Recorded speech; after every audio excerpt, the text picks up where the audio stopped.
Let's fucking go! Hello, everybody, and let's, welcome to another episode of the Nen Show Podcast. I'm fucking excited, and also Craftsdwarf. This is my host, Mathwiz. Say hello, Mathwiz. Hello, fucking excited, my new co-host for this podcast. Yeah. I'm just Mathwiz. I'm just, it's me. Okay, that's good. Understandable. Before we get into the reading, I do want to say, because this is the first episode we've recorded since the first episode of the Wano Nen Show came out, and the response is fucking huge. Like, I don't know, everyone's really excited to have the Nen Show back. The tweet I did tweeting out the new episode was literally my fourth most popular tweet ever. Like, it's literally like no other tweet about any other podcast I do or any other of my fucking YouTube videos has gotten more reactions on Twitter, basically, so which is neat. So that's just really cool. I'm glad that people like the Nen Show and are glad to have us back. It's definitely one of those things where maybe it's just because like the note we left off on, that kind of like sort of a stretch of, I don't know if it was a full year, but at least like 6 to 9 months where it was like, it just was kind of a struggle to get through. And I'm like, I don't know, do people even care about the Nen Show? But clearly they do. So mm-hmm. Yeah, it's really good to see. Oh yeah, I was just going to remind people that the Patreon, I'm still accepting suggestions for the patron pick. The poll will go up in 2 weeks from now, and it will last for a week. So when we upload what will be the Boruto discussion, unless I decide to do 2 episodes, it depends. I have to look at the chapters and arcs again.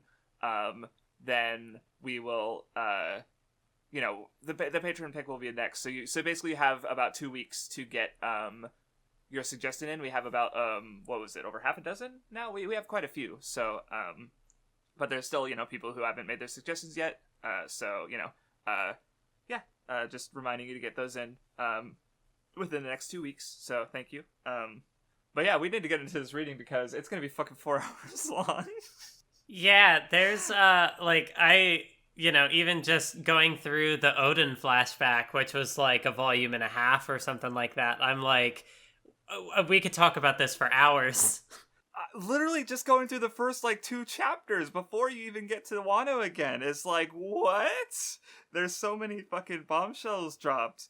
And there's just we're just gonna get right into it. So we start off with Garp having escorted the Fishman royal family back down to Fishman Island.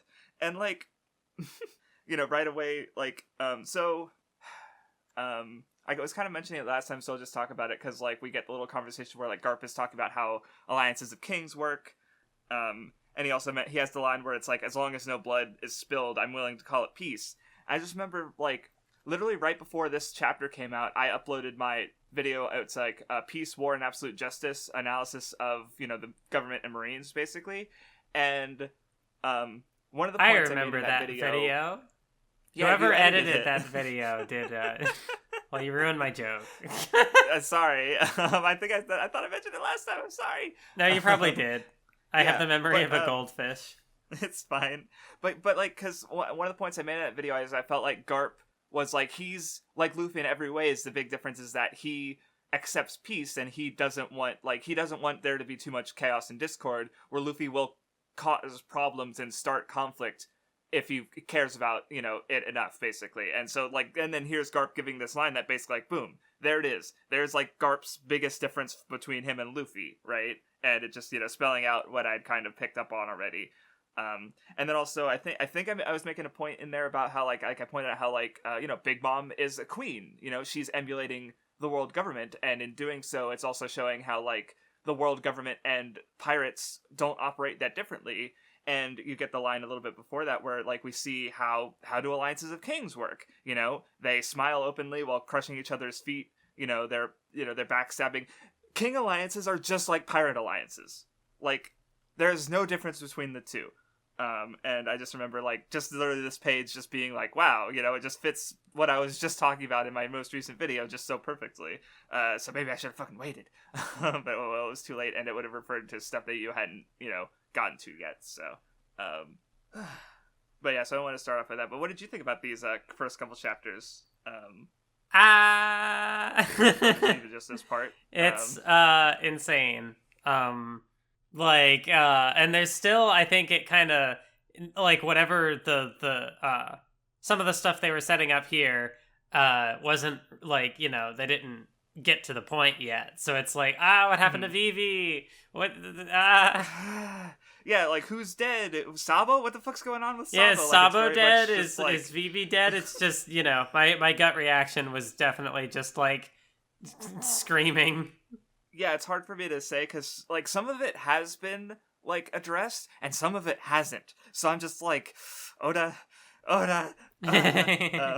And then also we get my fucking shithead hero, Big News Morgans, who is like, I love this man. He's so good.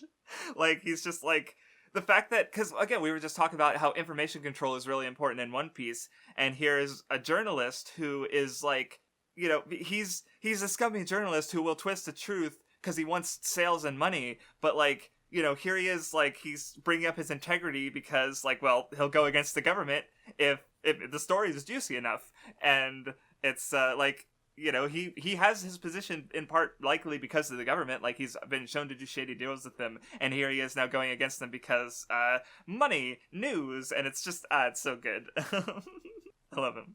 But yeah, it's hard to talk about because it is a lot of it is just very like, what happened? We don't know yet.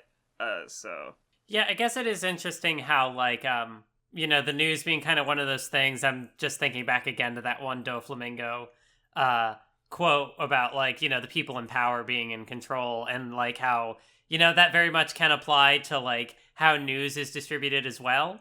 So it's interesting that like, despite being, he, as much as this guy like prioritizes money, it's also like, but at the end of the day, he is still a journalist, and it's like, it's, I guess he has his own sort of principles, but it's kind of like he doesn't really cater to anyone in particular.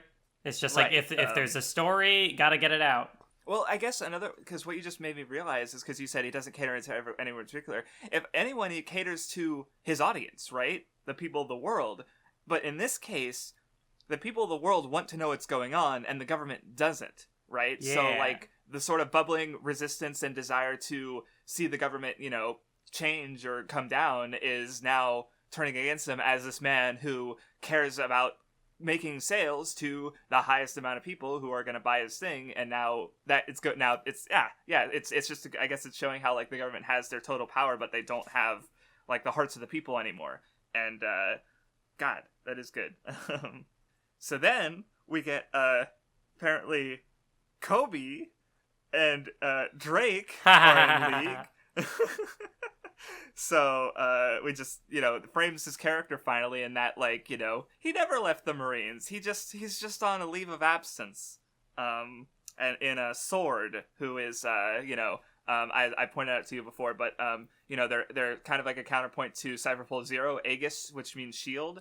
And then now you have this Marine group Sword that infiltrates pirate crews, and yeah, so another point. Well, so even though again they have the paired names, like there's the line where Drake says he saw Cyberpol Zero, and it literally just like left him like starstruck because he's just like stunned that the government is working with Wano, and Kaido somehow like he's doing this undercover, and then above him the Cyberpol Zero is just doing it, like they're not even fucking hiding, right? So which interesting. But anyway, I also want to point out, because there was some foreshadowing to Sword before. So first is this one, this old cover page back from the fucking Paramount War, and if you look at Akainu's tattoos, he's got oh my god, is that a fucking sword on his arm, Mathwiz? Why would he have a like? So I don't know what Akainu's connection to Sword is yet, but I also want to point out, if you remember when Sengoku was in contact with Corazon back in the Doflamingo flashback, and they would they had the code to refer to each other, where they cracker, tea, or something like that, right? And then here Kobe and Drake do like sea, mist, right? So the implication being that Corazon and Sengoku were also involved in Sword, with Corazon being a sleeper agent with Doflamingo, just like Drake is a sleeper agent in Kaido's crew. Yep, Oda he does the fucking foreshadowing, and people notice this shit, because I know, I only realized, for some reason I only realized the Corazon Sengoku stuff, like, literally earlier, or yesterday. For some reason it just clicked with me, and maybe I heard it before and forgot, but I just remembered it, and I was like, oh yeah, I remember seeing this before. And then this one, the tattoo, I found out about after the chapter dropped, because someone picked up on that, and I was like, what the fuck? Oda yeah, doing cool shit with chapter covers. Wild. Yeah, and I did have a theory that, thinking about it more, I'm definitely not as sad about it as I was, but I guess, like, my thought that I thought was interesting in regards to my video is because my whole point with Akainu and Absolute Justice is that it follows the spirit of what the government will say, even outside of their rules.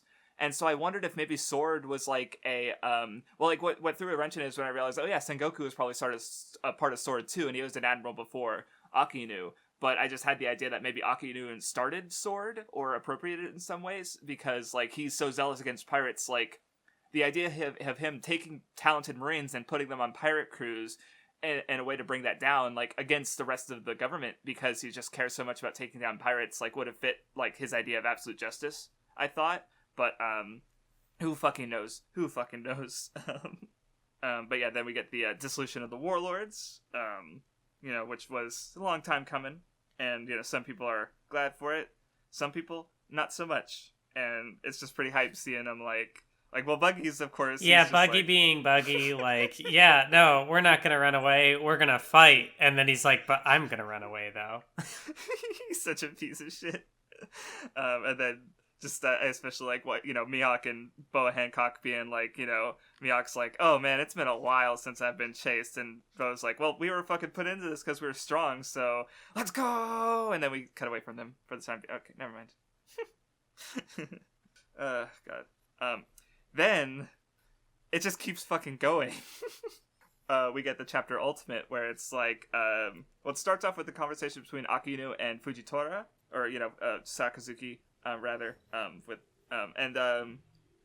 One little thing I have to note, because obviously Fujitora's laying into him about the because Akainu Sakazuki wants the Warlords because they're good tools against pirates, and then there's just a panel where Fujitora says that the only reason you talk about necessary sacrifices is because you've never been one.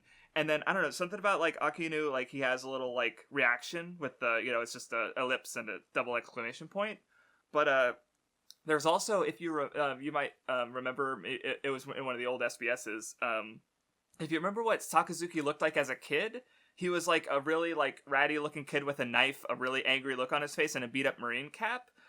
So... it's very possible that Akainu was a sacrifice, and maybe, or he suffered a lot in some way, and that probably, like, drives his current zealotry. So I'm curious as to, I don't know, if this has anything to do with his backstory that we haven't gotten yet. To be continued. To be continued, that's just it. And then we finally, after oh yeah, that's right. Oh no, before you can, oh my god, rocks! So that was pretty, interesting in regards to the setting. Like, oh yeah, there was this other fucking amazing pirate crew that had 3 of the current emperors on it at one point. Oh my god, yeah. Like, it feels like this is, and it's like, oh god, Oda just has such the scale of this story is just so big that, like, we're getting some, like, I don't even know if this was, like, a mystery, really. It's just kind of like, yeah, this Rocks pirate crew, it had all these people on it. But it's also, like, new information about the world and the history and things like that. So it's like, these aren't even one of, like, the big mysteries, like the 800-year, the Void Century, and the blah, blah, blah, all the things. And it's just like, by the way, did you want to know about, like, Whitebeard and Gold Roger and Big Mom and Kaido? And that also ties into, like, the Oden flashback as well, which... oh my god, what a reading. Yeah, and, like, well, the thing about this one is that it actually does answer a mystery, and quote-unquote, but not even one of the ones you really, like, oh, Garp's a Marine hero. Why? And it's like, oh, because he was single-handedly credited with breaking up one of the most horrific and dangerous pirate crews of the era. But while answering that question, he brings up like 80 more. Because it's like, what the fuck was God's Valley? Why the fuck were Roger, a character who we know to be akin to Luffy in a lot of ways personally, and Garp, who Sengoku literally just says he fucking hated the Heavenly Dragons, he didn't want to be an admiral because he didn't want to work under the Heavenly Dragons. Why the fuck were they protecting the Heavenly Dragons and their slaves on God's Valley from rocks? What the fuck? Yeah. I don't get, I'm losing my mind. It's like, imagine Luffy protecting Heavenly Dragons. That just doesn't make sense, right? And this is like two versions of Luffy in a sense, like a Marine and the prior Pirate King. And it's like, I'm losing my mind. So yeah, the God's Valley incident is just a whole big like can of worms. That's just like, what the literal fuck.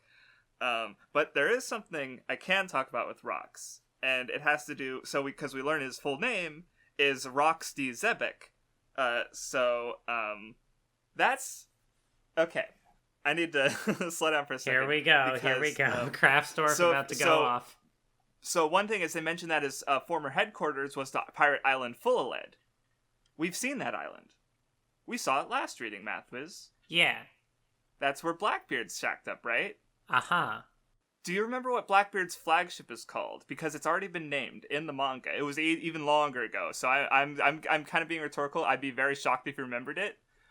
I was having some issues with this reading where it's like, thank goodness for me that Oda talks about certain things in the SBS or even just like I forget how many times Drake shows up and it's like there's his name and there's who he is and whatnot because it's like chapters and chapters apart. But it's like, thank you, please.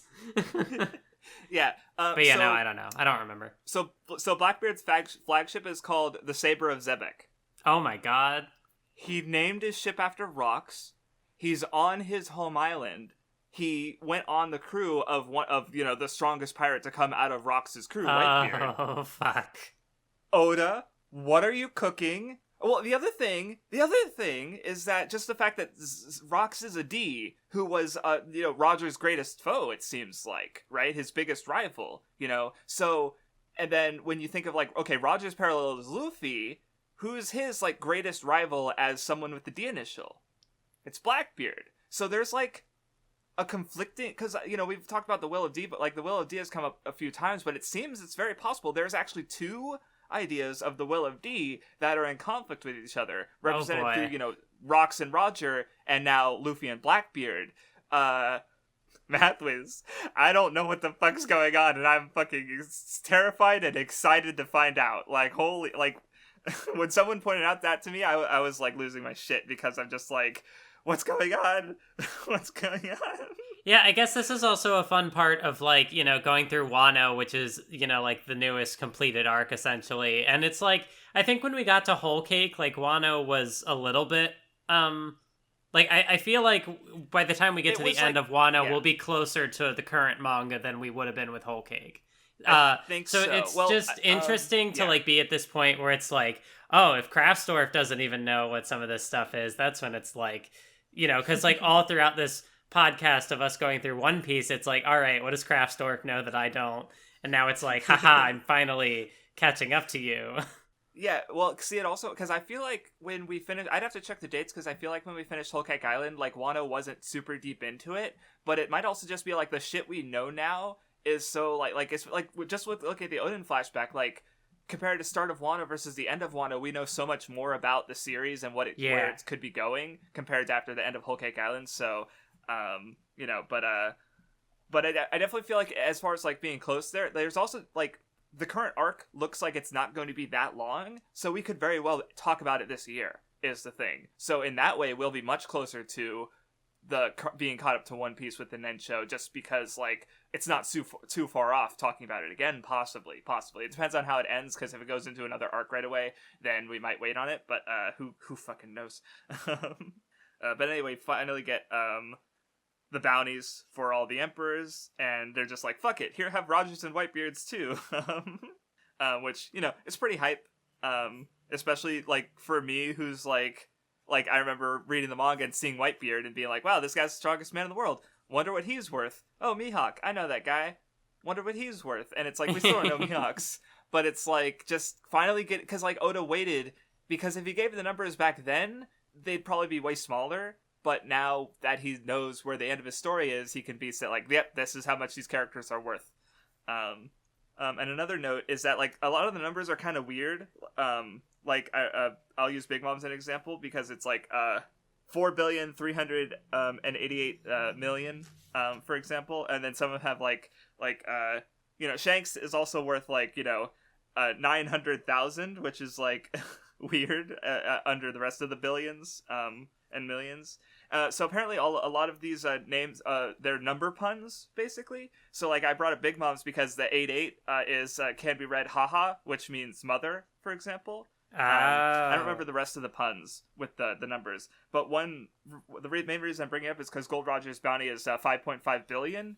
And it's been suggested that when Luffy finishes the series, his bounty will be 5.6 billion. Because he'll have surpassed Roger, and the 5-6 is a Gomu, which is his devil fruit, the Gomu fruit. Oh my god, so... Oda, what the fuck? So yeah, that's just fun little details like that, you know, I was able to pick up on from seeing other people talk about it. Then of course the chapter ends with the hey, all these emperors have a connection to Oden and Wano, where shit's going down right now. What the fuck's going on with that, Sakazuki? And he's just, yeah, that's a good fucking question. What is going on with that? Yeah, to me, it's like the fact that, like, what I think is so interesting about this whole Wano section, and in particular, like, you know, it is shown, I think, most, like, evident in this stretch of the reading with the flashbacks and stuff, that, like, because Wano, like, on top of, like, whatever we talked about before with Wano being, like, a closed nation, like, it also enables Oda to, like, you know, here are all these strong people that, you know, why wouldn't we have encountered many of them before? Well, it's like, well, because they're kind of locked off to this island, and so, like, it works really well in, like, a power escalation sense, but then also, like, in terms of the world history, and it's like, oh, all these characters had connections to, you know, this, you know, Oden having connections to, like, he was on Whitebeard's crew, he was on Roger's crew, that's kind of big. So yeah. It's just like, it's such a, and especially for, like, this being the payoff of, like, arcs and arcs of, like, you know, slowly getting to this point and dropping hints and things like that. It's just like, I don't even know where that thought was trying to go, but it's very good, and it's a lot.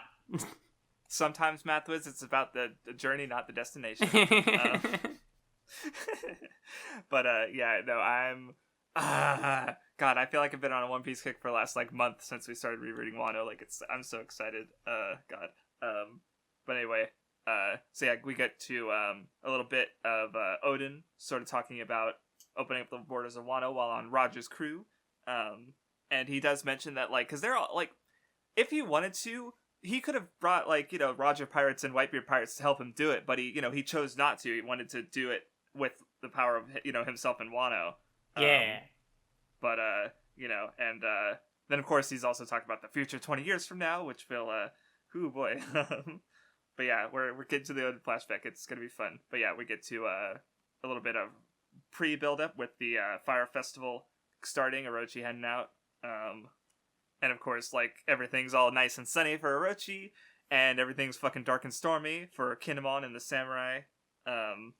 Because, you know, as we get a little couple flashbacks and stuff to seeing Orochi fuck over their plans. And, God, I don't know, the desperation they have is, like, you know, because, like, they're fucking ready to just go out, even after, like, with just the 9 of them, or the few of them, is just, I don't know, it's rough. But yeah, we also get little, I don't know, Luffy, Brook, and Chopper in their samurai outfits. Look at Chopper. He's just a little baby. A lot of good Chopper content in this arc. Yeah, we get some talk about strategy. Luffy's wondering where the fuck's Jinbei? Where's Fish Dad? I want to know, and we'll find out later. Oh, and then we also get the bit where Otsuru was like, Holden was looking for the food that was stolen, and Okabore Town sort of took the bullet for the Alliance and, claimed to have done it so that they can, sort of take the aggression off of them. And, fucking, as far as Kinemon knows, his wife is fucking dead. And, they don't have any allies. They're just completely missing.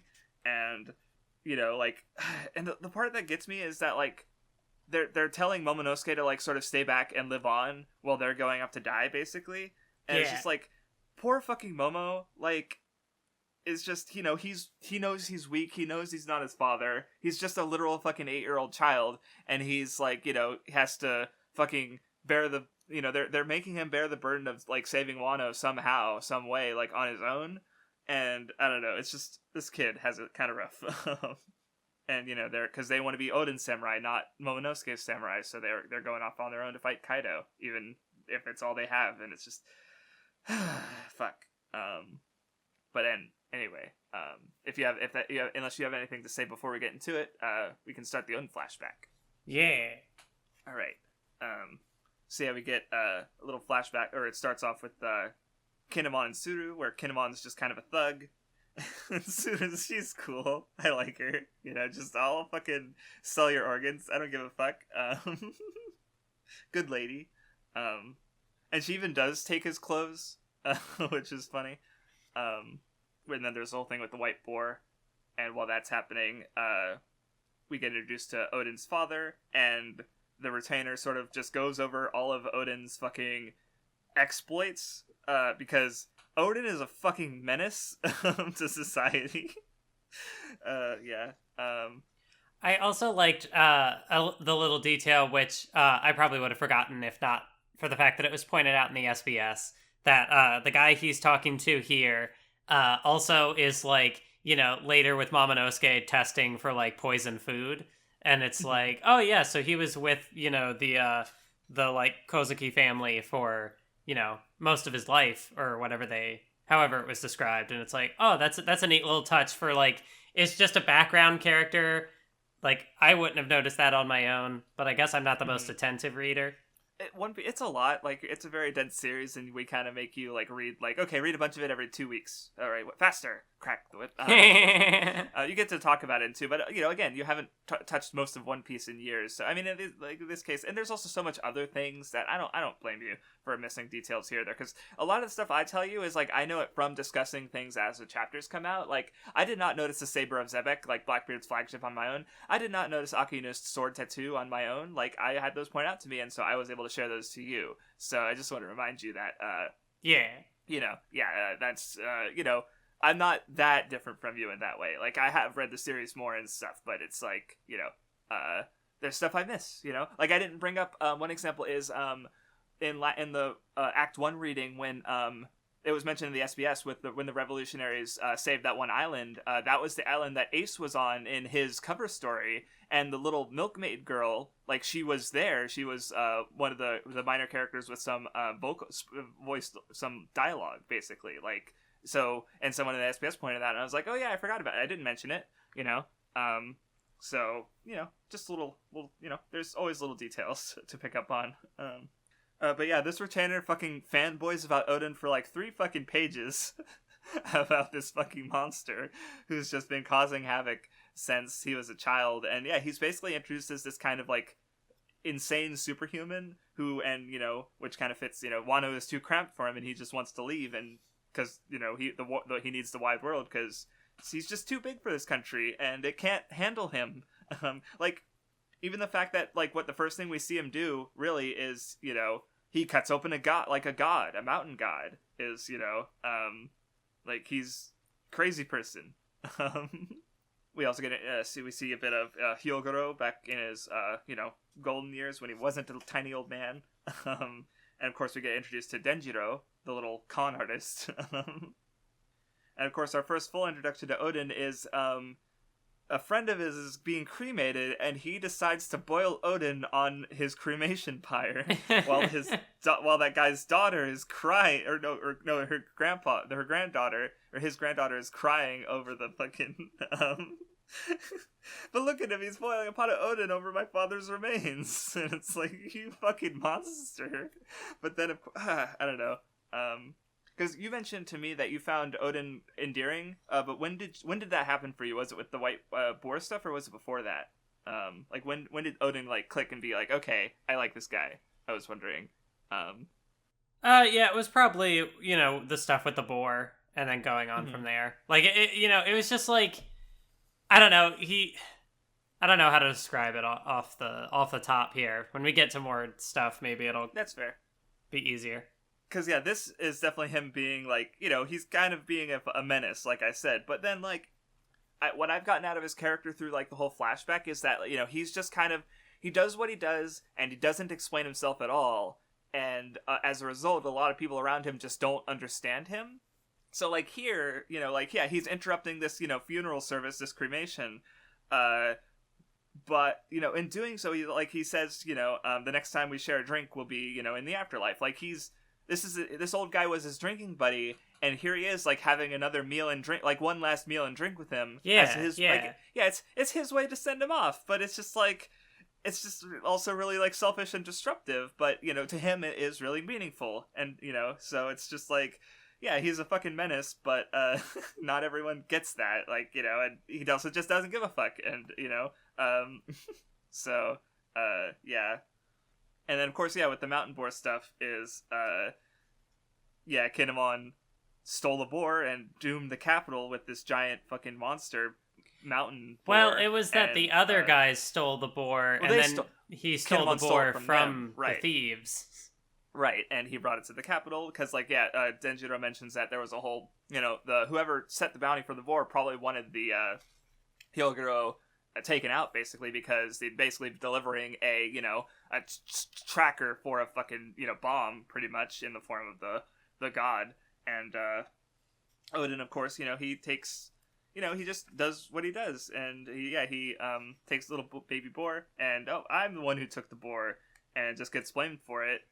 I think that's kind of where it's like he's sort of immediately just like has this presence about him and is like really likable, because like between like boiling the Oden on the guy's remains and like having a last drink with him, and then like he's not the one who brought the boar into town, but he's like, yeah, I did it, and I'll take responsibility for this, which is just like it feels like just immediately off the bat you see like this guy's kind of in a way he's like a natural born leader, but also he's just a goof, and in that way kind of selfish.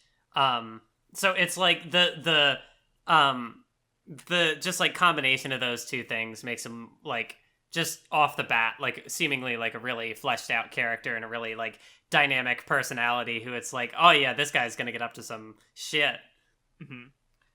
The other thing I like about this whole part sequence is because, like, Kinemon we see is he's just kind of like a bum, right? Like, he's a thug. He's just persisting and surviving. Yeah, and he's even got like the lighter colored hair as like synonymous with like delinquents. Like, yes, like I remember that being a big thing for Ichigo. It's like it's his natural hair or whatever, but they're like, oh, you had to have dyed it because you're a delinquent.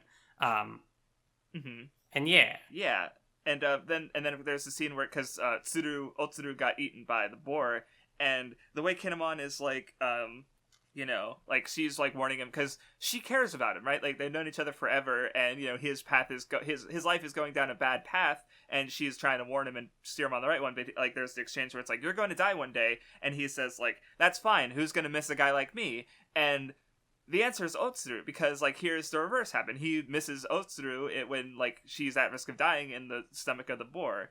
And, but, like, just the way he's, like, yeah, he's just living his life, surviving, when really he's just kind of throwing it away.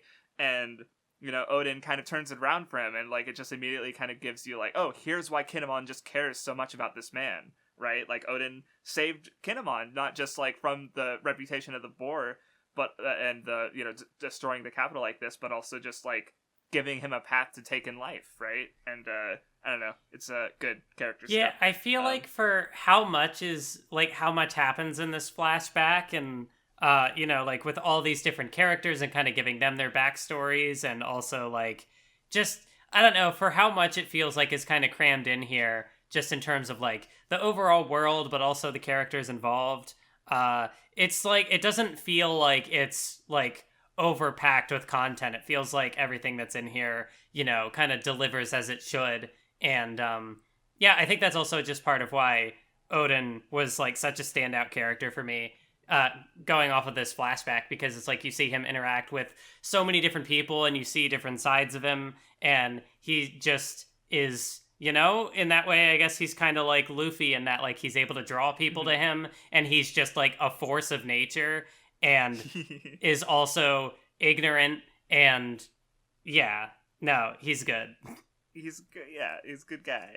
And also just like another thing I like about the whole flashback is the way it's sort of framed, where like he's kind of like a Paul Bunyan kind of character, and like he's this walking legend, right? He's this myth, and like just the way, like there's the example of like the whole capital tilted because of all the people who wanted to follow him, and that step of hesitation, and or even just like the fact that like the way he kind of like cuts open the belly of the boar and everyone's fine, and the boar is fine. Like later when the procession of curry comes into the capital, you can see both the mountain boar and the child boar like way bigger now behind the processions, and the boar is very clearly stitched up because Oden cut it in half. So it's like it got better, but it's just I don't know. It's just so like over the top, and in One Piece, that's like making something over the top for One Piece is kind of exceptional, I think.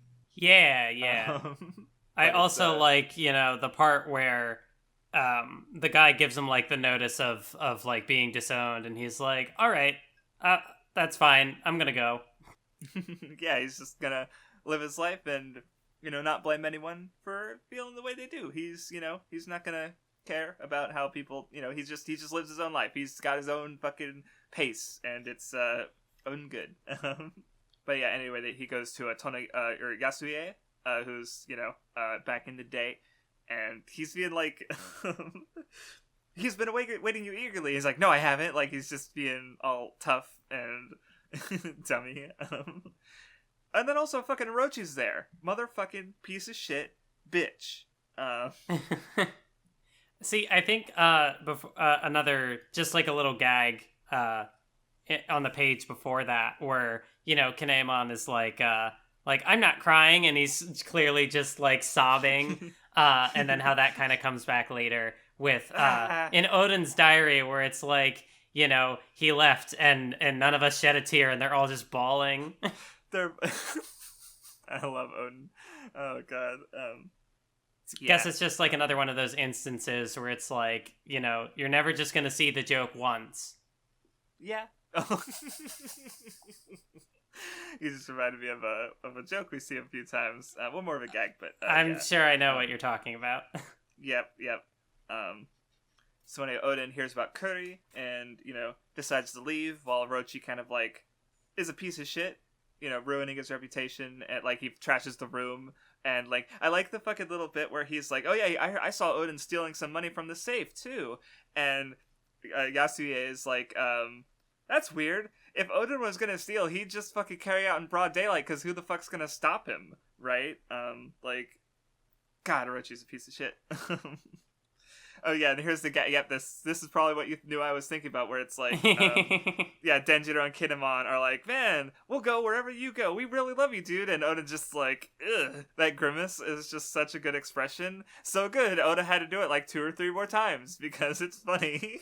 Yeah, and also the fact that other characters who spend time around him pick up that same expression. Like I remember Whitebeard does it at one point, and it's, it's so good. What was the other thing I was going to say? Go on. I also find it interesting with the Orochi stuff that it's like, Yasue is suspicious because like Oden would just carry it out in the open. And then it's also like Oden lends Orochi money at various points and is like, whatever, he'll pay me back at some point. So I do find it interesting that it's like there are multiple characters who could have potentially like caught Orochi on his bullshit. But in that way, so they, in the same way, I guess that, like, the whole backstory with the Kurazumi clan, how, like, no, I just had it, I'm gonna lose it. But, like, how these other characters, like, I don't think Yasue is a Kozuki. I don't remember. No, he was a different one of the families. Like, things that they do kind of position Orochi, or, like, sow the seeds of Orochi kind of rising to power.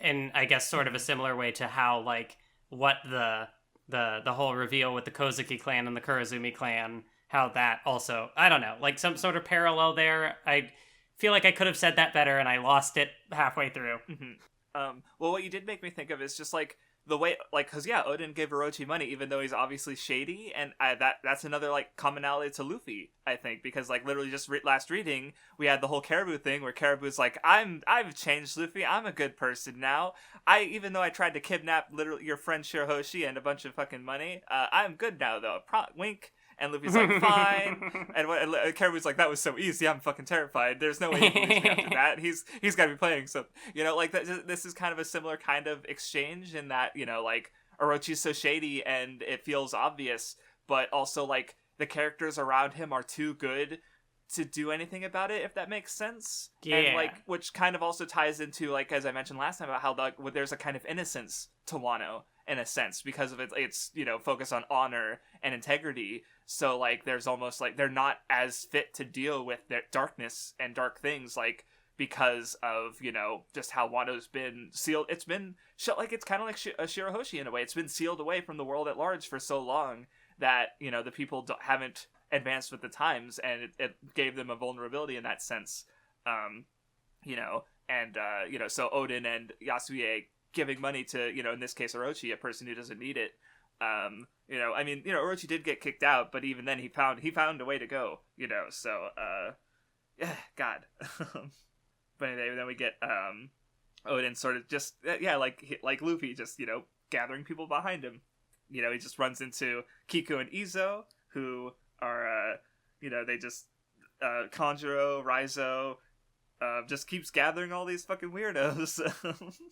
And then, of course, there's the curry, where he go. Not the way I said it, I just made it think like I could have been talking about food, the curry, but no, I meant you know, the region of Wano that's basically you know, a closed off, lawless wasteland of criminals and the like, ruled by Ashura Doji, and Oden just goes in single handedly and wrecks house and becomes its daimyo.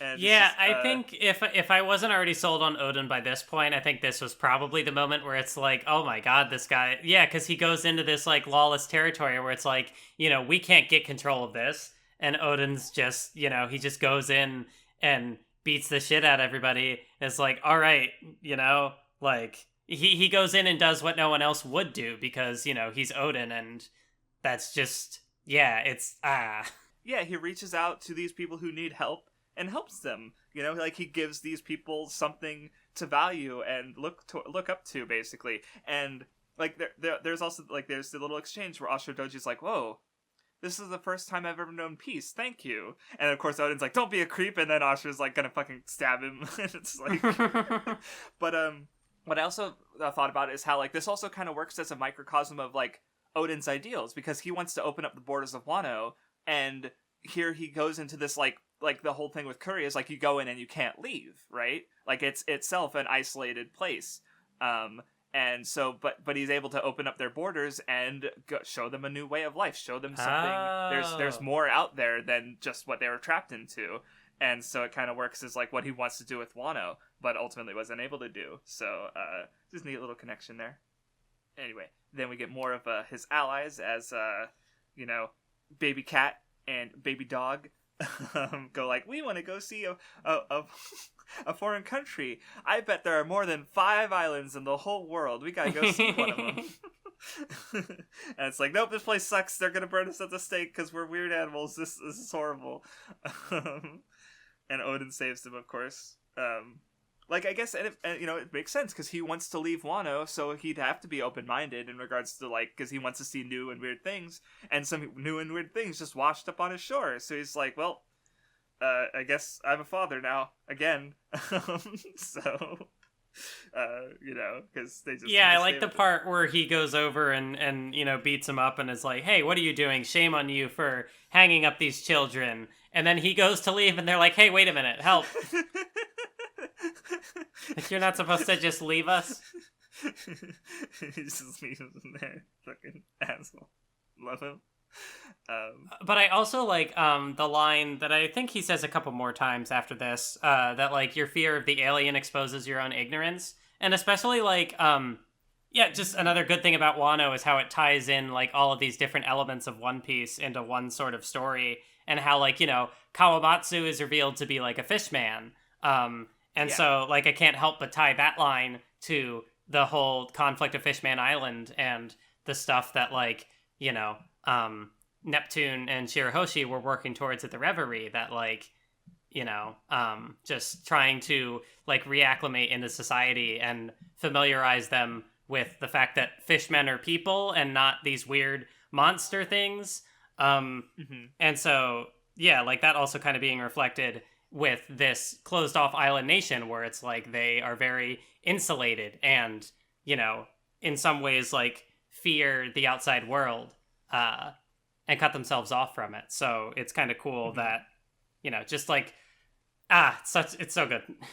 Yeah, no, it definitely works with both Fishman Island and experiencing new things and going outside of your comfort zone and learning more is a way to curb, the information control. And it's, and it's like we see just a different side of it, and it's great. Yeah. I also like the gag where they're eating the pot of Oden, and just like while talking, the cat is just like, this is too hot. It's too hot. I can't eat this. And then eventually just freaks out. Then eats it off the ground and nope, still too hot. Yep. Yeah. And then we get a retake on the vassals stealing from Yasuie, and he's just, do you love Oden? Then, clean yourself up and fucking get your shit together, so that, because, if he's going to be Shogun of Wano, he's going to need, like, good allies, and he just, like, we see him, because, Oden himself is kind of a father figure, but Yasuie is just, like, he also fills that role, but he's just more responsible, and he's able to give them another sort of, like, perspective. And I think one of the things that happened in this little bit that really endeared me to the scabbards more so than I already was, is that, because I don't remember noticing this before, but, like they're, buying books or learning things, and there's one panel where you have Ashura Doji and Kiku reading a book, right? And I realized that, oh yeah, Ashura Doji grew up in Kuri, which was this fucking hellhole. He doesn't know how to read. And here Kiku is teaching him how to read, and that just was like, I was just like, aw. Like, I just, maybe it's because I just like the trope of, like, little baby teaching this big brute how to read, and it's just, like, because, he's a tough guy, but, like, he was introduced in this flashback, like, fucking drinking sake flavored with the blood of a snake whose head he'd chopped off. Like, he's hardcore as fuck, but now it's, like, Kiku, teach me how to read, please, and it's, like, I don't know, it's just a little, like, one middle panel that I noticed, and I was like, aw, I like it. And then you get the big spread where they're like the procession from Kuri is going into the capital with, and Oden's on the Pelican, and he's got his fucking samurai, his fucking awesome dudes, and they're just like, holy shit, this is like a shogun's procession, and the way he like recognizes it, because they're like, wow, Oden, you finally become a great man, and he's like, nope, I haven't changed at all. I've always been great, or no, I've been made great by, like, the people, like, because he finally has people around him who respect him and understand him, and that gives everyone else like an ability to in turn respect and understand Oden better. And and his dad's like, Oden thanking others? What's going on? Yeah, so, I think I also just like that sort of it's like Oden didn't have to change who he was. It was just a matter of like perception of the world around him. I think that's also like a really cool part of his character, that it's just like, he always, it's in a way similar to Luffy, where like Luffy is always going to be Luffy. It's just a matter of like, I guess, where people stand in relation to him, and like, how people think of him. But at the end of the day, it's like Luffy's not really going to change in that way, because the end of the day, he's still going to be Luffy. He's got like, in the same way with Oden, where like they always had like these principles that they lived by in the way that they carried themselves. Yeah, good stuff. Mm-hmm. For sure. Then it cuts away to a little bit later when there's a shipwreck. Oops, Whitebeard ended up on Wano. And I don't know, this is also kind of cool because I was thinking about it and I realized I don't think we've seen, even in flashback, I don't really think we've seen Whitebeard in an extended fashion literally since the Paramount War. Like, I don't remember getting, like, we got, like, you know, Marco was talking about him a bit in previously, but you know, this is the most of Whitebeard we've gotten in a while, and there's some good stuff here with him. Because of course the first thing that fucking happens is they're like, oh shit, there's a ship, and the fucking the scabbards are like, uh-oh, where'd Oda go? Why'd you let him go? Like, shit. And of course, like, from Whitebeard's perspective, he's just fucking chilling, and this fucking crazy dude just runs out of fucking nowhere. Like, is he wearing pants? I can't tell. He's running too fast. Like, he's just a fucking half-naked samurai just fucking jumping at and going wild, and he just, like, attacks immediately, and he's like, hey, I want to be on your shit. Like, he's just a fucking madman. And of course, he's getting Whitebeard to sweat, like the strongest dude one of the strongest dudes in the world, and Oden just comes up out of nowhere and just it's good. And of course, right after that, they're just sharing a meal because that's how I don't know, that's how it is, I guess. Have a big fight and then, you know, have a celebration afterwards. That was also something I really liked, when you get the little conflict between Roger's crew and Whitebeard's crew, and it's like, all right, who's gonna steal from the other, and then it's just like, it's just an equal exchange, and they're just having a good time. Just turn into a gift exchange. Because they're just the kinds of people where it's like that like, you know, real shonen principle of, like, you know, just like communicating through battle. And, like, especially in the world of One Piece, where all these people are just freaks of nature. And yeah, it's good. How many times will I say that this episode? A lot. Yeah, we're only an hour in, Mathwiz. I don't even think we've read 10 chapters yet. Actually, no, we haven't, because we started with 956 and we're on 964, so we're not even 10 chapters in. Jesus Christ. But yeah, so I like the exchange. Like, there's two exchanges that are nice here. One is, like, Whitebeard immediately notes that Oden he's not the type of person to serve someone else. Like, he's akin to him and Roger, right? Like, he's not a subordinate. So he's immediately like, no. Like, he compares it to the Rocks Pirates, where it's like, well, you know, because Kaido and Big Mom were probably like that too.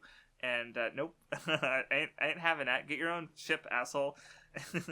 And also, like, the little, like, where he does a little fist bump with Kinemon, because they're just like, yeah, we're not allowed to leave, and he's like, ah, shit, cool, we're seeing eye to eye. This motherfucker's staying. And then, of course, just a little down that page, you know, Cat and Dog learning about, like, yeah, nobody can count the number of islands in this world, and then they're just, like, shocked. They are just... There's more than 5 islands. There's even more than 6 islands. This is insane. It's good. Oh yeah, and of course, like, right after that, you know, Oden's like, what? I can't go to the bathroom myself. I'm the daimyo, and he's just like, okay, go ahead. Yeah. And of course, Oden, you motherfucker, just like, yeah, Whitebeard's gone, and he's just like, I fucking knew it. Just. Then of course Whitebeard gives this challenge where, you know, if he could stay on that chain for 3 days, then yeah, he can join.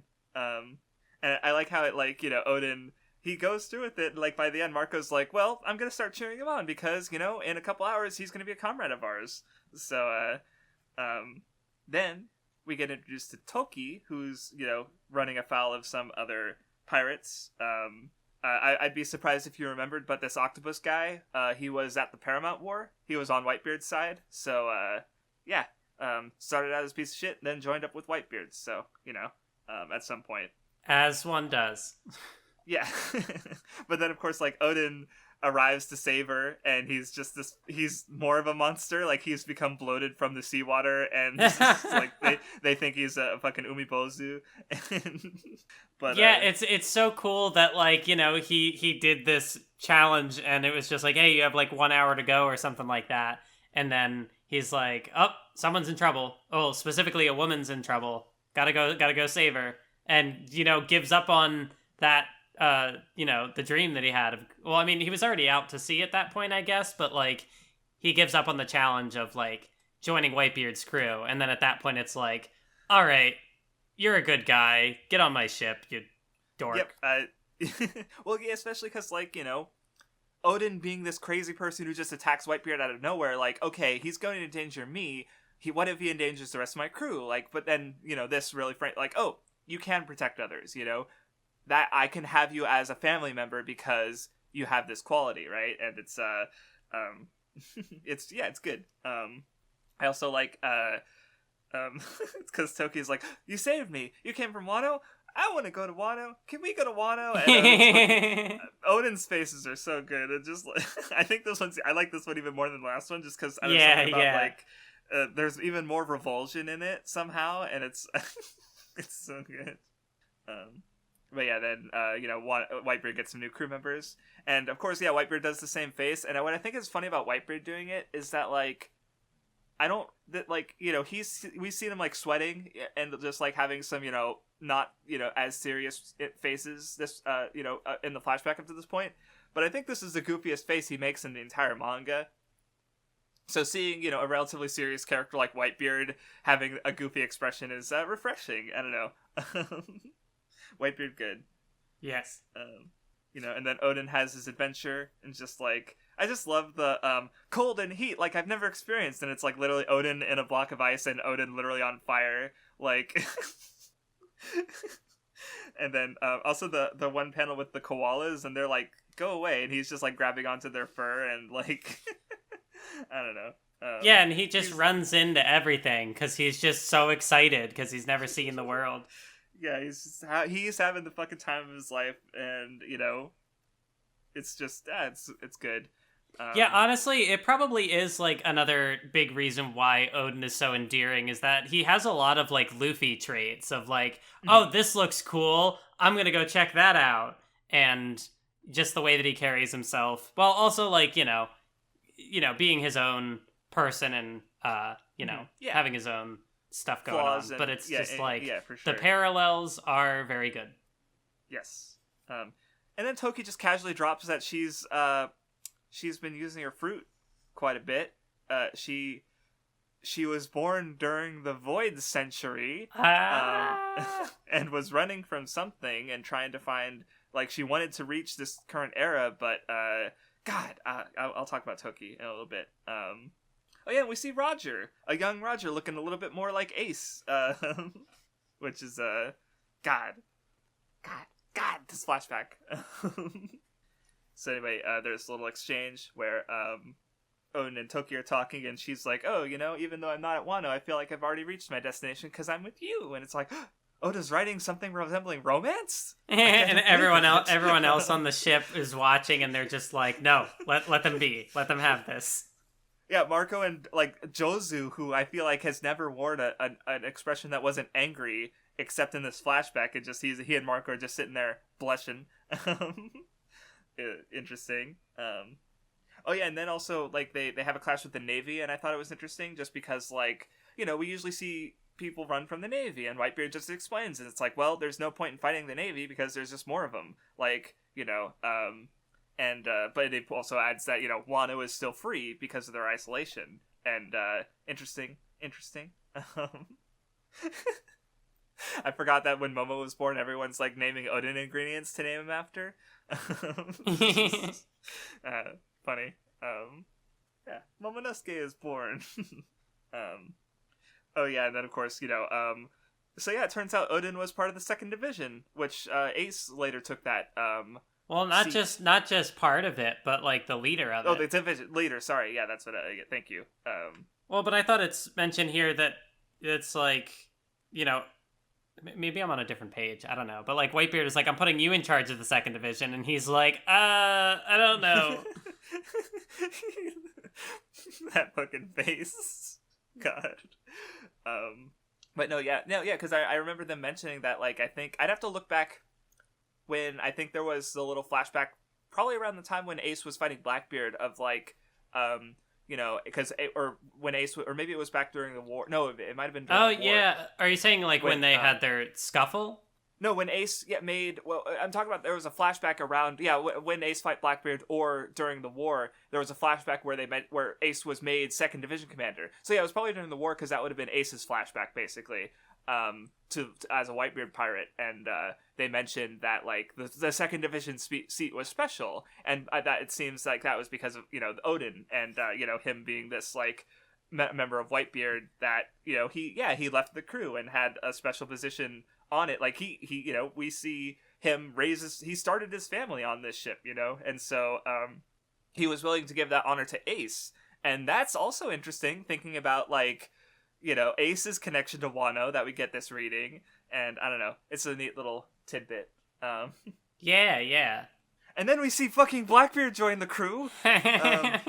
Well, which I want to, like, because I didn't realize it until reading it this time, this is the 3rd time I've read this flashback, because I read it weekly, and then this is the only part of Wano I reread, because I did my Oden video, and I reread the flashback after it was done. And I just, like, fucking, because Blackbeard was said to have joined Whitebeard's crew specifically so that he could get the Dark fruit, which means that Blackbeard was making his plan, his like, scheme that we saw come out, to fruition around the Paramount War, since he was a child. Like, this guy, he wasn't just playing the 20-year fucking long con. He had things in mind since he was a fucking child. Like, what the fuck, Blackbeard? So, I don't know. Something about that just, like, hit me, and I'm like, Jesus Christ, this guy. Anyway, cuts back to Wano for a bit, because unfortunately, Lord Sukiyaki is dying, and a person Oden saw as a brother, Orochi, is going to be the shogun acting until Oden comes back. So anyway, then we get Orochi's flashback, I guess, where it turns out that his grandfather tried to poison the other daimyos to get a position as the shogun, but then Sukiyaki was born. And, so there was no need for another daimyo. And then, the grandfather's plot, Kurozumi's plot, was uncovered, and the entire clan was fucking killed. And it's like, of course, Orochi's a fucking piece of shit. He's horrible. But this, I think this context does, like, it frames him a bit better. Because, like, Wano is itself, like, it's not perfect. And I think this bit very much shows that, like, Wano, even though they are isolated and stuff, like, they still have their issues. And of course, like, one of those is, they're still kind of like, they're similar to the kingdoms where they focus, and the Heavenly Dragons where they focus on birth and blood. And, like, even if like if the grandfather Kurozumi's plot was horrible, like, did the whole clan need to die for it? Like, the character I ended up fucking comparing Orochi to was Ace, where, like, they were basically just criminalized for being born. Ace was the son of Roger, so everyone was like, oh yeah, if Roger has a son, we should pluck out his eyes and his tongue, because he shouldn't have been born. And then, like, I remember that even kind of coming up, there's a little discussion between Ace and Yamato, when we get to that later, but that, like, you don't choose your father, like, so, that I did think that was interesting, getting Orochi's flashback. And of course, I immediately forget what I was about to say to add on that. Maybe I'll remember it as because like, yeah, that's the thing with Orochi is that, like, obviously, again, like, what he does is horrible, but, like, I think the difference between, like, Orochi and, say, Urashima, the sumo wrestler from before, like, Urashima definitely had, like, the potential for darkness in him, because, if he didn't, then Kaido wouldn't have been able to, like, or his crew, rather, wouldn't have been able to bring that out and make him just become horribly shitty. But Orochi's darkness specifically, like, this character, like, Orochi is the darkness of Wano, in the sense, like, in a way that you can compare, like, Hody Jones is the darkness of Fishman Island, where he just sort of represents, like, this is a result of everything wrong with Wano, to the point that, he hates this country. Like, he went in league with Kaido and didn't mind its people suffering because of the way he suffered because of the way the country is. And of course, again, like he ultimately like he doesn't even like he says like it's Sukiyaki's fault for being born. Like he's quick to turn what he was blamed for back on the people who blamed him, basically. And of course the other point I want to note is like there's the the lady, the older lady with the clone fruit. She mentions that if it weren't for him, you would have been shogun. And then we see his image of shogun where he's just like he's happy and he's got ladies on him. And again, that feels like that's a relatively innocent image to me, I guess, compared to what we actually got. Like, because he's also like that now, but like, just look at the difference in expressions. Like here, he's just like happy and little dopey. Where when we see Orochi covered in women as an actual adult, he's sinister. He looks evil, right? Like he's become corrupted by, these bad parent figures, these older Kurozumi clan members. So, and I also thought it was interesting how this kind of ties in with the Kozuki also being responsible for the island being closed off in the first place, and how like Oden was kind of like being the one to sort of, in the same way that like if you're going to compare it to the Heavenly Dragons, like in the same way that I don't remember his name, but like it has to sort of be on the responsibility of a Heavenly Dragon to make any meaningful change in that system.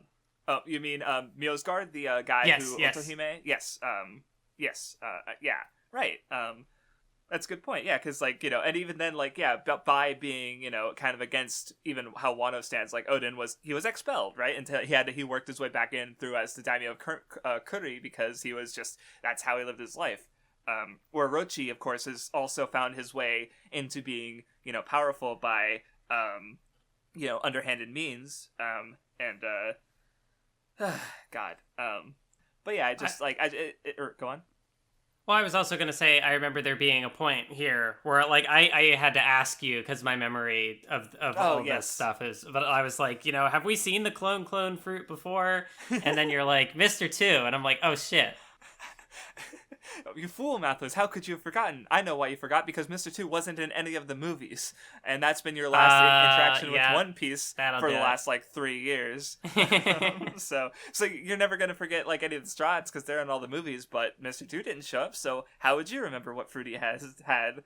And yeah, I had to, because, this character, had the fruit, and then she's old. She probably died before. No, actually, no, we know that she died, because she, Kaido fucking killed her. Because of what happened with the climax of his battle with Oden. Actually, fact check. Mr. 2 Bon Clay does show up in the Alabasta remake movie. Okay. Mathwiz. Okay, you got me there. You fucking ruined me. I mean, look. How often is it that you get to correct me on something related to One Piece, right? It's also read, I don't know how many people have seen the Alabasta and Drum Island movies. True. Which is fair. They're kind of there's better One Piece. Again, knowing the restraints of inherent to what they're doing, whatever the fuck happened with the Chopper movie, but I kind of get it, but they're weird, yeah. But yeah, anyway.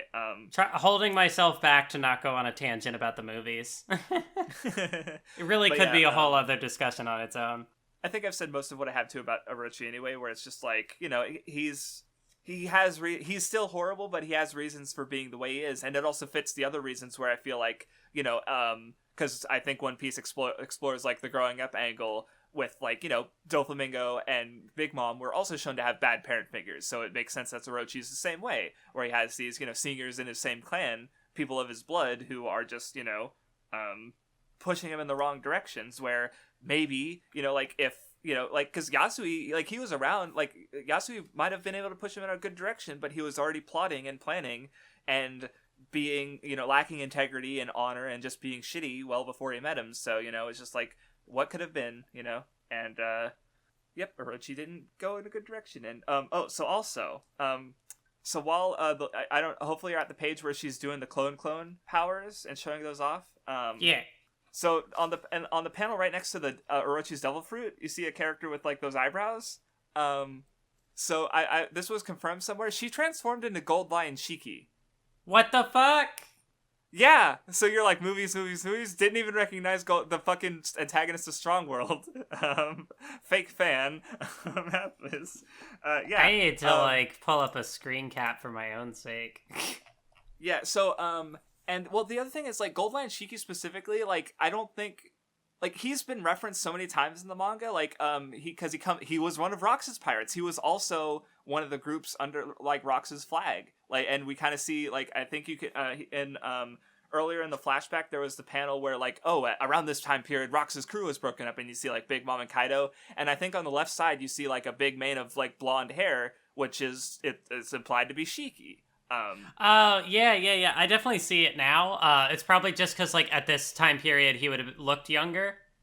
So he does look different, for sure. Yeah. But I see it, for sure. But yeah, I just want to point out because he's just a character who's been meant, because apparently Oda also said that back when Whitebeard and Shanks met after Water 7, and Whitebeard was reminiscent, he was like, Roger, Sengoku, Garp, and apparently he was going to add Shiki in there. As far as the old generation goes, so but then he instead decided to tell Shiki's story through Strong World. So I don't know. He just has referenced this character a bunch in the manga, more so that obviously, because I think in comparison, I know he had some involvement in all the other film movies, but it's not we've ever gotten mention of Guild Tesoro or Admiral Z. Is that right? So yeah. So it's just interesting that this one specifically is keeps getting brought up.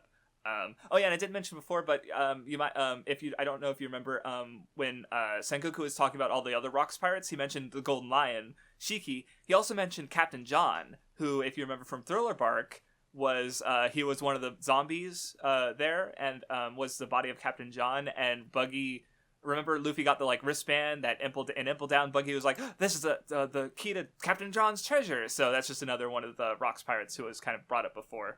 Okay. But anyway, then we see Orochi's,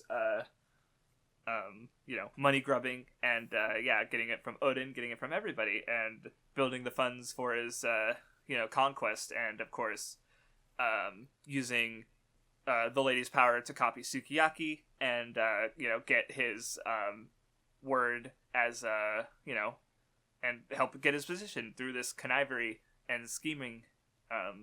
Those are words, I'm pretty sure. Scheming is definitely a word. I don't know if connivery is a word, but it is now. Fuck you.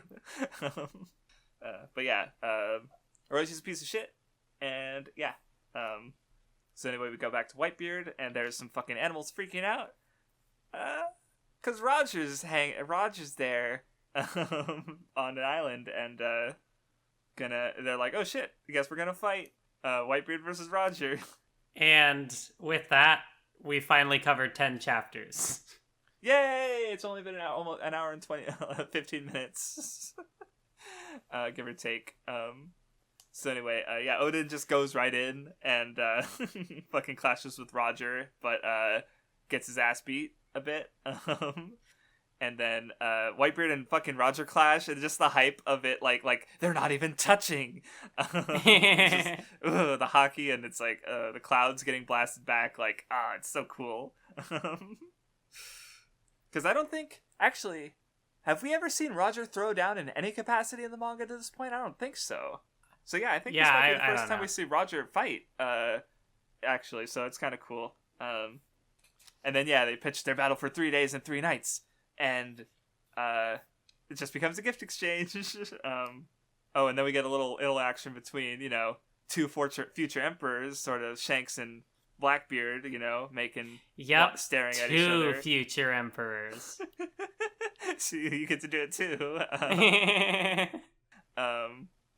Of course, we know Blackbeard gave Shanks his 3 scars, and so they drop a little tidbit there. Did you get anything out of Blackbeard never sleeping in his life?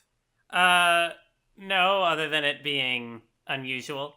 So, Blackbeard stays rent-free in my head. I swear to fucking God. He can set up Beehive Island in there, apparently, because what the fuck? He's just living in there now. Anyway, or not Beehive, full of lead. I called it Beehive because I don't know why I did that. It's a translation thing.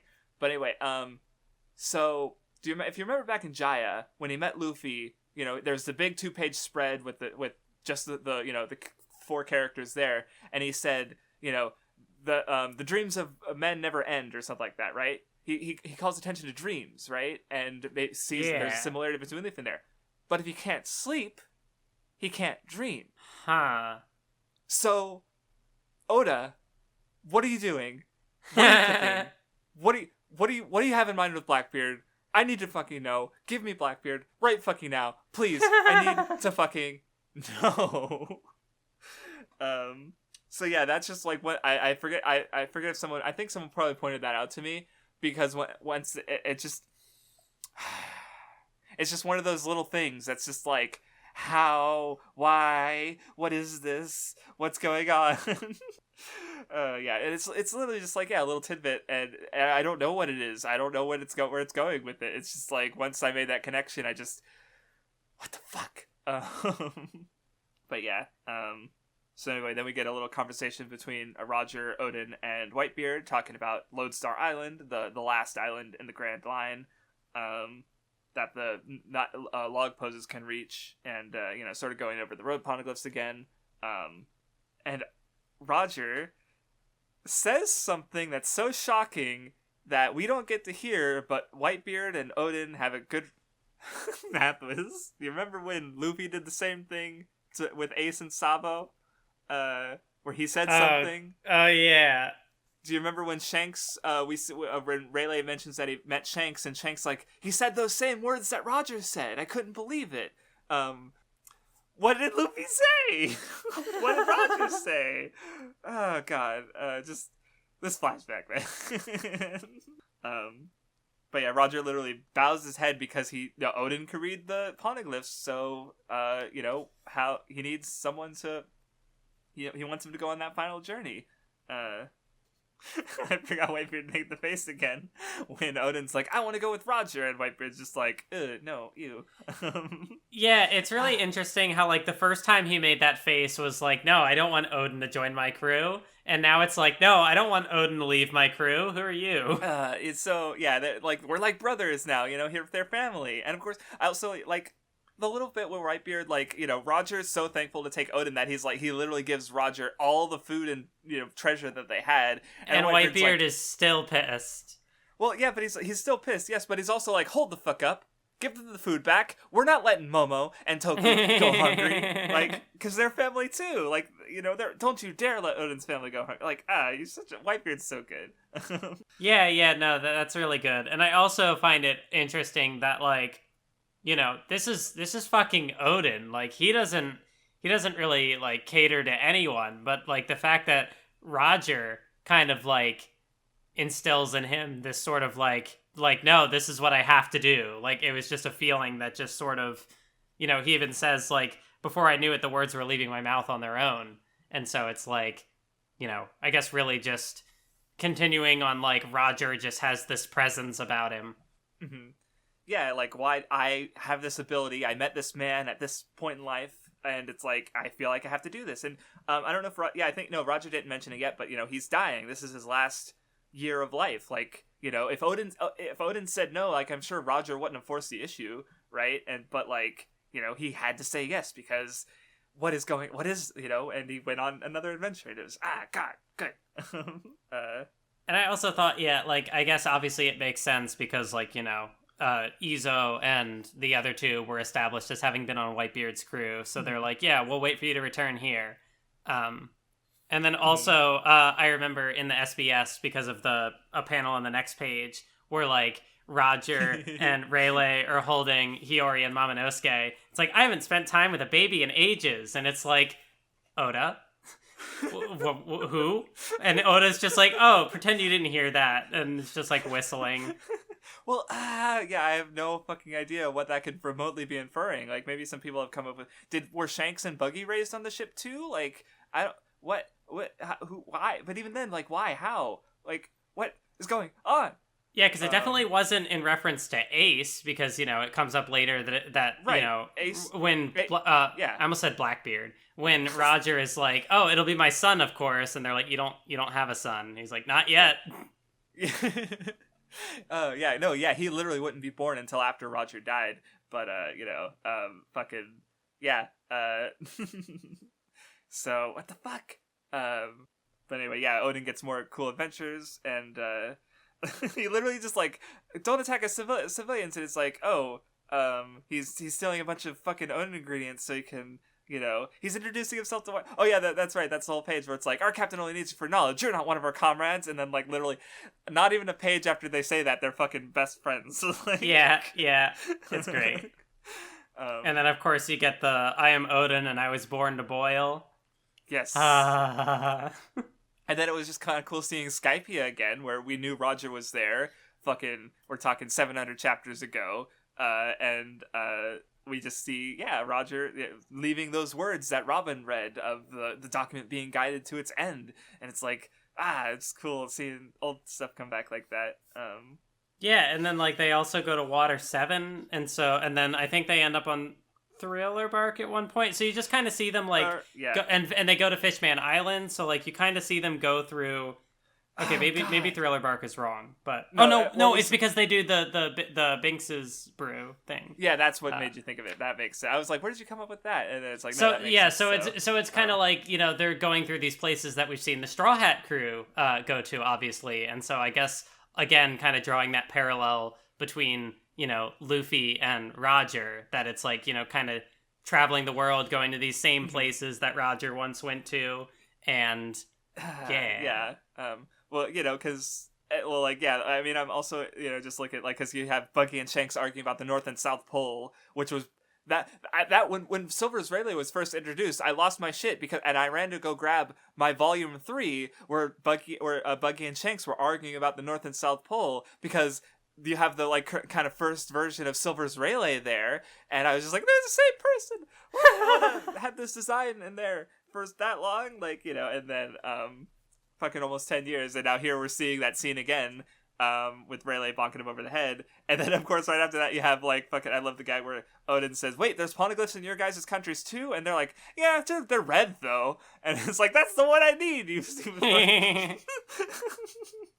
but then and yeah, we see Tom and Kokoro and Frankie talking to Oden. What? Fucking, like, Oden's just chatting up with the dude who's gonna join Straw Hat Luffy and come and save Wano in, like, 20 years. Like, yeah, crazy. Just, and then, and also, like, the idea that Frankie could have potentially been on Roger's crew. Because Oden's like, hey, you're an orphan? Want me to put in a good word for you? And he's like, nah, fuck pirates. Yeah, that would have been, that's something, for sure. And it's just nice seeing Tom again, because, he's dead, obviously, but it's just like, I don't know, he's a good dad, and, like, I like Tom. But yeah, they sing Binks' sake, they go to, Fishman Island, and pal it up with Neptune. We see little baby Charlie, in her prophecies. And then we see... So, if you remember, so Kaido has one of the road poneglyphs because he has the one that was on Wano. Big Mom has one that, Roger mentions already stealing the rubbing for. And then, of course, there's one on Zoe. And the fourth one, apparently, was at Fishman Island. And now, we don't know where it is. So, who the fuck took it? Because when Robin was there, she only found the other one because they mentioned Joy Boy again. Yeah. So where the fuck's the other poneglyph, Oda? Who took it? Oh boy. But yeah, they also talk about, like, Poseidon and Shirahoshi. Don't worry, Neptune, we're not going to come back in the future to kidnap your hairy daughter. I don't know, just... it was nice seeing the fishmen again, always, and the merfolk. But yeah, Toki gets sick, and they make a stop off at Wano to get the poneglyph rubbing, and then, like, there's the whole, where, like, obviously Kaido's already there, he's starting shit, but Oden, he has to finish this journey, and so, like, they can't just stop and deal with this, like, because Roger's time is limited, and it's just, it's rough. Yep, and then they go to Zoe, and yeah, they just do this full journey to all these places the Straw Hats have been to, it's great. I definitely chuckled at Duke Genghis Khan, and he's just, Yeah, no, it's such a good name. I forget if this character... we might have already seen him, but it's been so long since and Zoe is just... It's like a little short arc. So I don't remember if we've already been introduced to this guy, but it is such a good name. We also see a little Pedro being inspired by Roger, which, comes back later. Then, of course, they're on their way to that final island. Buggy's sick, so Shanks decides to stay back, and we're gonna make the journey ourselves when we're older. And so apparently, oh my god, Mathwiz, Mathwiz, this fucking chapter, like, they found the treasure, and Roger just laughed. God, what? Like, this is the closest we've seen of the One Piece since the manga started, and like, yeah, it's just a funny story, a laugh tale, a fucking laugh tale, fuck. So by the way, if you actually look at the lyrics to Bink Sake, they also mention like a funny story in there. Like I don't know if they were shown in the I don't see it in the lyrics in this chapter, but they do mention the idea of a funny story, a laugh tale, in the lyrics of Bink Sake, Binks' brew. And then, of course, there's also like just Joy Boy also connects to the idea of laughter, right? Like joy and happiness, and yeah. Also, just like, the whole page is just Roger, and yeah, the Roger just laughed. It's immediately iconic, like, just, God, what is going on? Oh man, it's just, I don't know, just definitely, like, impactful for me, I think, just because it's like, God, but it's just, I don't know what to talk about, because it's interesting, and I want to know more about it, but it's, I don't know more about it, Mathwiz. So anyway, moving on, Oden talks about the gradual sort of separation of the Roger pirates, or, well, also his fame, rather, like, God, like, Shanks asks Roger something and then shed tears, like, what is going on with him? And then, the Roger Pirates gets disbanded, and of course they talk about how they were there too early, and that, someone else is going to surpass us, and yeah, like you said, Roger is like, my son, that it doesn't exist. And then, yeah, the crew breaks up, and you see, like, they're sending off Roger for the last time, and this was a man's farewell. We were utterly stoic. Not a tear was shed. They're so sweet. They're just, the crew of the King of the Pirates would never cry, as we get a solo panel of Oden just fucking, his face is fucking melting into tears, like, and same with, like, because they go back to Wano, and we parted with a smile, knowing that we would one day meet again, and nope, they're still wrecked, and Oden Oden has a tear in his eye, but also the part. So I want to point out about the panel with everyone crying, is that if you notice, Rayleigh is not there. Well, actually, he's in the back fucking left corner. Like, he doesn't want to see Roger go. He's the one who's been there the longest, and also because Roger also just said something to him, and like Rayleigh is clearly covering his face, and God, Rayleigh. But yeah, then he gets back to Wano. Toki's glad to see him. I like the Kinemon's just like, welcome back, scoundrel. They're just like, oh, I didn't realize you were deserving of manners. Like, they're just shitting on him. I love it. But yeah, they talk about how, Toki has repaired Oden's horrible reputation, and his kids are beloved. Izo's gone, of course, but Cat and Dog are there, and they talk about how, like, oh, where's Denji and Ashura? Well, they've been kind of going off cleaning up after, dealing with brigands and, helping with the economy, because, yep, country's fucked. Sukiyaki's dead, Orochi's in control, Kaido is also involved. There's factories, pollution, Wano's going to shit. Of course, there was also the one time the Scabbards tried to attack, Kaido's men just attacked Curry and wounded Toki, and tried to attack the kids. And Oden just like, fuck this. No. And just literally grabs the swords and charges into the capital fucking single-handedly to kick Orochi's fucking ass and kill this motherfucker. Like, he literally just wreaks a path of havoc, and like, Orochi's like, oh shit, I forgot. What about Kaido? Kaido, you're not gonna attack me. I've got Kaido. And it's like, I don't care. Oh fuck, he's crazy. That's right. Oh god, if only. Oh yeah, and it just passed by the SBS, and Oda explains sort of what I was bringing up before, where how, you know, a bunch of samurai left Wano and ended up settling in the East Blue. So, yeah, right. That was another thing I was going to bring up about how, like, you know, Wano can even tie back to, like, as far back as the beginning of the story. Like literally the first 10 chapters when we were introduced to Zoro and Kuina, where it's like, yeah, Kuina's lineage is Wano. Zoro's lineage could also be Wano. Like, and that would also, because I don't think, yeah, Oda brings that up directly, but obviously Ryuma looked a lot like Zoro in his life, right? So it's very possible that there's an ancestry there, even if it's very distant, you know? So yeah.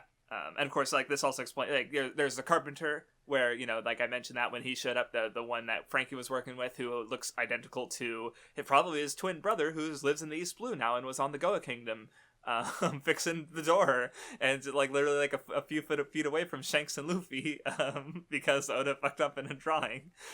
So yeah.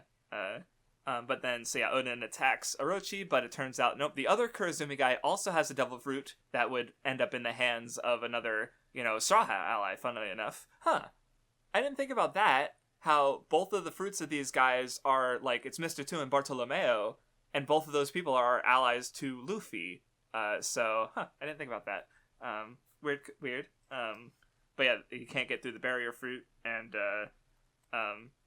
you know, Oden's prepared to take control, and Orochi even fucking gloats about his fucking scheme, and then, but unfortunately, you know, yeah, some people get hit by poisoned arrows, Kaido makes a brief appearance, and Oden comes out, and he starts dancing like a fucking idiot. I'm curious as to how you reacted to this at first. Like, because I know I was pretty, like, baffled when this happened weekly, and we wouldn't get the answer for another chapter or two. So... yeah, I mean, you know, it's weird, but it's kind of like, why did he do that? And then, you know, like, I guess it's easier for me because I'm reading it, so it's like, that's weird. I guess I'll find out right now. Yeah, because especially, like, looking back, it's just, like, sad, because I know he's, like, because he never cared about his reputation anyway, so of course he'd sacrifice his reputation to save people, especially if he thinks it'll, like, you know, lead to the future of the island being better. But, like, God, Orochi's such a fucking piece of shit. And, like, you know, everyone's, like, had this hope and expectation, like, Oden's gonna go in there and fucking save the day single-handedly, but then he comes out and he's just a fool of a lord, and all that hope just immediately gets trashed, and it's...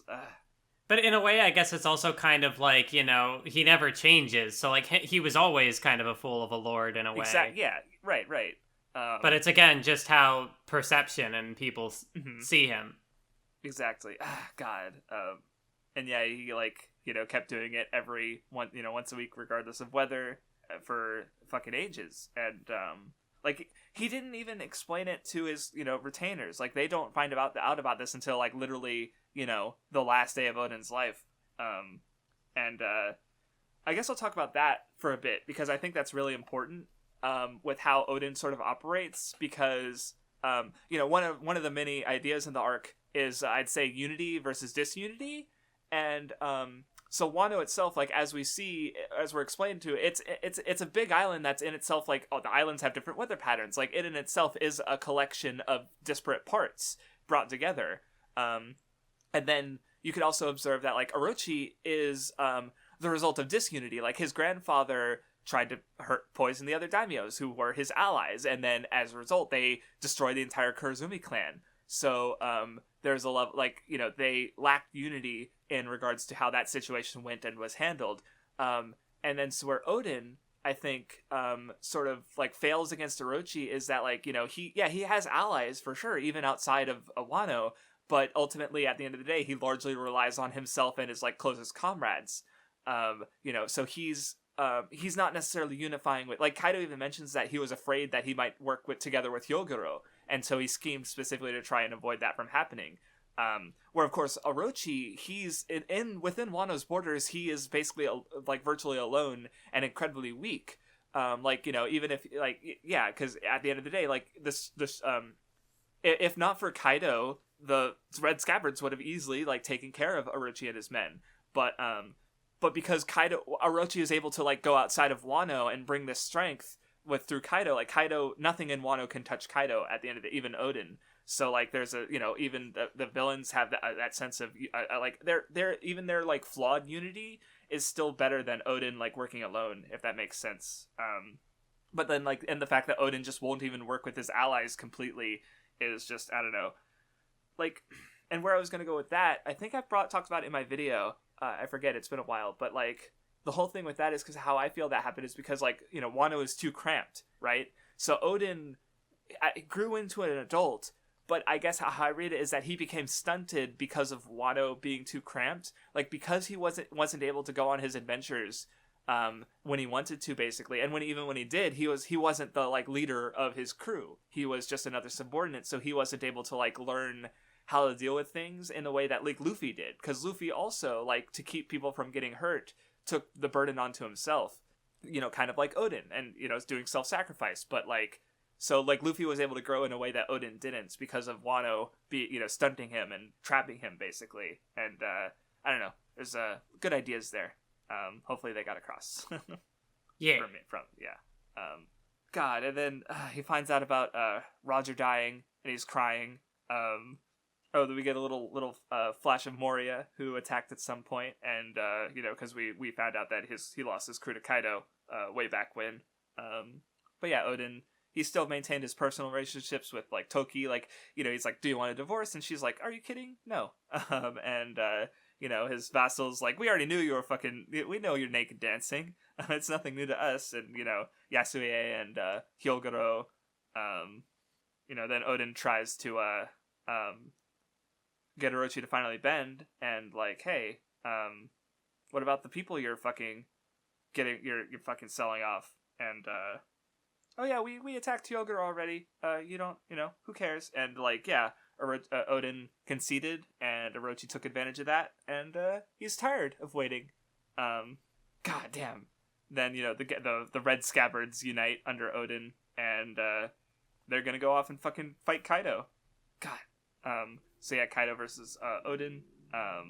They're really fucking strong. Oden gives Kaido a scar. That's a little bit later. But we also see Shinobu join up with Oden. And there's also like the "I have a spy" in your ranks. Yes. Which really makes a lot of things that happen in like especially Act 2 make sense with all their information leaking. Yep. But yeah, so then anyway, Oden gives Kaido a scar, and Kaido, of course, but then the fight ends because Oden, he sees one of the Kaido's men with Momonosuke, and Kaido hits him and beats him. But of course, it was the lady with their transforming devil fruit, and even Kaido's disappointed with that. Like, he wants a good fight. He wants these glorious battles and his glorious death. And Oden might have been the one to give that to him, but ultimately, there's like Kaido has more honor than fucking the Kurizumi clan. Like, and they're the one relying on Kaido for power, and it's just like, like he even says later, like, "Yeah, I killed her, because it's not fucking Christ." But yeah, Oden is sentenced to boil to death, because, well, I guess someone in Kaido's group has a fucked up sense of humor, or at least a lot. I don't know. It's just goddamn. But yeah, Oden makes Kaido a deal, and where it's like, "Hey, if we can withstand it for a time period you agree to, let us go." And Kaido gives the 1 hour time limit, and Oden fucking just he literally like this him standing in the pot, like. Going back to what I was saying earlier, here's Oden literally taking all of the burden and putting it on himself, which I just feel is so similar to how Luffy was before, at like especially Shibandia Archipelago, where he doesn't want his crew to get hurt, so he'll just let himself get hurt and take everything on himself, like fighting Aokiji, fighting using Gear 2, which will sacrifice his lifespan. And, but he had to learn that that's not right, that, his crew also wants to sacrifice themselves for him. And by, doing that, he's just, forced, but Oden didn't learn that lesson. So here he is doing the same thing and sacrificing himself for the people he cares about, and it's God. But yeah, Shinobu talks about how like Orochi deliberately wanted to let the country go to ruin because, you know, he's like, you know, the bad negative side of the country, so he suffered so much because of it that, yeah, he doesn't care if it gets destroyed and ruined. And, you know, he explains why Oden was doing his dance. I thought this was another sort of interesting thing, like how, with him doing, like, the dancing, and apparently there was some sort of, like, you know, deal with Orochi where it's like, yeah, if you do this dancing every day for however many years it was, that like, yeah, you know, we'll build these ships and we'll get off the island. And, you know, Oden takes that at face value and trusts them on it. And you kind of get something here with the execution where it's like, you know, Kaido is like, yeah, okay, stay in there for 1 hour and you'll get to live. And then Orochi's the one who's like, I changed my mind at the last minute. Mm-hmm. Right, like, I think, yeah, because, you know, yeah, Kaido does have a sense of honor about him, even though, you know, he's still shitty in a lot of ways, but, like, yeah, it is interesting that Orochi is worse than Kaido, and Kaido allows Orochi that freedom. Like, there's even, like you see the scene where Orochi's talking about, like, the samurai, and how they're still around, they're gonna come and get me, and Kaido doesn't give a shit, right? Like, they don't have, like, you know, they're allies, like I said, I mentioned the unity aspect before, but also, you know, Kaido's alliance is very, you know, shaky, and, like, compared to, the alliance that Luffy's builds, and you know, so, God, I don't know, it's just, you know, Kaido just, you know, I remember around this period, remember feeling like he was just getting more interesting with the ways that he, was characterized, because, yeah, he's evil, but, you know, he's not the worst, I guess, and, yeah, but yeah, so, you know, Shinobu's helping Oden be more well understood by the people of Wano. I like the little interaction where, like, you know, he's boiling, and, you know, some people start thanking him, and Kinemon's, like, mad, because it's like, well, you know, oh, now you care, you know, like, where were you guys before? And Oden's just, like, taking everything he can get to sort of, like, you know, keep you know, because he's, like, you know, I'm sure mentally he's, like, you know, he needs all the fucking support he can get, I guess, to do what because he's pulling off this fucking superhuman feat, and, I don't know, just a neat little thing, and then, yeah, he mentions the tidbit about, Kozuki clan closing Wano, and he wants it opened, and, you know, even though he knows it's he's passing on his will to the scabbards, because someone needs to fulfill it. And yeah, Orochi betrays him at the last minute again because he's fucking horrible, no integrity, no honor, and Oden lets the samurai go, and they're all thinking back because, you know, he's gonna die, and they're losing this person who they care so much about.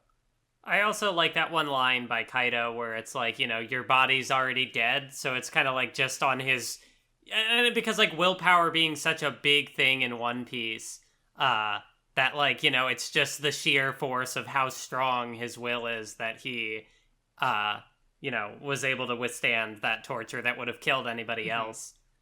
Like, it's not just a physical strength; it's equally as much a, you know, strength of will, strength of character type of thing. Mm-hmm. Yeah, and then I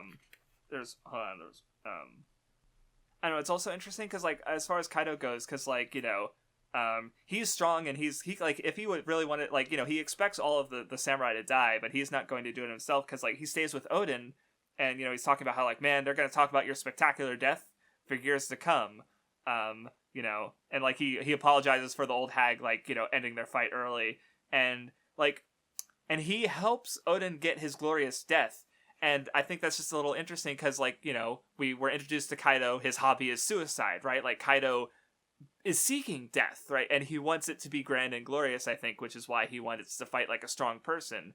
So here he's granting Oden what he wants the most, even though Oden doesn't care, right? Like, he's like, I don't care if I'm forgotten. I just want Wano to be freed, and it's just like they just have an interesting, like, dynamic, I think.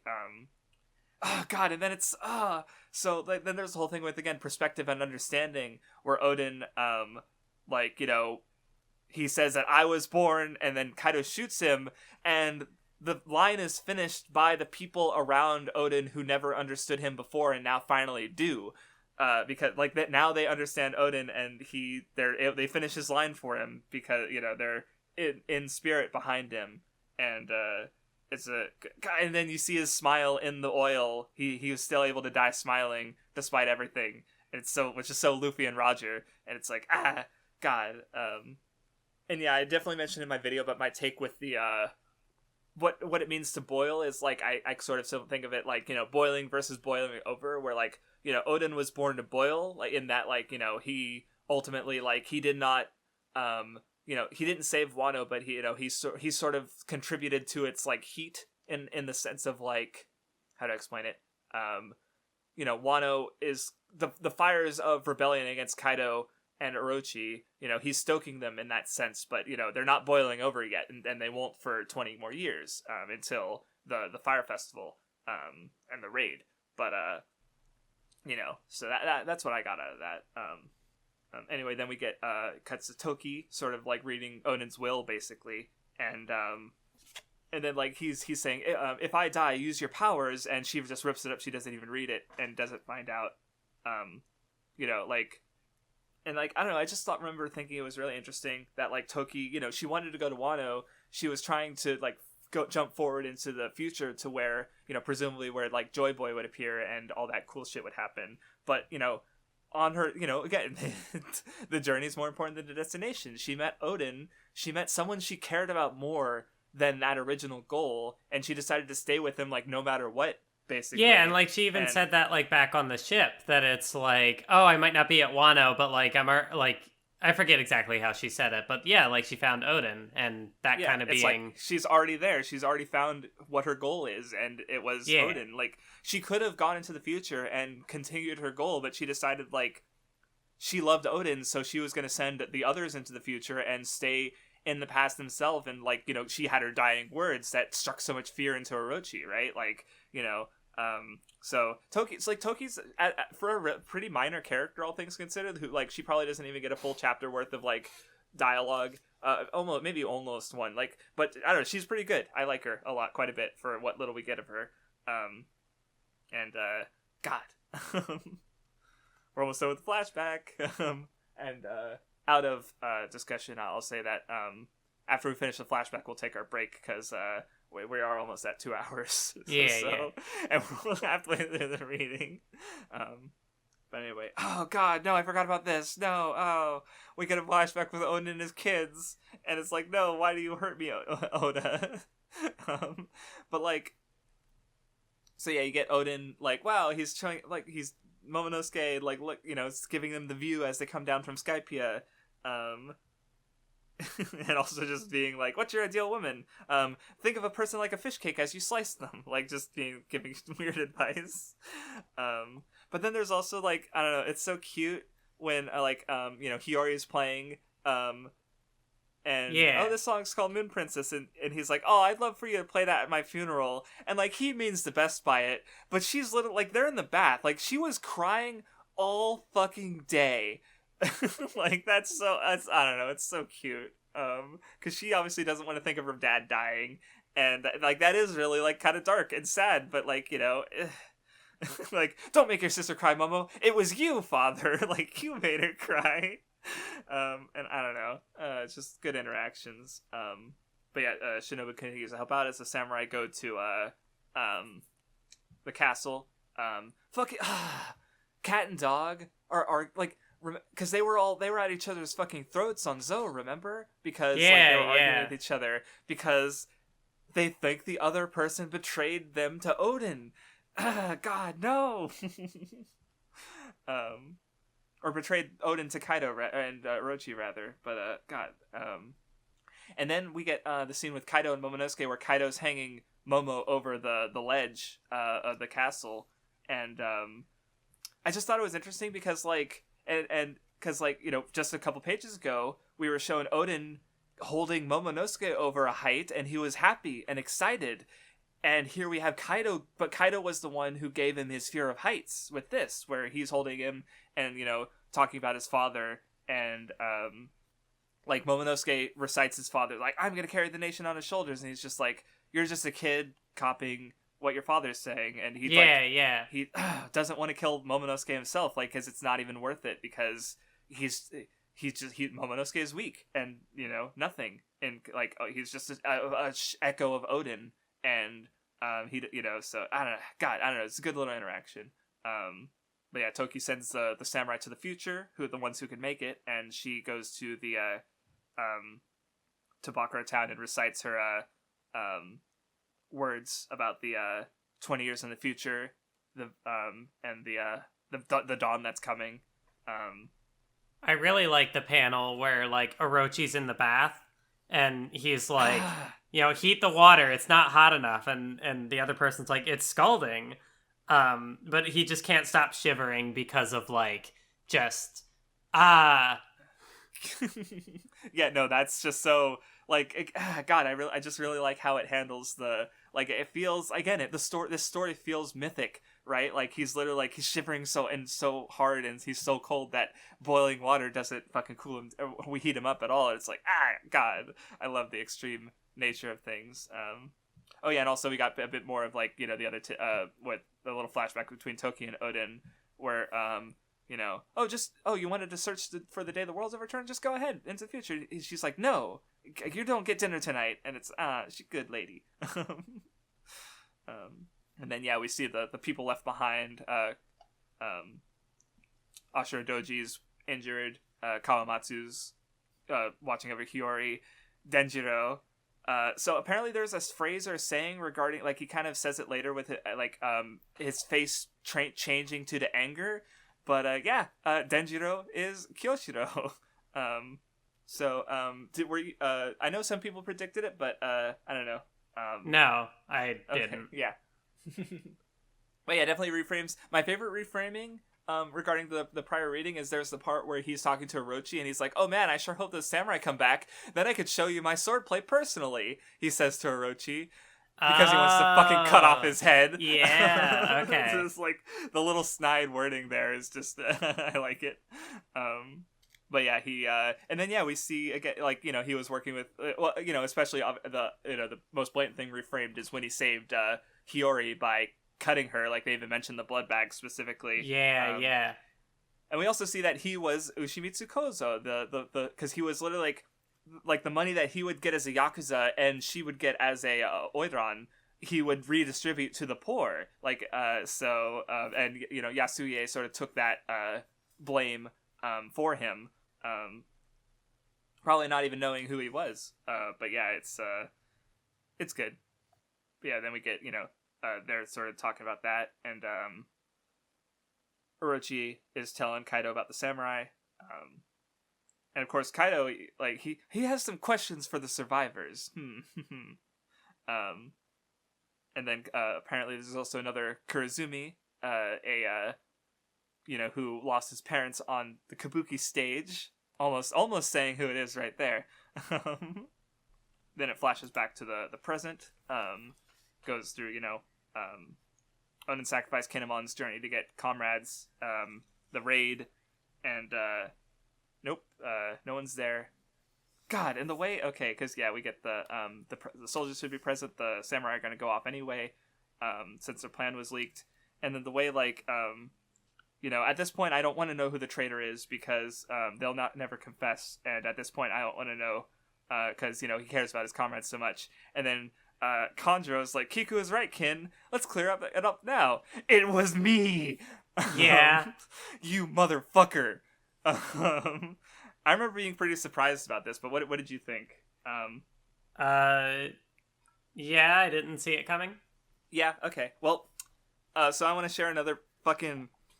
Okay, so because one thing they established with this is that Kanjuro is able to draw really well. Actually, like all his previous terrible drawings were, another part of his character, basically.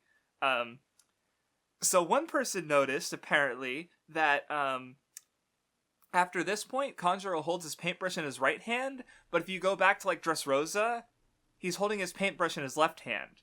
Oh.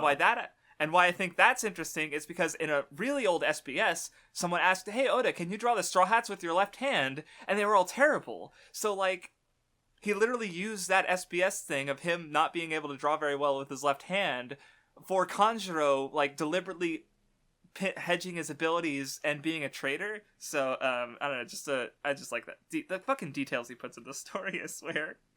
But yeah, Kanjiro's a piece of shit. And he's basically gloating about his evil plan as Kaido's crew comes in. He takes Momonosuke, and and then as the Kaido's crew comes in to take care of the samurai on the ship, they get blasted from both sides, and fucking when you're at sea, you fight against pirates. Let's fucking go. Yeah, it's so good. It's so good. God, yeah. And we also get the Luffy Law Kid alliance back from Shibondi once again, but this time with Wano, and it's really cool. Yes. So yeah, getting right back into it, they explain how they got out of the obviously Sunny's gonna resist any damage, and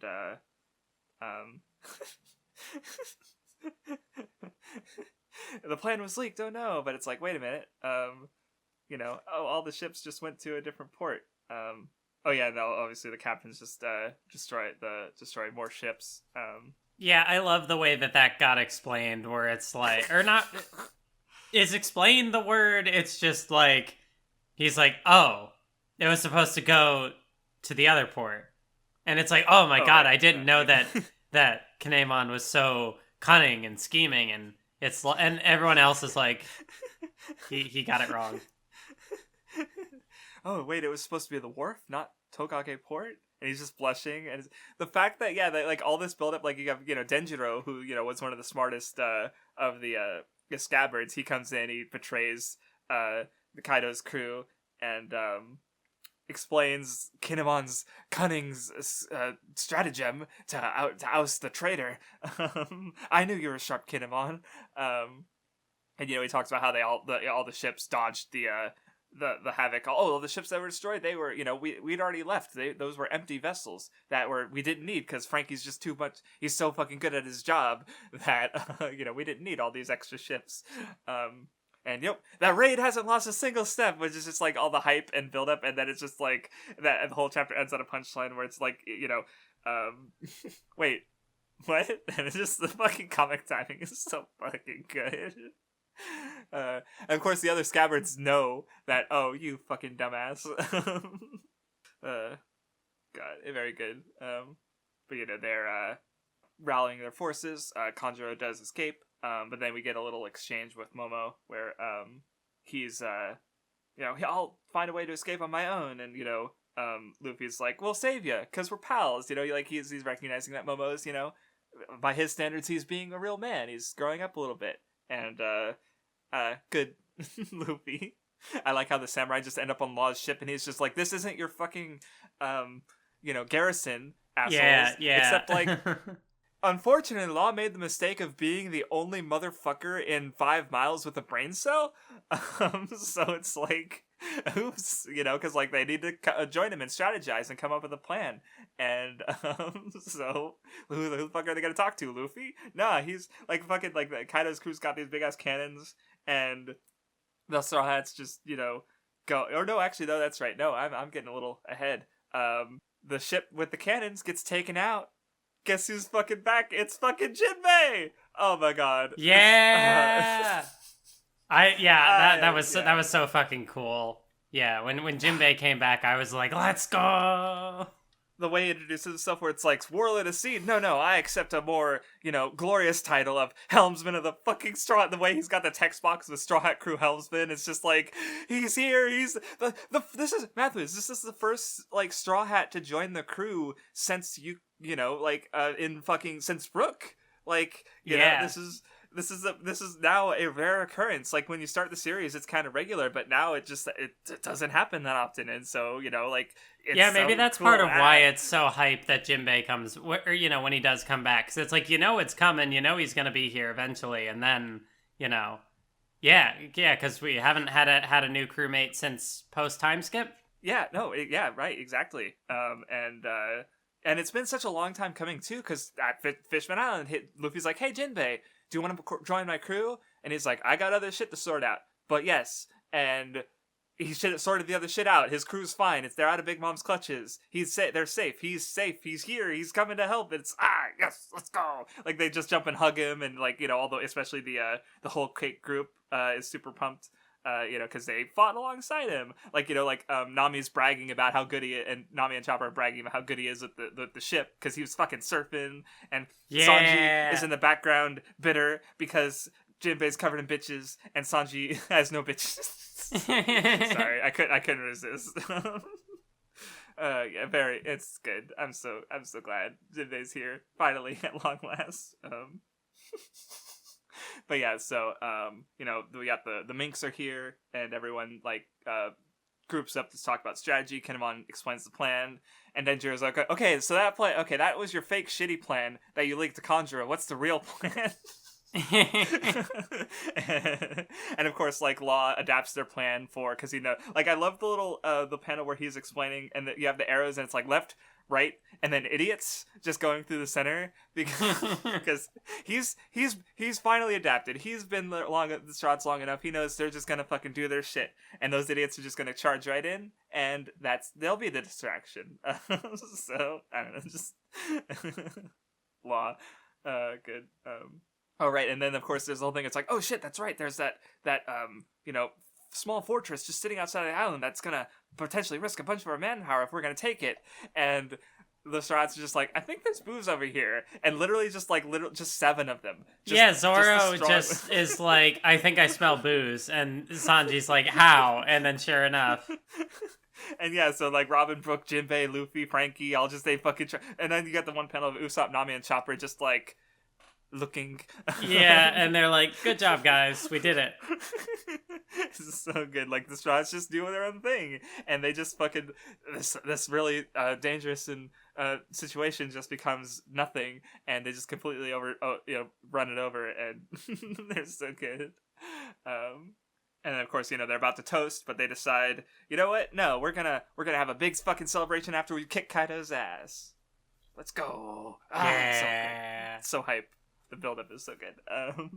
God, it's been so long since I've gotten to see a proper post-battle One Piece feast. Oh, the fact that, this is the first time the Straw Hats have all been, we had them all together technically before, but this is, now they're even more together, and we're not quite there yet, but we also get, the first time all the Straw Hats fought together for the first time, literally since Fishman Island. Yes, let's go. Literally Fishman Island, fucking 400 chapters ago? Shit.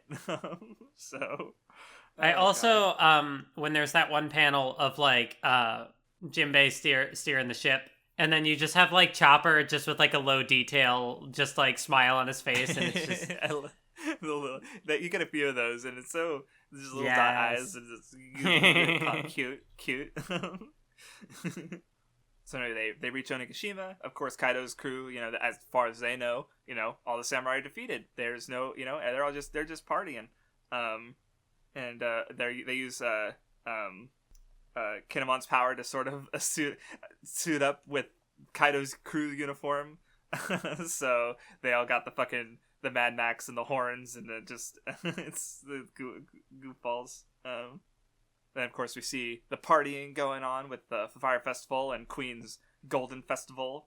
Oh, right, so yeah, there was a joke that I wanted to... Go ahead.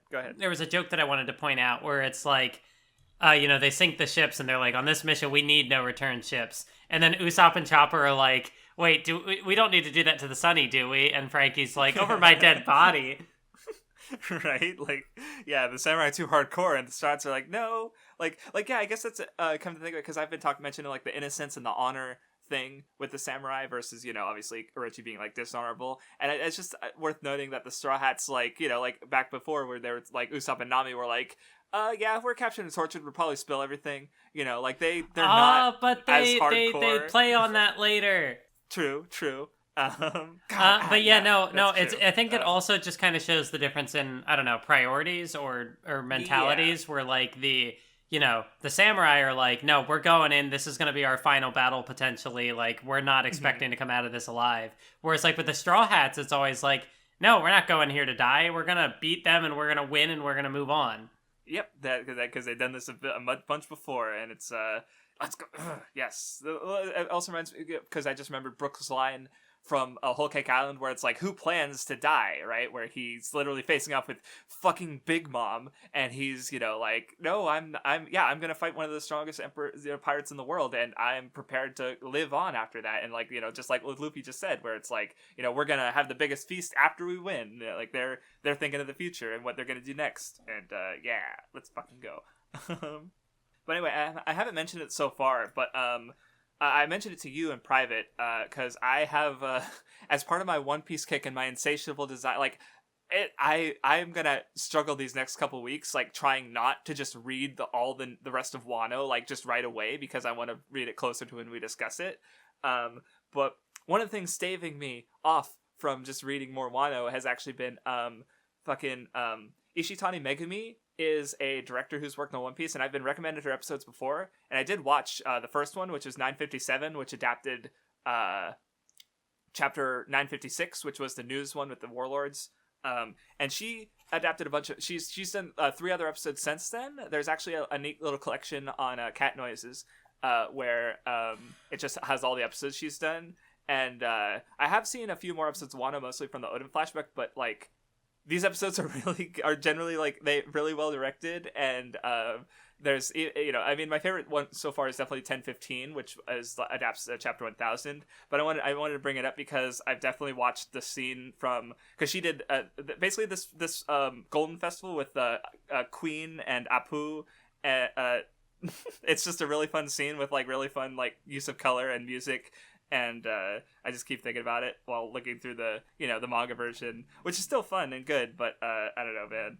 Yeah, I guess while really while you're on the topic of like the anime, I was thinking like, in particular this whole like raid on Onigashima part, I think I might want to I could see myself enjoying the anime more for it, just because like, I didn't feel this with the Paramount War, where it kind of feels like, the manga chapters are in a way like they're already like stuffed almost too full, I think sometimes, where it's just like there's so many characters and so many things going on, and it's like the manga kind of has to go through it really quickly because otherwise we'd be here forever. And just knowing that like the anime is going to expand on it anyway because of how things get adapted. And so like I feel like in this case where it's like, and even like they introduced the like jokey antagonists where it's like they're here in a page and then immediately gone, and just like I feel like certain gags would maybe have more time to breathe in the anime, whereas like I remember seeing in the SBS there was like someone pointed out like when Jinbei arrives and there's like in the very corner of the panel you see like the outline of Sanji, but like there's not even enough space to like get him in the panel. And it's like, no, here's what Sanji was doing. But so it's just like, in a way, I think like with this part in particular, I feel like I was feeling some kind of like, usually I like the way that Oda structures and lays everything out. And I'm not saying that like he does a bad job here necessarily. I just think it's like not as impactful as I think his typical, I guess just structure. But I think part of that might just be down to how like how big the arc is and like how many characters are there. Like I don't know, if I remembered the Paramount War more, maybe I'd be able to make like specific comparisons of why this feels a little off. Also that the way you read it split up the double page spreads, which was basically every fucking page. So it was a little, I remember that, but that was, so I don't know how that would have affected you then versus like if you'd read Wano that way, maybe. I don't know if you'd felt if it would be worse. It would, I don't know actually, but that's all I remember. But no, I understand. Or maybe that just comes down to my reading comprehension or lack thereof. Well, I was gonna say, because like regarding like the anime original content, like with the episodes that I saw from Megumi, those episodes, like the anime original content was often like really good. But then I've also, sometimes there's just scenes that are, maybe feel a little bit longer than I feel, they necessarily needed to be, or because jokes getting dragged out. Like one I remember bothering me was actually, it was when Caribou was on the barrel when they were going down to Fishman Island. And there was like Frankie like kind of like came like the way it's framed in the manga, you know, he comes up and he like he's just slowly like comes up while Caribou's internally monologuing, and then you just see like Frankie, he like finds Caribou basically. But the way that it works in the anime, it just feels like it's just way too long, I think. And then again, like, so I remember like literally after one of the episodes that everyone was gushing about, I guess they added some stuff with Sanji that was the anime original that people didn't like. You know, because people are bothered by certain aspects of Sanji's character, you know, so it's like there's a double-edged sword, I guess, which like, you know, but at least I could say, so yeah, maybe the people like Wano as a whole, like the anime has been getting a lot of praise, and I just want to say that you know, I haven't not seen all of Wano, so I can't speak about that, but I can say that at the very least the episodes that you know, Ishitani Megumi directed are fucking phenomenal. And so absolutely worth checking out. And that basically covered this reading, because like the start and the end of the reading were both covered by her, specific, like the first chapter and the last chapter, and then like 2 chapters in between. And they do some cool stuff. But I just want to mention this one because like I just was reading it again. And I was just like, I've seen that scene like 3 times, and I'm probably gonna watch it again because just like you know, because Queen, I was even thinking about it, like, and maybe part of it is because I've seen that scene a couple more times now. But like, because I did like him even like as of the last reading, but it's just like, I don't know, he's probably one of the evilest of Kaido's guys, but somehow he's just really fun and endearing despite all that. So I don't know. I was just thinking about that. But yeah, anyway, I'm gonna move on. So then we get a little introduction to some new characters where the Tobi Roppo are, you know, talking about you know, moving up, maybe dealing with Queen, and of course, you know, Kaido called him over. I just want to say, like, because I mean, they're fucking, these designs, I don't know, they're like, Oda can just drop a bunch of characters and just be like, God, I love you guys, they look cool. And also, but I also want to specifically highlight, how do you feel about Ulti? If you had any specific thoughts about her at all. I mean, I think it's like a good design, and I guess, I don't know, the character in general as well, like, well, I mean, I think it's kind of funny how, like, you know, there's like the, like, I don't know, like, I guess I didn't think about it a whole lot, but that's like fair. there, I know that she has her whole shtick of like oh, she's got like the speaking like an elegant lady type thing, but then she just snaps at people. Yeah, I don't know, it's okay. I would say like I don't know what I'm trying to say. No, it's fine. I just put you on the spot, so don't mind me. I just wanted to say, it's like, I mean, aside from, I like her design for sure, and I don't know, every note I have in my, you know, because I keep notes, I'm pretty sure every chapter that Ulti shows up in, I either say I love Ulti or it's just Ulti in all caps, because she's just fucking stupid and she's a fucking shitty brat and she's hilarious. I don't know. I just love her. I think of the characters who are introduced in this group, she's probably the one that stands out the most. Except for maybe Drake, because he's been around for way longer. Well, I don't think Drake counts. Of the new characters. Yeah, right. Okay, understood. But yeah, like I just like, especially like just the way like they're all talking, and she's just like, oh, you know, Kaido called us for one thing, and Ulti's just like, oh, his family issues? Is he fucking stupid or something? Like she'll just call Kaido a fucking idiot, and she says it to his face later.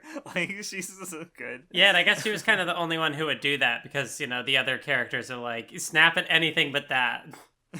Right, like I don't even think like we've seen like the fucking lead performers do that really, and they're Kaido's like top guys, you know. So Ulti's just built diffy, I guess. She's dummy. I love her. You're gonna hear that a lot, just warning you. But anyway, the party's going, everyone's moving out. I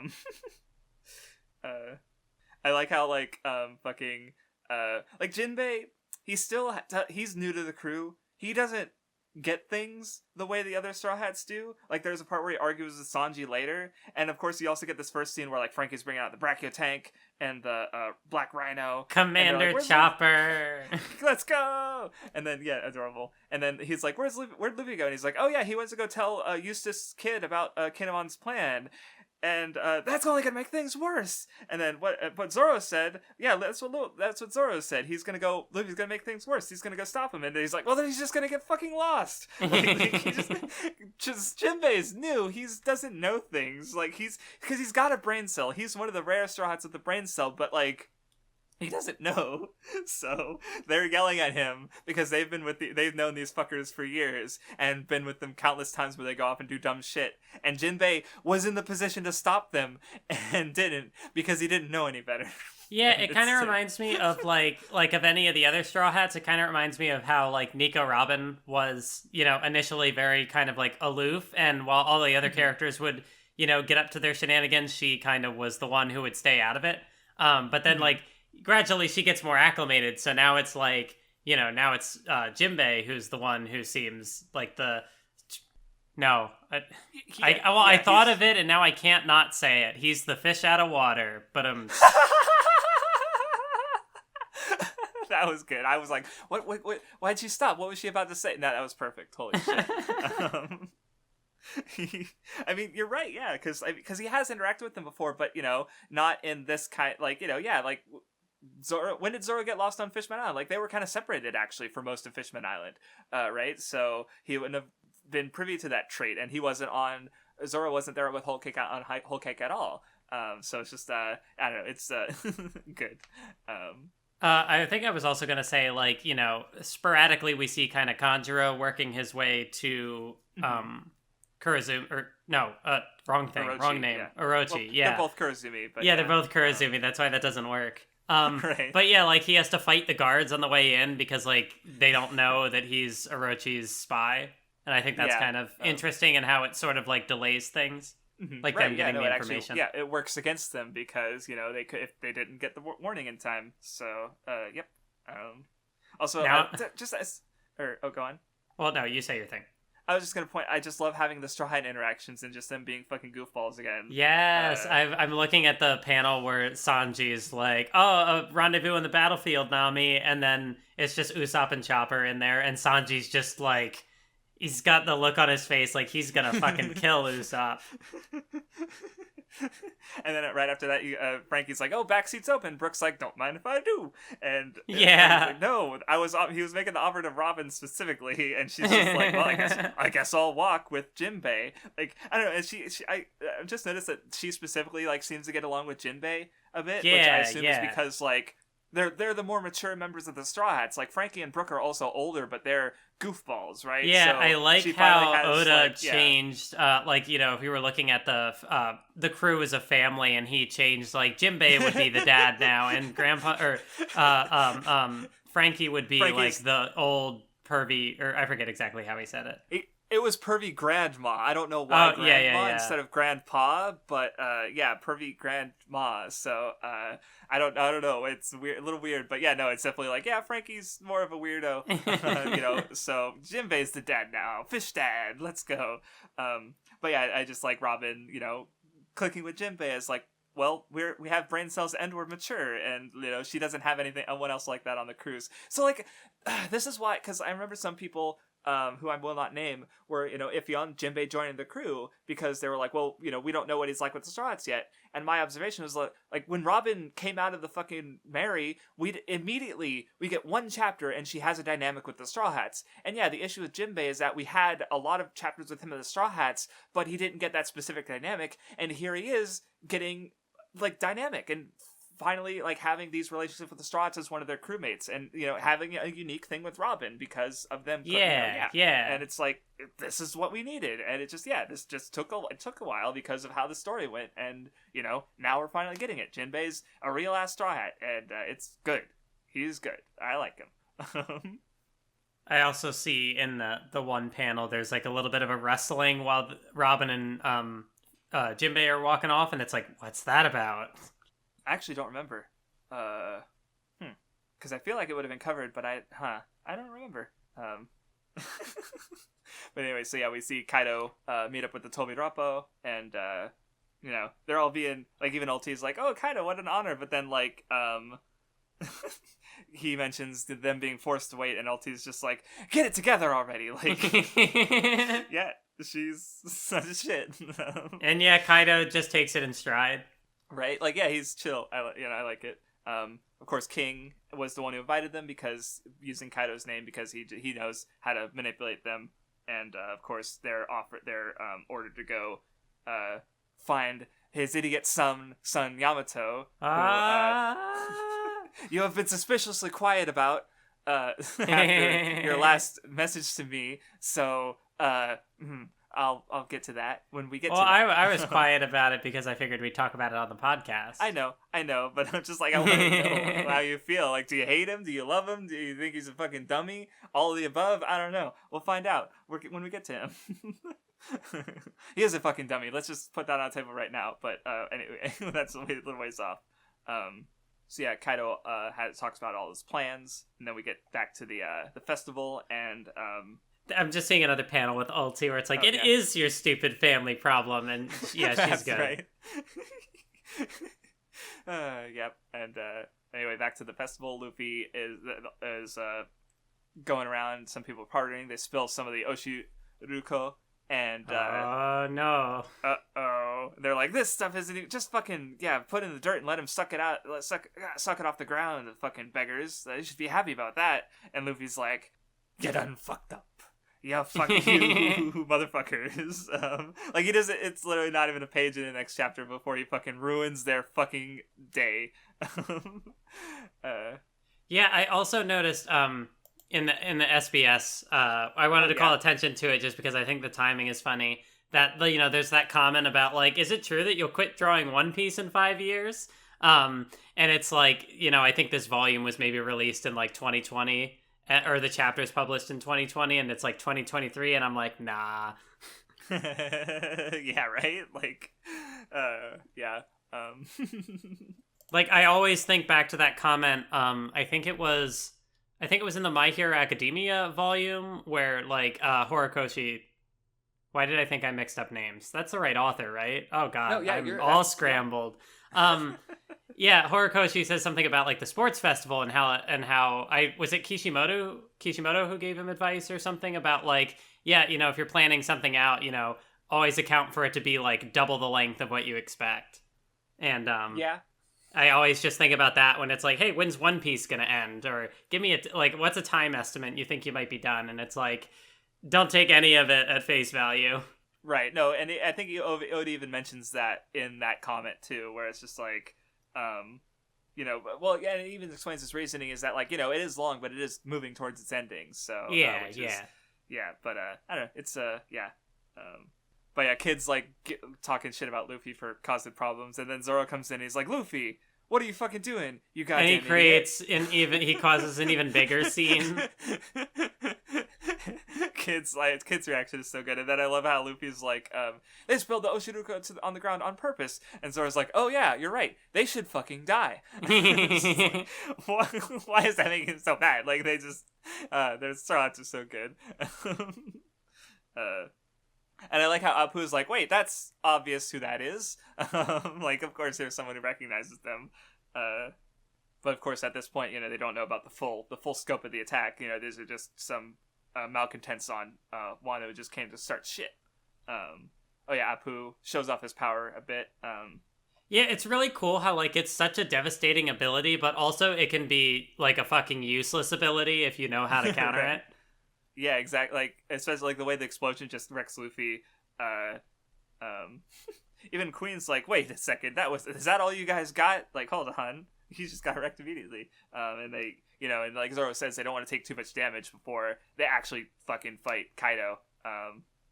And then Kid sees Apu and is like, I'm gonna fucking murder you, you traitor. Yep, because that fucker was in with Kaido from the beginning. And so like, he caused a lot of the shit that Kid had to go through. So gonna fucking ruin his day. Like, so, and I guess I even just realized it is that, like, Kid was literally giving, I mean, in fairness, like, Luffy and Zoro have already caused the scene, but, like, Kid could have, you know, made progress somewhere else and snuck away, but he also let his emotions get control of him and started his own shit, right? Yeah, so, you know, so he's no better than the others. Right, like, yeah. I also see this panel where Queen is just like, wasn't everything supposed to be fine in Udon? And, like, eyes just bugging out of his head. You know, his expressions are great. Yeah. So yeah, I don't think we know the deal with the numbers yet, but they are just these fucking big Oris-sized dudes who are all just weird ass Oni looking giants. I love how they work with that later, where the Straw Hats are all together and they're like, it took all of us to beat one of these in the past. Let's see how we've grown. God, yes, let's go. Sorry, I'm looking at Apu tries to attack them with the sound attack again, and they just cover their ears.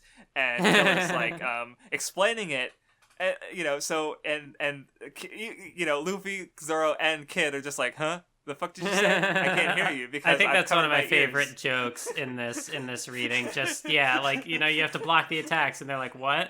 God. Yeah, and it's just another example of like Kid and Luffy being so like especially Kid like is really antagonistic towards Luffy, but they're the same person. They're just the same ass person. Yeah. It's just they're so simple. I don't know. It's good.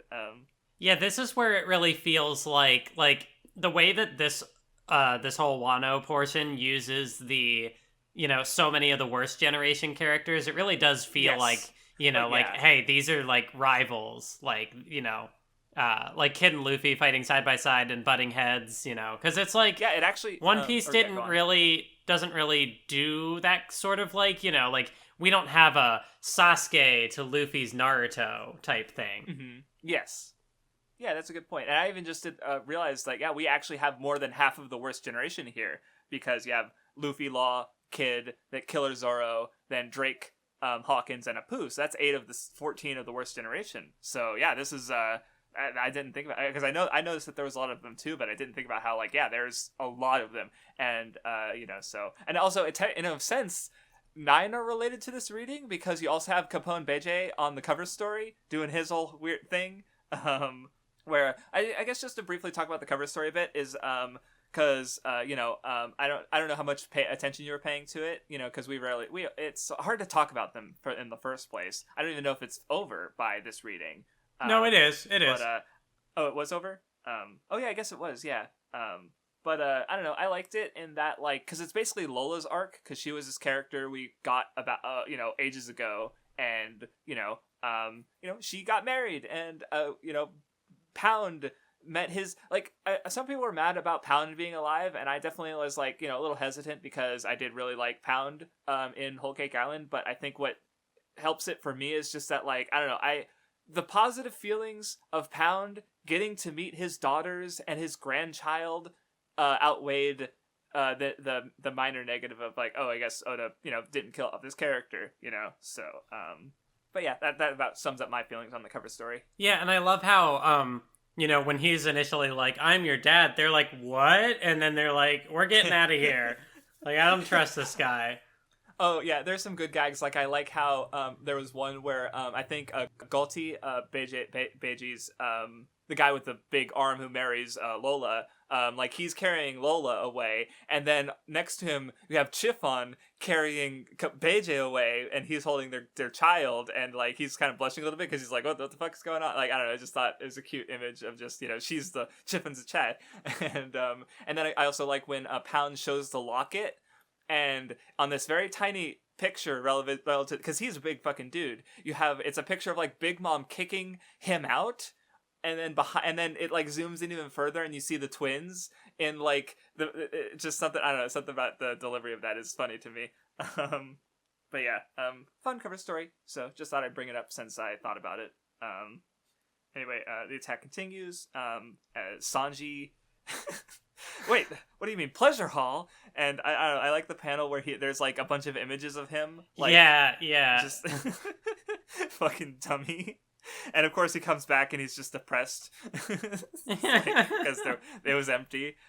Wait, someone's coming out of the Pleasure Hall. Sanji, it just in shadow. And then right after that you get Chopper, Commander Chopper, moving out, and then meets face to face with another good Big Mom face. Yeah, it's just the immediate oh shit. And it's so neutral. I think is something about the neutral, and plus the too much makeup. She does not have I don't think she has this much makeup throughout the story. But just I don't know, it's just she's just what is this? And she's just normal. And Chopper's like, oh no. So yeah, just good moment. Oh yeah, then Big Mom's pirates are coming. And if I had a nickel for every time a flying devil fruit user knocks Big Mom's flagship off of this exact same fucking waterfall, I'd have 2 nickels.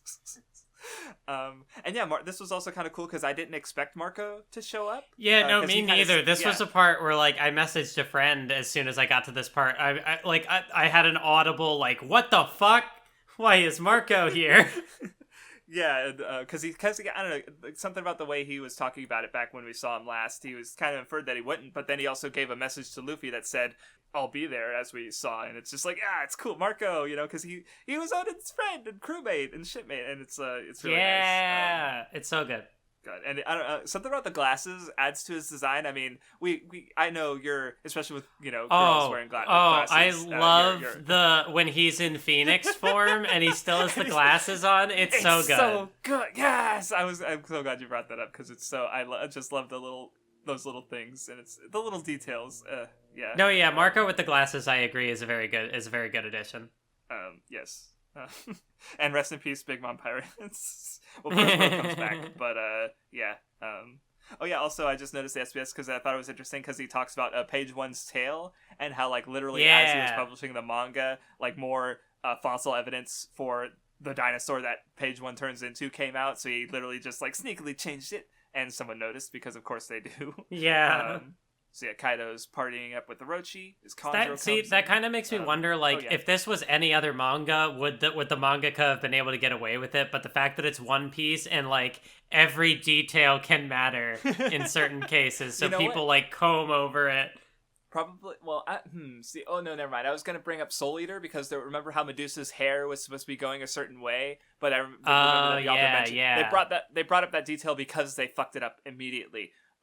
So never mind. So that wouldn't have been but also I guess like, not a lot of like some manga like Fairy Tail, I remember, has a question corner thing, and there were definitely mistakes that people were pointing out for sure. Mm-hmm. But but I can't think of very many manga that do that in the first place. So see, and now I'm just thinking about the fucking tirade, and it's like, oh, there's another parallel between Fairy Tail and One Piece. No. Bury that. Bury it. You will never. Shame. You will always live in the shadow of the tirade. Fairy Tail. Why fairy god? But yeah, Kanjuro brings in Momonosuke. Kaido re-expresses his disappointment. Because obviously, especially like Momo, it's been like a couple months for him. He hasn't changed in Kaido's eyes. So yeah, I don't know. Something about the face that he has when he's talking about how he's disappointed in Momo is just like there's like a sadness there. I don't know, but not definitely more like because like for him it's been like 20 years, so he's like, oh, maybe there's a change here, but with the time skip, there's nothing. Right, but yeah, then Kanjuro drops the we failed. Wait, the operation failed, stopping the operation failed, and then just as that happens, the fucking Oniwa Banshu guy is like, oh yeah, we got some we got problems. They just found the ships, and it's like, well, they're probably here, and like literally, and then oh god, the fucking panel where like haha, we'll take down all these enemies, and Orochi's just like fucking freaking out, like God. It is so good seeing this coward get his comeuppance there, and just oh yeah, get a little reunion between Marco and Neko, Cat, Izo. Yeah. So I get to bring up another point here. So Sasaki talks to Kiyoshiro because he's like, oh hey, you're that samurai guy. I thought you were chilling at the capital this year. And obviously Denjiro uses he's able to tie up Sasaki and keep him pinned for keep this powerful enemy stuck for a bit.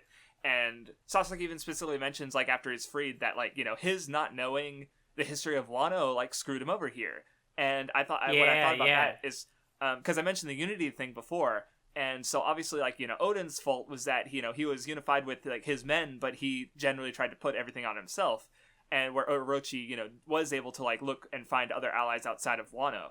But then, as we see here, is that, even if, like, Kaido and the samurai and the Tobi Roppo, they're united, in quotation marks, like, their unity is flawed. Like, here's Sasaki, like, he doesn't understand or care about, like, Wano, and that screwed him over here. And then you'll have, instances of, like, like, they're constantly at each other's throats and don't get along, and obviously, like, there's a lot of, problem in their ranks in that way. And so, it just works as far as, like, they're not completely unified, and this is just an example of that, that I thought was neat. And especially goes the other way too, because a lot of the times, like, I mean, in fairness, like, because of, like, Wano's isolation, like, there's a lot of characters who just don't immediately recognize, Straw Hat Luffy, the 1.5 billion berry man, right? Like, I think Ulti doesn't really, like, know who he is when she sees him, and obviously a lot of the samurai don't, because they're in a closed-off nation. So, just, interesting. That I guess it goes both ways, is what I was trying to point out.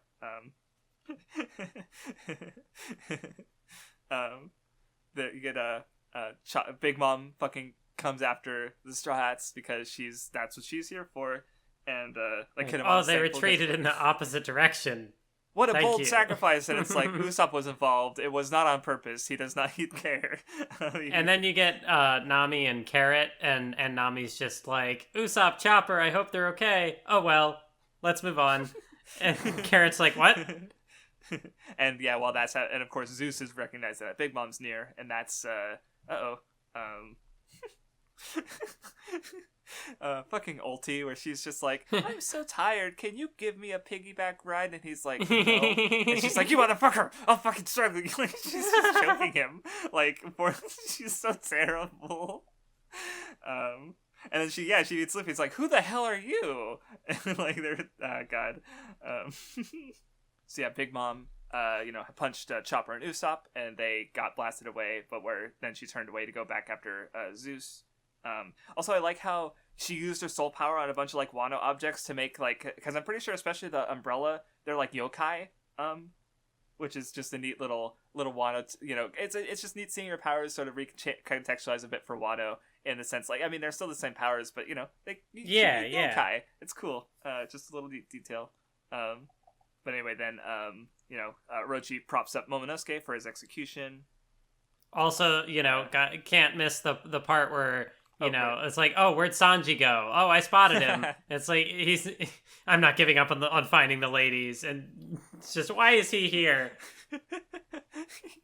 God, oh man, I have and then kind of later how that happens, where, like, they're with Jinbei and them, and it's like, oh, Sanji must have found a terrible enemy. And it's like, sure. Kind of, I mean, yeah, indirectly, but... Let's go with that. Because, yeah, Zoro and Kid are causing problems. Luffy, God, I don't know, Ulti, like, hugging page 1, and like, are you alright? Hang in there, just you hang in there, you sweetheart. Like, something about, like, they're silly. You're the one who used him to ski down the stairs. She's, like, blaming Luffy. And then, yeah, they get in a fight over who's gonna be Pirate King, and, butt heads, and, nope, Luffy, because she's the, I'm not gonna fucking. I looked at the name and I'm like, I'm not pronouncing that. Never mind. I'm not even gonna fucking try. But yeah, like, she's headbutting this whole thing, and Luffy is like, no. So it's such a cool panel where they're like headbutting each other. Yes, for sure. And then you get like the close up on their faces. Yeah. Mm-hmm. And Luffy just like just fucking knocks him the fuck back, and as he gets grabbed by Ulti, someone else comes in.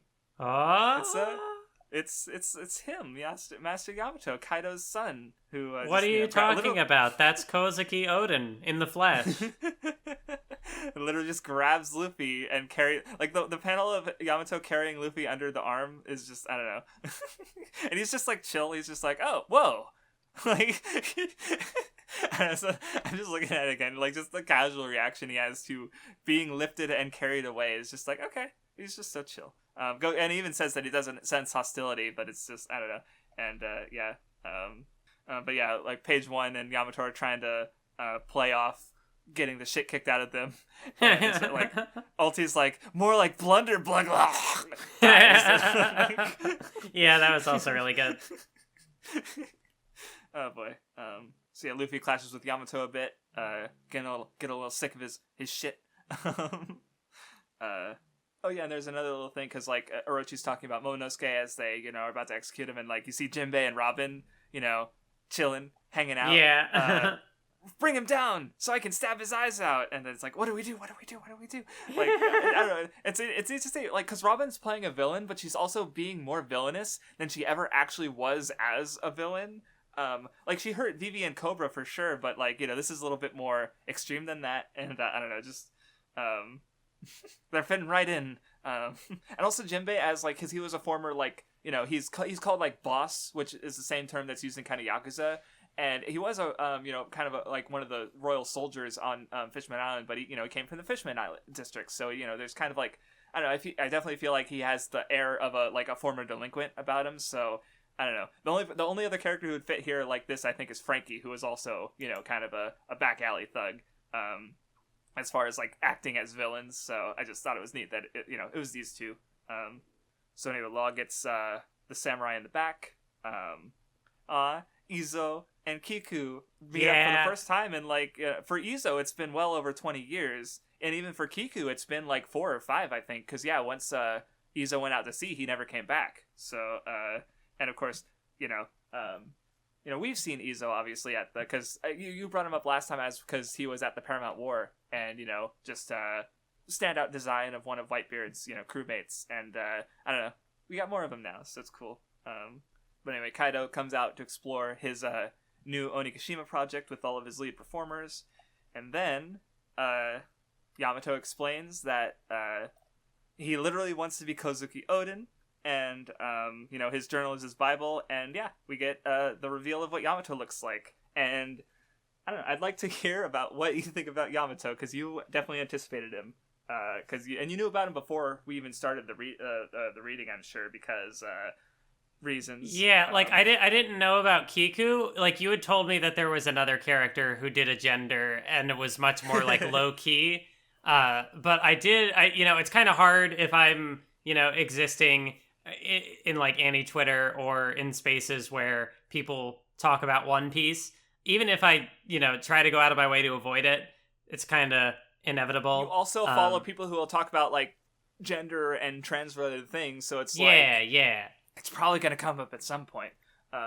Yeah, so I was definitely anticipating finally getting to Yamato. And I guess for me, it's like, it's weird putting into context, like, these chapters come out weekly. So I feel like I remember people talking about Yamato for a while. But it's like, wow, we're like so far into this arc and we're only now getting to Yamato.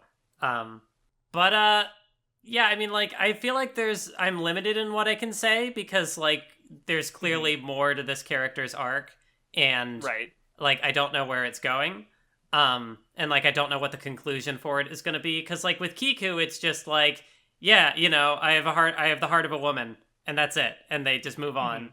And like with Yamato, I did like it how like when Luffy and I forget who it is that they meet up with, oh, right, it's with Shinobu trying to rescue Momonosuke.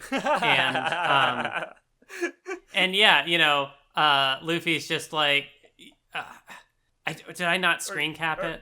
But yeah, where he's just like, yeah, like, he's an ally or whatever. Like, and it's like, yeah, Luffy... says, I'll save you, I'm Oden! And Momonosuke and Shinobu just have the most horrified fucking look on their faces.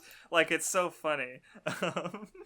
But yeah, I do like how, trans-inclusive Monkey D. Luffy, where it's just like, oh, you're Kaido's son? Sure, whatever. Yeah, move on. That's a little weird. Move on. Well, the fact that even, like Kaido, this horrible, like, a horrible father, right? Yeah. Like, and an absolute piece of shit, still respects Yamato's gender identity, even if it's based in fucking, like, his mortal fucking foe in Kozuki Oden. Like, and that's, I guess, the thing about, like, how the series treats it, is I feel like Yamato's gender is kind of treated about the same as Kiku's gender, where it's just like a thing. What people react to and think is fucking weird is when Yamato goes, I'm Oden. I'm literally Oden. I am like, just like, that's what people is like, what the fuck? He's like, that's the part that Kaido rejects, right? Like, stop saying that you'll be Oden and just, lord over Wano as a shogun, right? Like, that's what, Kaido tells Yamato and wants from Yamato. you know, and that's what everyone reacts to is like, hold on. Like, and Luffy did have the brief, like, wait, you said son, right? Like, he was, you know, a little, you know, when he saw what Yamato looked like.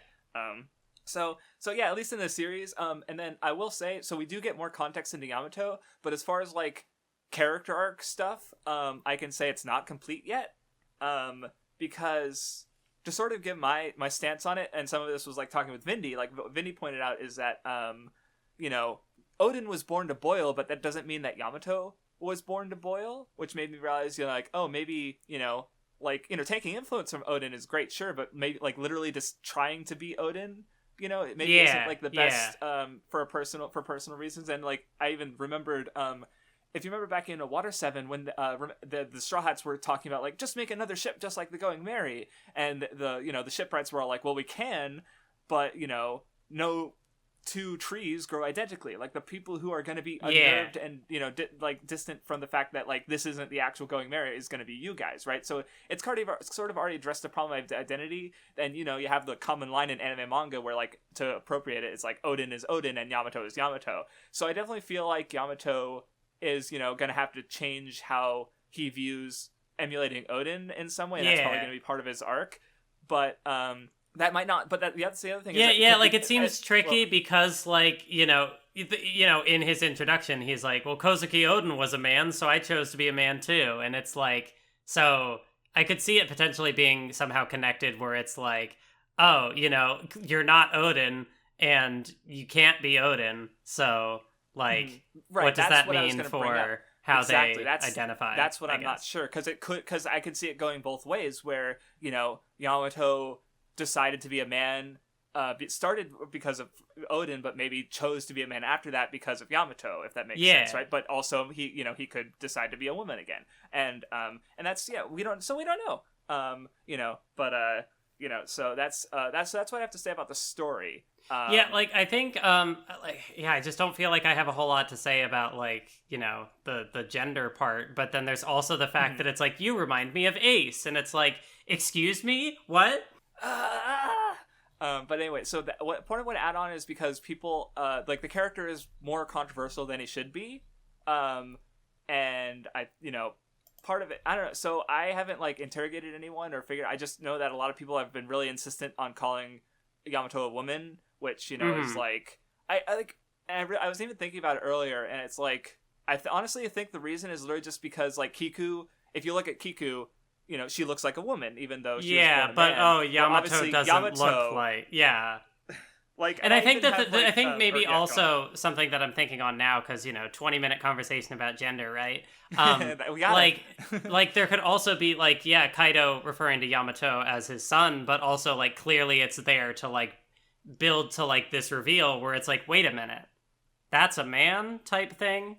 There is that level of, like, surprise factor. That doesn't really happen with Kiku in the same way. It's a lot more low key. That's a good point, because I hadn't thought it, because I just remembered, like, a good example is Metroid. If you know anything about the character Samus Aran, like, if you play with her in Smash, she's like got a robot power suit, but the whole big reveal when you beat the first Metroid game fast enough, wow, it's actually an attractive lady. What a shock, right? Like, there's that kind of level of, like, I bet you didn't expect this character, and that's even kind of deliberate. Like, if you compare, like, the first design of Yamato with the mask and the you know, form covering cloak, like, there's you know, it's like, whoa, actually, you know, Yamato was born a woman, you know, so there's like, and then but so there's that for sure. But I was gonna say is because, like, I honestly think part of the reason that Yamato is contentious is because, like, it's literally just because he looks like a woman, right? Like, I'm looking at the cover of Volume 98 there, and there's even, I think it's, like, maybe, like, right after Chapter 1000, so you might have seen it, because Oda's been doing, like, the personifications and whatnot of, like, the swords and such. And so someone asks, like, okay, do a personification of Yamato's side boob, and it's like, you know, so it's just like, you know, it's, I don't know, like, and Yamato is attractive as a, you know, in a way, I get, you know, as a female, I guess a female, if that makes sense, even though he's a man. So it's like, so people are just really, I don't know, angry about that. I feel really like on their view of the character when it clearly goes against what the story is.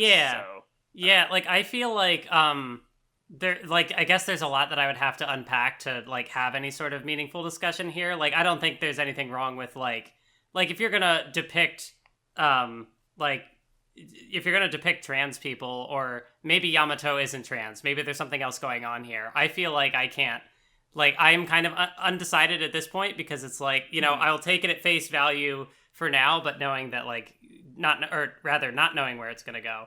But, like, you know, I think there's there at least can be just as much value in, like, you know, portraying a trans character who, you know, like, people think probably the ideal of, like, okay, you know, this is after the character has transitioned or whatever, but it's like, not everybody needs to make those physical changes, or like, so it's like, it's interesting for sure. I feel like I don't have a takeaway of it either way, aside from just like, you know, yeah, he says he's a man, so that's good enough for me.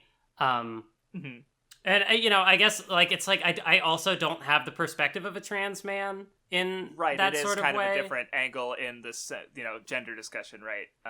Because I remember what I was just thinking about is because I mentioned Twitter earlier, and what I think it's your most popular tweet is the Ranma one, right? Where, with the swimsuit. Oh, yeah, the boy swimsuit. And you tweeted it, and obviously you connected the show as a trans woman, but you were getting trans mask perspectives from that tweet. And I remember even like in the comments of the video I made on Ranma, there was someone who pointed out like that like there's a way that you can read that the other way as well, as like Ranma portraying like the trans mask struggle of, like, you know, he identifies as a man regardless of what form he's in, and other people perceive him differently. Sorry, but you were saying something. No, no, for sure. Like, so yeah, I'm kind of in the same boat where I don't know where Yamato's arc is going. You know, for in the meantime, like, with just looking at this, like, the story and just how, like, yeah, there's like 1 or 2 instances of, you know, of Yamato being referred to, like the fact that the text bubble says Kaido's daughter, right, is a little, you know, even though every other like instance says when son. but when they also like did the flashback to Izo and Kiku, it said, like, you know, these oh, fuck, what was... I thought I had it. I forget if it was... brothers. That was the word. Right. And, how like... did you forget that word? Well, like, I couldn't remember... I don't know why I was thinking, like, brothers, sons. What was I trying to go for? Oh, gotcha. Yeah, okay. And, like, yeah, I feel like there's a lot that I could get lost in the weeds here. Which is why I'm hesitant to do, like, a whole... I guess we're already discussing it, but, like, I feel like... It's like, I guess if I don't even know what my stance on the character really is yet, because it seems like there's more to it. However, the one thing regarding, like, their role in the story that immediately I was like, wait a minute, no, Oda wouldn't do this. That, like, you know, Yamato wants to go out to sea and has connections to Ace, and I'm like, wait a minute. Is Yamato gonna be a Straw Hat? Which is, like... I mean, maybe. Like, I don't know. You know, it's like it could be resolved in any number of ways. But it's just like there's a lot of intrigue with Yamato, I think, even like gender aside. That's true. We'll talk about it more for sure, both throughout this reading and in the next one. So anyway, I think just to like wrap up that discussion, it's just like I feel like there's a lot that I could say here, but like I'm hesitant to say much because I don't feel like I have enough perspective on the character, and like I wouldn't want to say something that seems like what am I trying to say? Like, I don't want to say something that could maybe be interpreted in a way that I don't mean it to be, just out of like my own ignorance. Okay. Yeah, well, you know, we'll get more context for Yamato in the future. So, you know, it makes sense to, like, you know, if this was, like, all we'd seen of the character, like, ever, then I can understand, you know, like, then maybe there'd be more reason to be like, well, just, you know, get all your thoughts out, because this is all there is so far. But there is more. So, you know, no reason not, like, we got another fucking 4-hour discussion coming, because we have 57 chapters to talk about next time. Oh, God. But anyway, we cut away from that for a bit, where, you know, the samurai run into Kanjuro again. Kiku getting serious is nice, because, you know, was you know, crying over Momonosuke getting attacked after trying to, you know, fight on his own and escape, and it's cool samurai. Garb. Oh god, what happens to Kiku later is like, I remember seeing that and being simultaneously like, yo, that's raw as fuck, and also Jesus fuck. Yeah. So I'm just looking at the Yamato and Luffy arguing, and it's like, hang on, Kozuki's Oden's that guy everyone loves. There's no way you can be him. And Yamato's like, okay, fine, maybe you're more Oden than me. And it's like, I don't even know what that means. Like, they're just so fucking dumb. Luffy takes everything at face value, and so it's like, wait, how can you be Oden? What do you mean I'm Oden? What are you talking about? Luffy is just so out of his depth.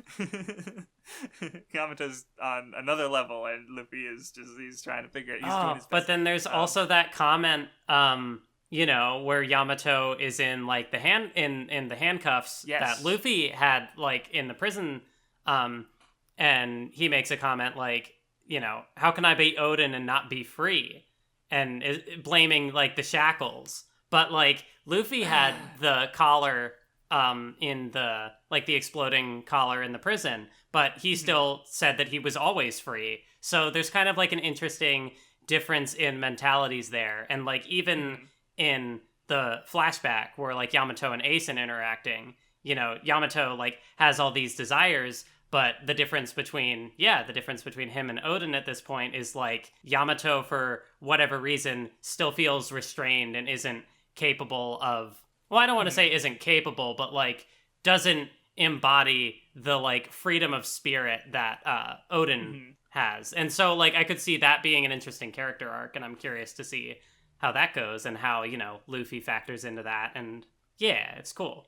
Well, yeah, because I just, Ace had the line where it's like, don't let Kaido chain your heart as well, and, which is what Yamato kind of was trapped, and, and that's a good example of, like, how, Luffy and, Yamato are different, because, Luffy, even though his body was chained, his heart wasn't, right? And I think, so I wanted to say, because I think I kind of, re-listening to explaining, like, the whole freedom thing with Yasue, last time I was just kind of repeating the word free and freedom, and I don't think I maybe got it across as I was re-listening to it. And it's like, and these terms give me a better way to discuss it, where it's like, again, even though his emotions are sort of chained with the smile fruit, I guess is what I was trying to say last time, that like, his heart is free and he's still laughing because he wants to, is what I was trying to say, basically. Is that, so even if he, so in this case, Yamato, maybe still hasn't quite, he's chained and he's trapped on Onigashima, but Ace was trying to tell him to, don't let him chain your heart as well. And, so yeah, going back to like what you're saying about Oden and being free, Yamato has stuff to learn, perhaps.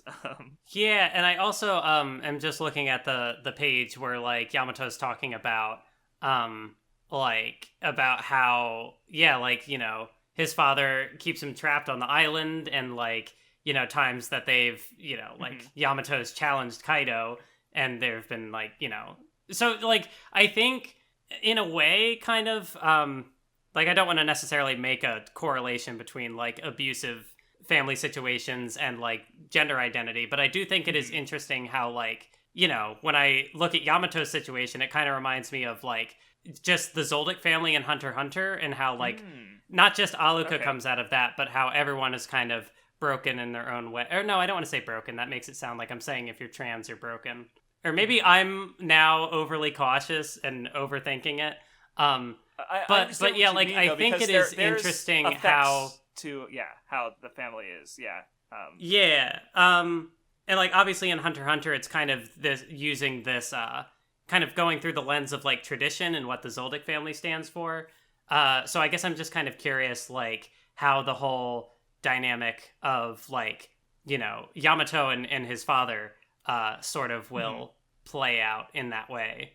Because from what we see here is that like because like Kaido's whole thing is that he is kind of like enforcing his will onto Yamato. Like Yamato is just an extension of himself, right? Where it's like, you're going to be the Shogun of Wano and you're going to fucking like it, right? Like if Yamato just listened to Kaido, like things would be okay for him, but he doesn't want what Kaido wants, right? So they're butting heads. So there's just a general like parent-child conflict there.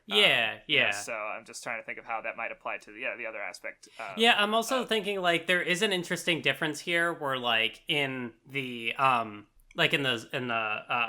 the election arc with Aluka, like the Zoldyck family is very adamant about not gendering Aluka correctly. So the fact that Kaido does here is it's definitely different. So I'm not trying to like come at it through the lens of that. I just thought it was an interesting. Is parallel even the word? No, it's just like, these are, similar kind of action battleship, very different in their genre, but, the same genre at least. And, you're seeing similar ideas, so it makes sense to want to, like, compare and contrast them, right? So, and also I feel like maybe Oda could be going for some sort of, like, like the son of Oden and the son of Kaido somehow, like, coming together to,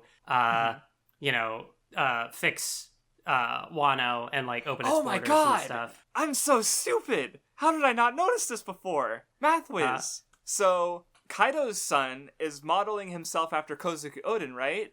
Yeah. Oden's son has devil fruit. What is that devil fruit, Mathwiz? Oh, it's a dragon.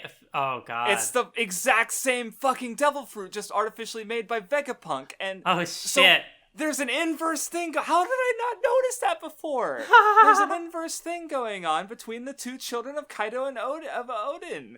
Like, goddamn. I mean, obviously, as a person, Momonosuke is very different from Kaido, but, like, what? I also want to say, I feel like we've been talking about this for 20 minutes, and I've maybe moved like less than 10 pages after Yamato face reveal. So, as expected, it wasn't quite all about gender, but we had our fucking 20-minute goddamn conversation. Yeah, I'm glad that I was able to help something click in your head. And also, like, Orochi also has, like, the dragon fruit. Kind of, yeah, well, yeah, or I think it's a snake. Well, snake, my bad. Yeah. But yeah, like, not to the same point of, like, the sons of enemies kind of, like, inverting each other in that way, but, like... Mm-hmm. Yeah.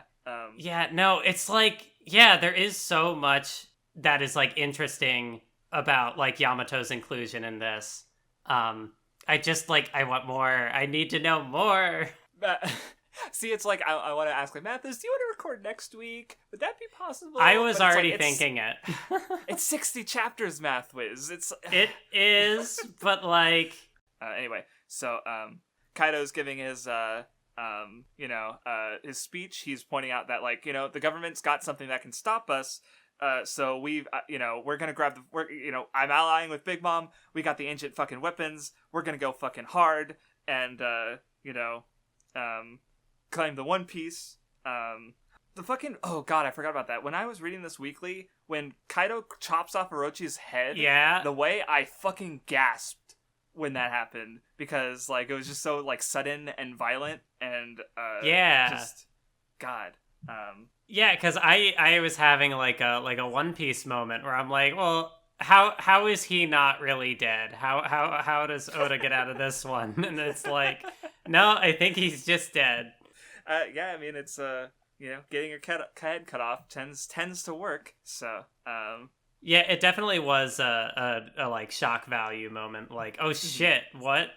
Well, and it's so perfect because, like, Orochi was banking so much on Kaido's power, and at the end of the day, Orochi had no power on his own. So once Kaido cut him off, literally, well, rest in peace, So, yeah. And of course, he also shares his plan where he's rest in pieces. Hey, let's go. One piece. No, but yeah, he's gonna, drop Onigashima on the capital and make all of the citizens of Wano slaves, that can make weapons, and just, completely just ruin the country, like, even further. Oh, right. And yeah, there's the comment about Yamato becoming the new shogun. Yes. Right. So, he's just like, stupid dad. No. Oh, yeah. And also going back to the unity thing is like, because Kaido literally just killed Orochi, the leader of Wano. And he's just like, okay, hey, Onyo Vanshu, samurai, do you want to fight alongside us or die? And they're like, yeah, we'll fight alongside you. Like, just, again, that sort of just tenuous unity, I think. Yeah. Anyway, back to the samurai.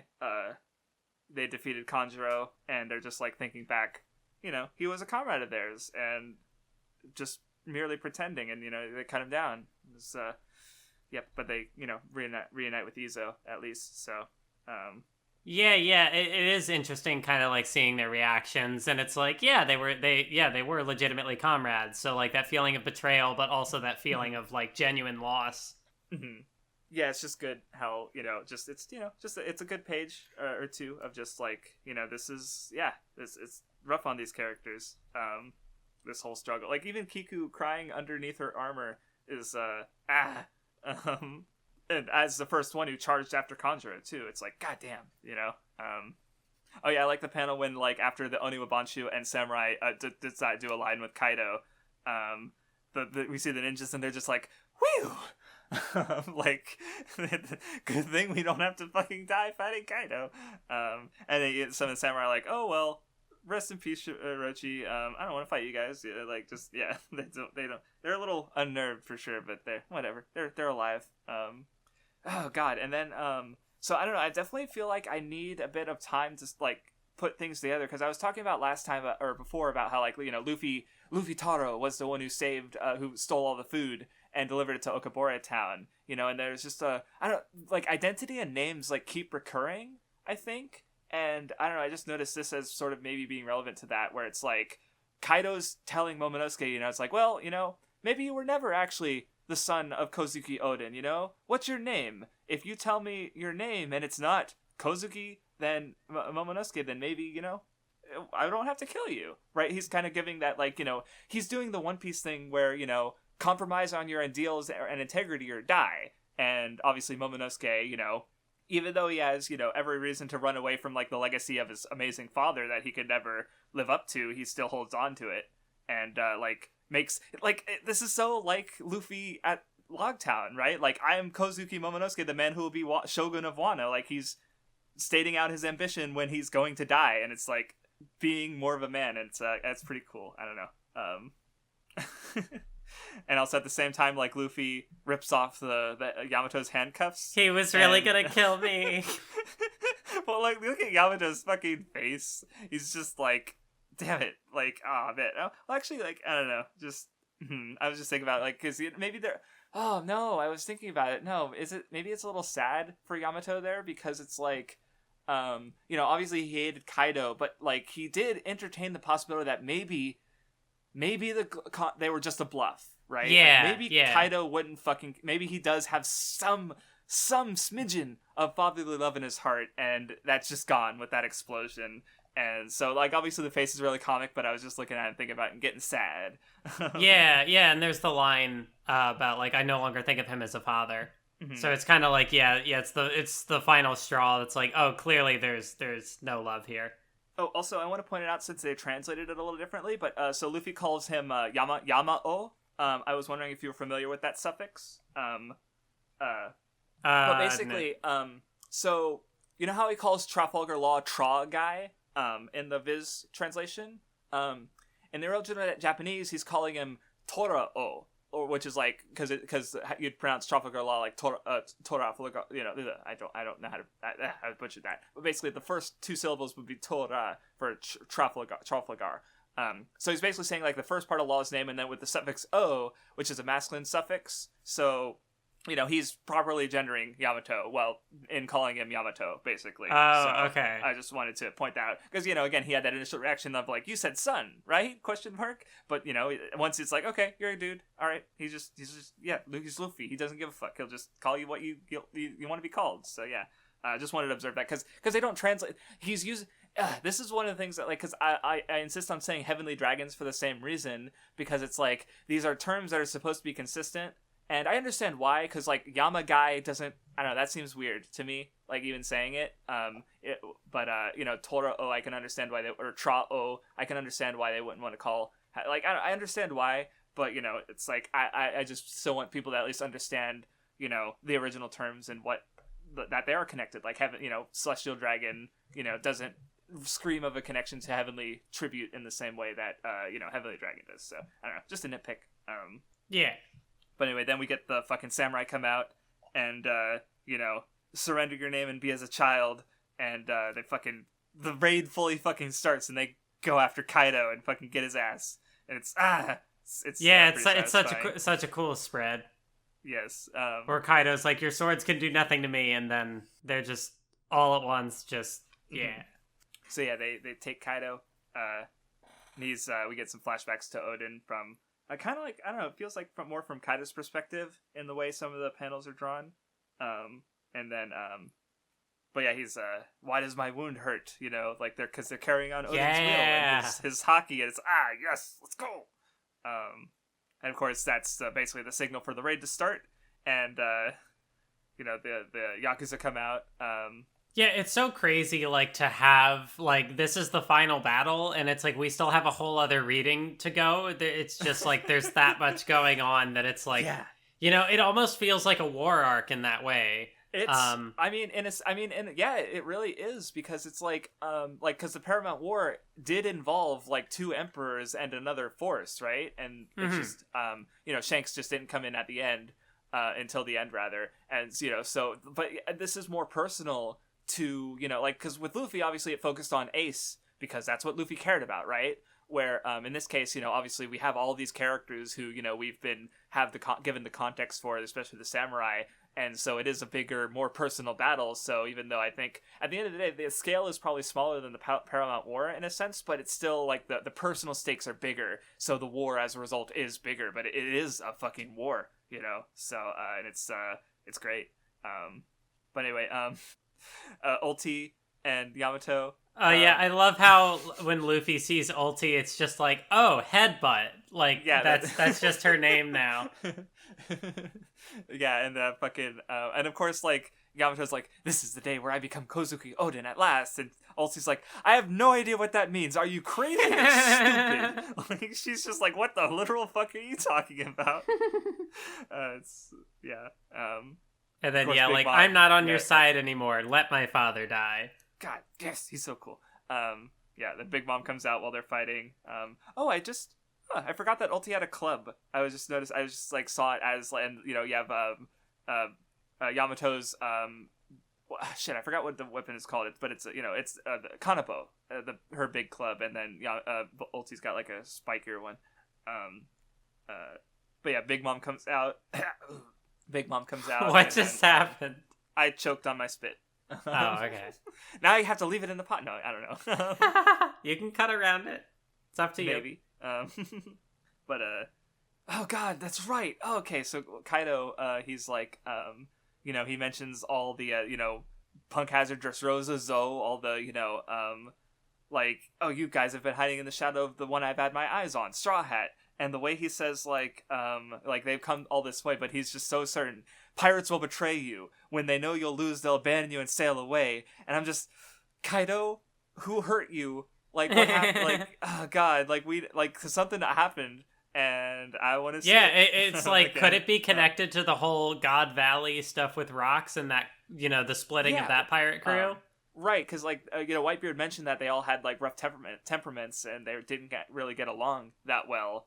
And, you know, Kaido expects to be backstabbed, and it's like, you know, which, I don't know, I guess, like, because this arc also kind of works, because I think Alabasta also focused on, like, you know, because they focused on trust, right? Like, Crocodile, like, they were constantly ready to backstab each other, you know, where obviously the Straw Hats were all unified, you know, so it sort of, like, works as an echo of that similar idea, but on a bigger scale, you know, so, God, and even, like, fucking Kinemon. Like, this guy he's, you know, a samurai who's just been with Luffy for the last, like, few weeks / months. And even he gets a moment where it's like, he will one day stand at the pinnacle of the sea. Like, he's basically saying, Luffy is the man who will become Pirate King. And he's like, he's not even a Straw Hat. I don't remember. Like, I think this is the first time we've gotten a non-Straw Hat be so bold and make that claim to fucking one of the 4 Emperors of the Sea, no less. Like, I don't know, just like, God. Rereading Wano has definitely made me like Kinemon more. Like, I've always, enjoyed him to some degree, but this is like, I don't know, he's definitely like clicking with me better on this reread of Wano. God.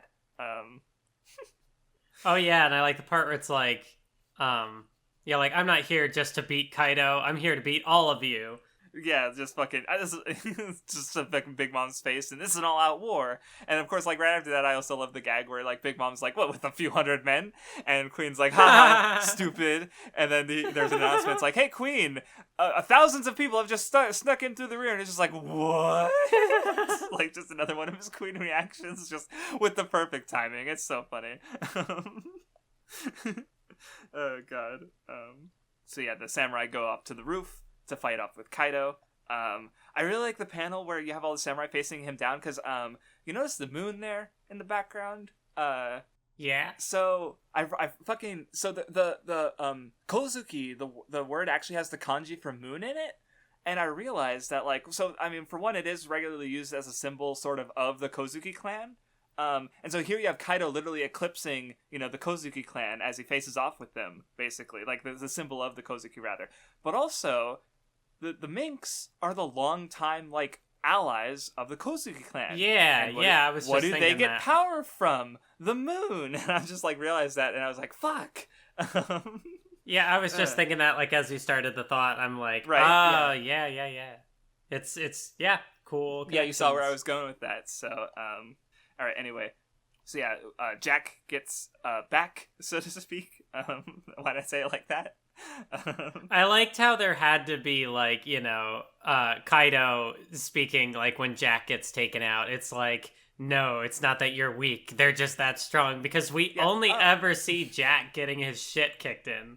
God, I mean, I will say, at least, because I noticed, because this is one of the parts, I think, that was partly adapted in one of the episodes that I've seen, and so rewatching it, like, he did actually fucking, because back when, he fought against the Minks and protectedly on Zou, and they mentioned that, like, oh, if we had the full moon, it might have been different, and it's true that they probably would have beaten Jack, but even here, he does, I think he knocks out some of the Sulongs, at least, so even though they do get because we saw, like, when Carrot went Sulong on Whole Cake Island, that was fucking insane. Like, there's this one lady army, like this little bunny just fucking kicking ass, right? So I just got the idea, like, damn, the Minks are fucking strong, and they are for sure. But Jack is still able, like, he's still able to, like, stand up to, like, some of them. Because especially, like, fucking cat and dog. I love the Sulong designs, like the way their fucking hair goes crazy. And especially seeing, cat and dogs. Sorry, just more background noise. But yeah, like, when you finally see cat and dogs, fucking Sulong forms, like, they just look cool as shit. I love it. Yeah, I also, what was it? Yeah, like, when Carrot and, I forget the other one's name, but, like, when they find Parasparrow, and Wanda, they're just like, Wanda, yeah, and they're like, you killed Pedro, motherfucker. He's like, it's such a cool panel. It's a cool panel, but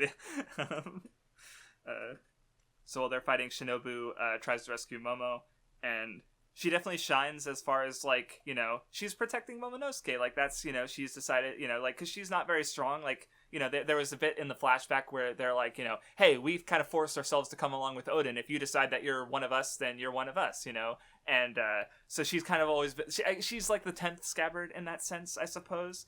But, she's obviously not as strong as the other samurai. Or maybe she's just unlucky, because I'm looking at it and she's literally up against, like, she's, their king and queen were right there. So, maybe it's not that she's, like, weaker than the other samurai, it's just that she's just horribly unlucky. But, obviously Sanji comes in with his... Weren't you looking at women? And I love that panel where he calls out to Momo and is like, way to drop your name like a man, with the thumbs up, and it's like, yeah! Yeah. Oh shit, I just wondered, now that you bring that up, it's like, I don't know, because Sanji's like, Momonosuke has a name he can be proud of, so he can, say that, where, obviously Sanji's unfortunate, where he's, he hates the mean smoke names, so, but yeah, still good interaction. There's some other good little actions to come, and then, Queen just fucking takes Sanji down for a minute, just fucking, damn, and even Luffy's like, damn, that looked bad. Yamato, you handle Momo, help Shinobu protect him. Can I? What do you mean, can I? Oh, right, he's my son after all. It's so stupid. I love, like, it's so, like, looking up to Oden, perfectly natural. He's a cool dude. The way that Yamato does it is just so goofy. It's so good. I think that's probably also part of why, like, he just has so much character. Yeah, because it's like he's trying to aspire to this ideal, but then also is just like takes it a step or two too far, and it's like, what? And then also just like forgetting the bit occasionally, it seems like, oh right, he's my son. Yeah, I can do that. The way Luffy's just like, just go. Like Yamato's so caught up in, like, oh, right, Oden, I'm Oden, save Momo, my son, yes. And Luffy's just like, just shut the fuck up and get things done, please. Like, it's so silly. God. Big Mom fucking blows a hole in the island just casually, like, because, she's a fucking emperor. And, God, I love Big Mom. Like the samurai, like, so it's like they have two Kaidos. What were you gonna say? Oh yeah. Well, no, yeah. The thing with Zeus, but then also you get Frankie and Brooke. They just cut right through, and also just smack Big Mom in the face. God, yeah. So yeah, because so like Nami doing her thief thing, but it's with the cloud. Is I don't know, because she's a pickpocket, so she just pickpocketed an emperor and took part of her soul in the form of a cloud. Like, yeah, that's just Nami. And I don't know, it's kind of cute. Yeah, but there's also like there's that little moment where it's like, hey, you have to make a choice, me or Big Mom, and then like, yeah, they're both kind of like heartbroken in a way that like Zeus is like, you see Zeus is, or is it the other one? No, you're right. Zeus is because like Zeus is like, I'm sorry, Nami, die, and she's like, we'll never be friends again, and she's crying. Yeah, she's crying, and like you see the tears kind of coming out of Zeus's eyes. Crying, and Nami, we'll never be friends again. So it's like, it's interesting, that it's like there was a genuine friendship there, but and then of course Frankie coming in and like, did Brooke I run over Zeus something? Like, as long as it wasn't any. Yeah, Brooke cut Zeus in half again. Right. Like, and then, I did think it was funny as well. Just, I guess, considering Sanji's bad luck in this arc, that, like, Nami's like, oh, you saved me, and then it's just, like, hanging off of Frankie's arm. Sanji's not there to react to it, I don't think. But. No, but it's still, also, like, the way Nami refers to him as, like, big bro is kind of cute. Yeah. Because, like, I feel like Nami and Frankie are two Straw Hats, like, I can't think of a lot of one-on-one interactions they've had together, personally. Like, it just hasn't laid out that way, but, like, so getting this one it's nice, And Frankie's just doing, like, cool, I'm Frankie the Freedom Rider, and he's like, I'm glad, did I just run over something? As long as it wasn't pretty flowers, like, he's so cool. Like, I don't know. God. And now jumping ahead. Yeah, he gets a cooler moment later. No, I was just gonna. He gets a cooler moment later, but yeah. Anyway, you can go ahead. Unless you wanted to jump ahead to that cooler moment. Oh yeah, just here's that moment where Yamato's like, "Kosuke Momonosuke, I am Oden. I will protect you," and they're like, "What?" It's so fucking funny. Who is this crazy person calling himself Oden? And he's even like blushing a little bit because he's like, "Oh, Momo. I'm Oden." I know he's excited to help. And, just like, what the fuck? Like, I get to be Oden. Let's go. And then we got Luffy takes off and Big Mom's pissed off, and Frankie's cool moment is where I love where he's just introducing himself to Big Mom basically, and he's like, "Run away from an Emperor of the Sea, Nami. Are you kidding me? Do you want to make our captain the king of the pirates or not?" Like, I love the moments where characters are just like, Luffy's gonna fucking beat all these guys' asses and become king. Like, just that faith. And, Nami gets hers later. But, Frankie's just, he'll fight Big Mom for sure. And it's cool. Oh, that's right, they do explain it. Okay. The numbers come in, and Big Mom mentions that they are apparently failed attempts at Vegapunk creating the ancient giants, like oars. So we do know their deal. I forgot that it was brought up. And then, God, the team up Straw Hat, like, Big Mom ends up on the receiving end of so many team up Straw Hat attacks. Like, here she's like trying to, Frankie's beam hits one of the numbers to save Usopp and Chopper. And then Big Mom goes after Frankie, but Jinbei and Brooke and Robin fucking come in and fucking shoulder throw Big Mom, and it's awesome. Let's go. Oh, yeah, and then, oh, go on. Well, I was gonna say, but Big Mom, like, I'll kill you for what you did to my fleet, and he's just like, I welcome the attempt. Like, come at me. I dare you. Come at me, bro. Then, Queen, Luffy and Zoro, try to get by him, but Queen's like, no, fuck you guys. Like, and they're like, oh, and then fucking King was also there, so it's like, they're literally just like, we're just gonna go through that hole, don't mind us. Oops, both performers remaining, just come in. Never mind. Frankie is like, time to combine, and Chopper and Usopp are so excited, like, let's go! And then Frankie's just like, sorry, one person, pilot, goodbye, and they get kicked out, and it's like, never mind. God, and then we get the fucking spread with all the Straw Hats together. Let's go! So fucking good. I've been waiting for this for years. Literally years. Literally since Fishman Islands, and, is the last time we got this. And it's, God, it's so fucking cool. Let's go. See, I was just replicating the experience of the weekly One Piece reader by not reading any for like 4 years. I feel like you've made that joke before, but it still hits. It still hits. Oh, my material's too stale. No. So anyway, Sasaki sort of talks about what I mentioned before, where his lack of knowledge about Wano kind of screwed him over. Then we get the battle on the roof, and there's Jack knocking over the Sulong guys, like I mentioned before. Yeah, cat and dog go nuts. Then we get another scene. First, before we get there, I like the little interaction between where Queen's like, "What the fuck happened at Udon?" And King's like, "Don't worry, I don't blame you. I already thought you were useless." Like the shade, the fucking shade. And then while that's happening, Drake and Hawkins are talking. Hawkins is looking into wondering a certain man who has a 1% chance to live to tomorrow. Who could 1% sucks to be him. I wonder who it could be. Yeah, and then literally after that is okay, not literally right after that. Never mind. I take it back. So yeah, the Tobi Roppo are done with Yamato, and they're supposed to fight. That's their deal. King's like, "Shut up, you little brats," and Ulti's like, "The fuck did you just say?" I don't know. I can't get enough of her. I don't know why. Something about maybe it's because she's I don't know. She's cute. She's COVID conscious. She's but COVID she's also just conscious. I don't. But she's also just a fucking dummy and a shitty brat, and I don't know. Something about it is just I love her. And then we're getting to that part where I mentioned earlier, where the team up against we got a giant oars. Yes. But this time it's basically Luffy can just one shot it. Yeah. Well, no, I guess Zoro did cut its club. Yeah, Zoro cut its club, and then they're talking about that was a long time ago. Things are different now, and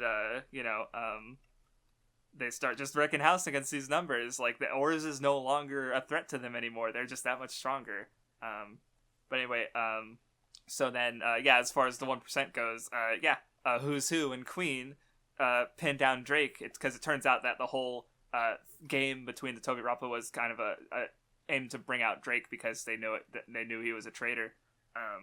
See, and now I'm remembering what you were talking about in a previous discussion about Hawkins and the percentages, and the fact that Drake, then is all right, I'm gonna ally with the Straw Hats to get out of here, and it's there's that 1%, yes. But I feel like that's how it's gonna go down. For sure, yeah. And what I also love about that is because we get the little flashback in the next chapter, actually, because he says that he wants to work with Luffy. He's like, "Hey, I can't explain my circumstances right now, but, I'm gonna let me find on your side." And Luffy's just like, "Huh?" And even later, you got, literally everyone's like, "Hey, this guy's a fucking traitor-ass turncoat bitch." Zoro, Frankie, Jinbei. And then he's just like, "Sure, he could be on our side." And he's like, "No, he can't." But the way that fucking... The reason that Drake decided to ally with Luffy was because of Kobe, who's Luffy's fucking fan in the Marines, and he's like, Luffy has the power to or what is it? How does he say it? It's when he's your friend, he's so close to you, but when he's an enemy, he's completely out of reach. And just the way Drake is just huh, okay. And then in the heat of the moment, and when he's desperate and needs help, he goes to Luffy because even as a Marine, he can trust Luffy's the person he can trust in this circumstance, and it's just because of Kobe, it's just really it's good. I said earlier that I forget what it was my favorite gag, but I feel like I could have just been saying that over and over again because there are so many good gags in this stretch. When Nami and Usopp show up and Nami's like, "I'm Nami," and then you just hear Usopp standing behind Nami, giving his speech, and she's like, "Stop hiding," threatening Ulti, and she's just like, "Who did that? Who? Or oh no, that's right, because page 1 got hit by Usopp, and Ulti's looks over, and it's like, "It was me, Nami. I did that," and then fucking Usopp. And then do your worst as they're running away. Nami and Usopp are such a mood. They're so good. Also, just Sanji being fucking Sanji, he comes in and he's like, "Oh, the dinosaur that I ever fought before," and some cutie, he says, looking at where she's currently in her half fucking monster form, which is I don't know, it takes a certain man. So I'll say a certain kind of man. But yeah, Sanji's a fucking weirdo. We knew that. So yeah, Apu gets in the fighting as well. Oh yeah, and I do think it's funny that like Drake and Zoro are fighting each other, and then like Apu gets involved, and then once they start fighting each other, Zoro's like, yeah, all right, let's team up. Or once they both start fighting a common enemy, Zoro's like, yeah, sure, I trust you. Yeah, right, because fuck Apu. all my homies hate Apu. I also like Hacha, the numbers with the glasses, where he sees like Frankie, and he's big, so it's like a giant action figure to him, and he wants the Pirate Emperor. He wants to take it up and just take it home and play with it. I don't know. He's just like, don't you treat General Frankie like a toy? It's good. God, the amount of times I've said it's good. Probably this whole last podcast. I also said that earlier. That like, how many times will I say that? So yeah, then we finally get to Cat and Dog Sulong designs. Yeah. God.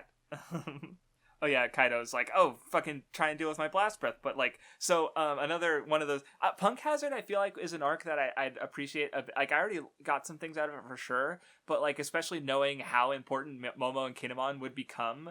Like one thing that was kind of foreshadowed was I was reminded of is Kinemon, he cut the dragon's breath and he mentioned hating dragons, and so here he is cutting the dragon breath of the dragon who he hates the most. So he does his Foxfire style too. Yeah, let's go. Wow, I think this is gonna. There's some stuff I have to cut out, but I think the podcast is gonna be over 4 hours.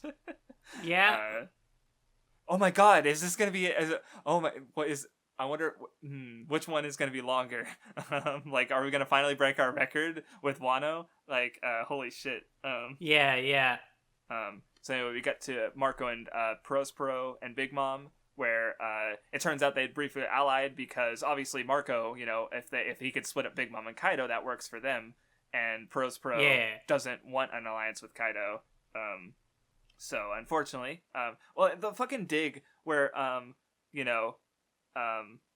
Marco says that Big Mom's like, oh, Whitebeard's remnants have lost their way, because she's thinking like, help us, you're also a remnant of rocks, so join us. But he's like, no, we're everyone who's left from Whitebeard's crew is still free.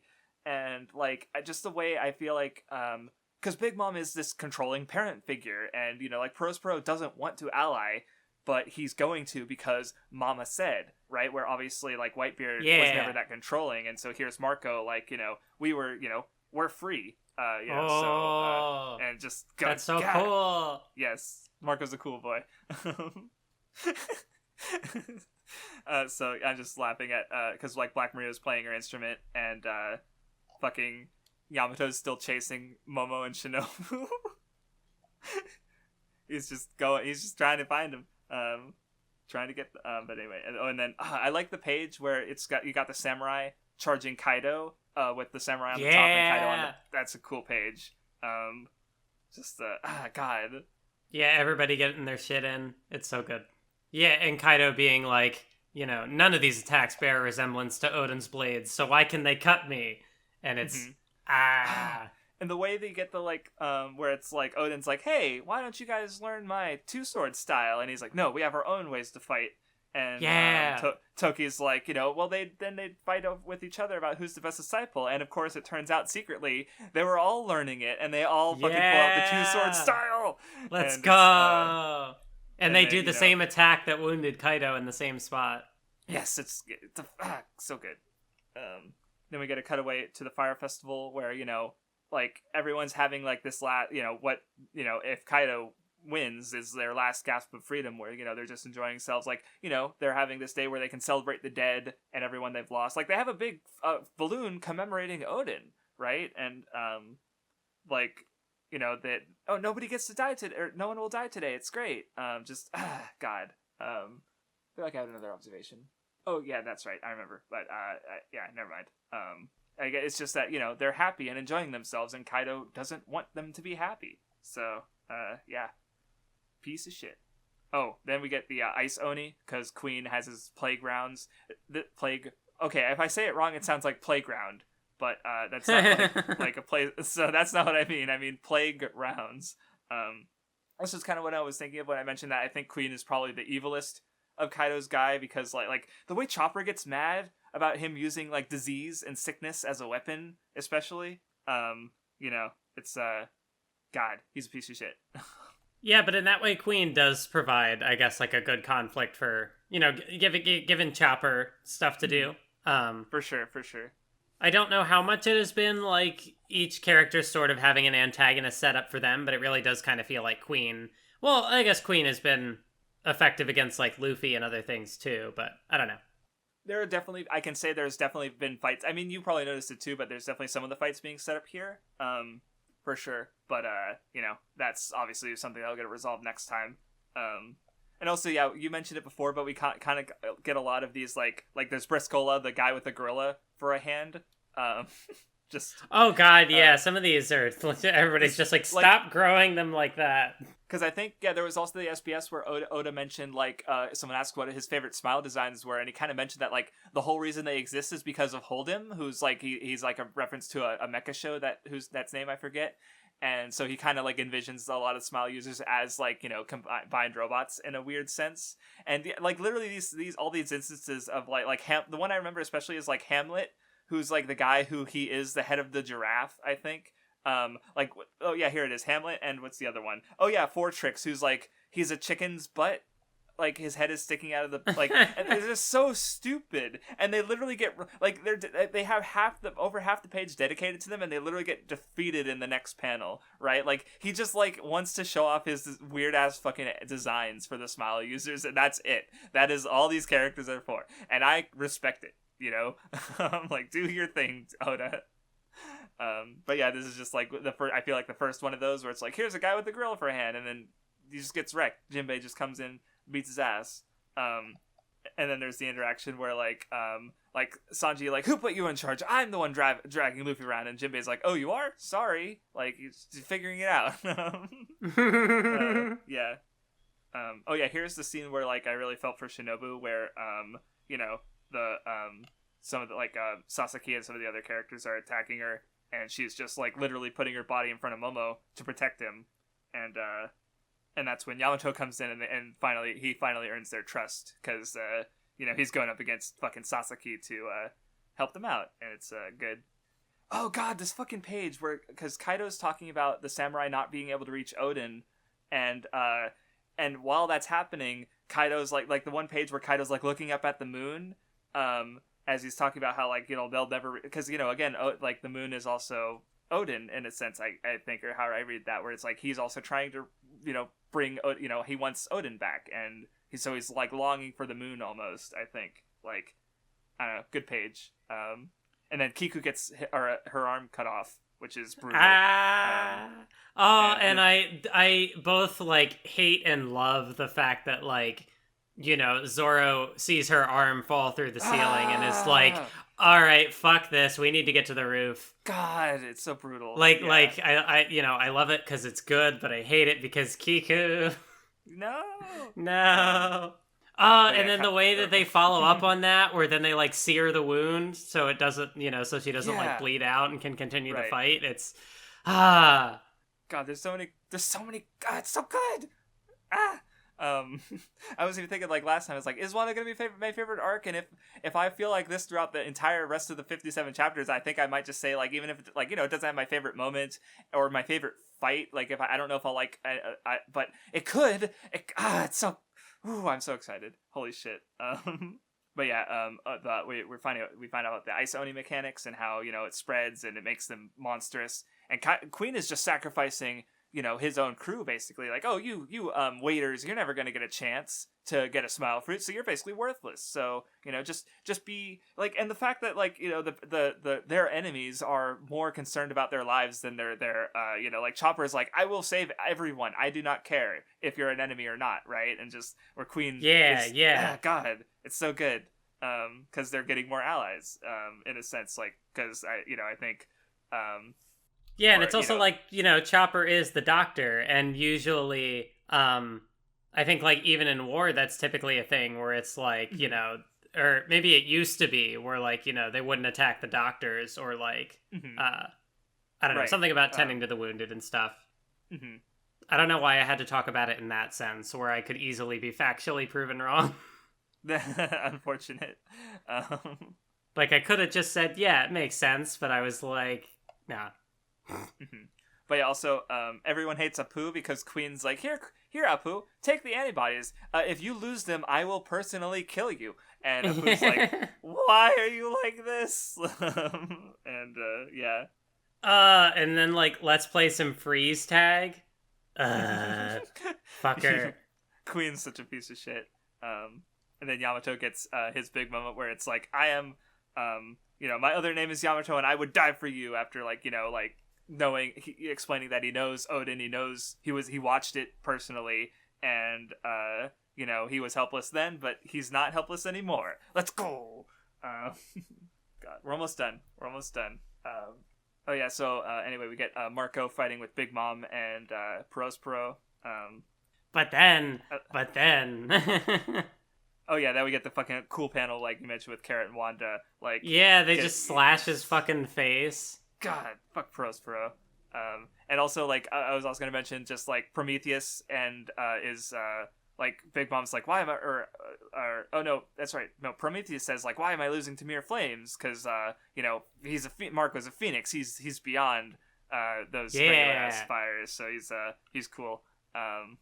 Meanwhile, yeah, Big Mom decides to go, because she could, defeat Marco for sure, but he's a really strong guy. Like, he's basically, like, he was Whitebeard's like, #1 guy, right? So he's basically in the same league as, like, Katakuri and Queen and King, and being just a really powerful lieutenant. So it probably takes some, she's like, I can't spare my weapons on you. I'm gonna go fucking to the roof. As Zoro's trying to get the antibodies, Chopper gets his, he gets infected with the Ice Oni. Oh yeah, I love the panel of just the realization where it's just kind of like, Brooke's like, Chopper's like gonna die. Oh yeah, that's right. You got Brooke who's like, hey, I thought I was gonna turn into Johnny, but I'm fine. It's because you don't have skin or blood or flesh or warmth. You're already a corpse. Yeah, it's so good.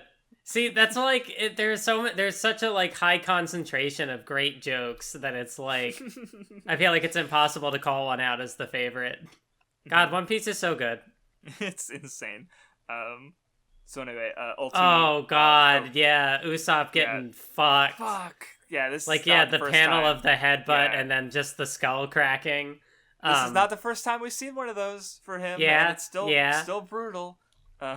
It's also just like because the way of the panel of like the headbutt happening kind of is like similar to the one with Luffy, but it's like Usopp clearly doesn't have the he's just gonna get wrecked. Mm-hmm. So it's kind of like you can still feel that force by like I don't know. Oh, but this was also really good too.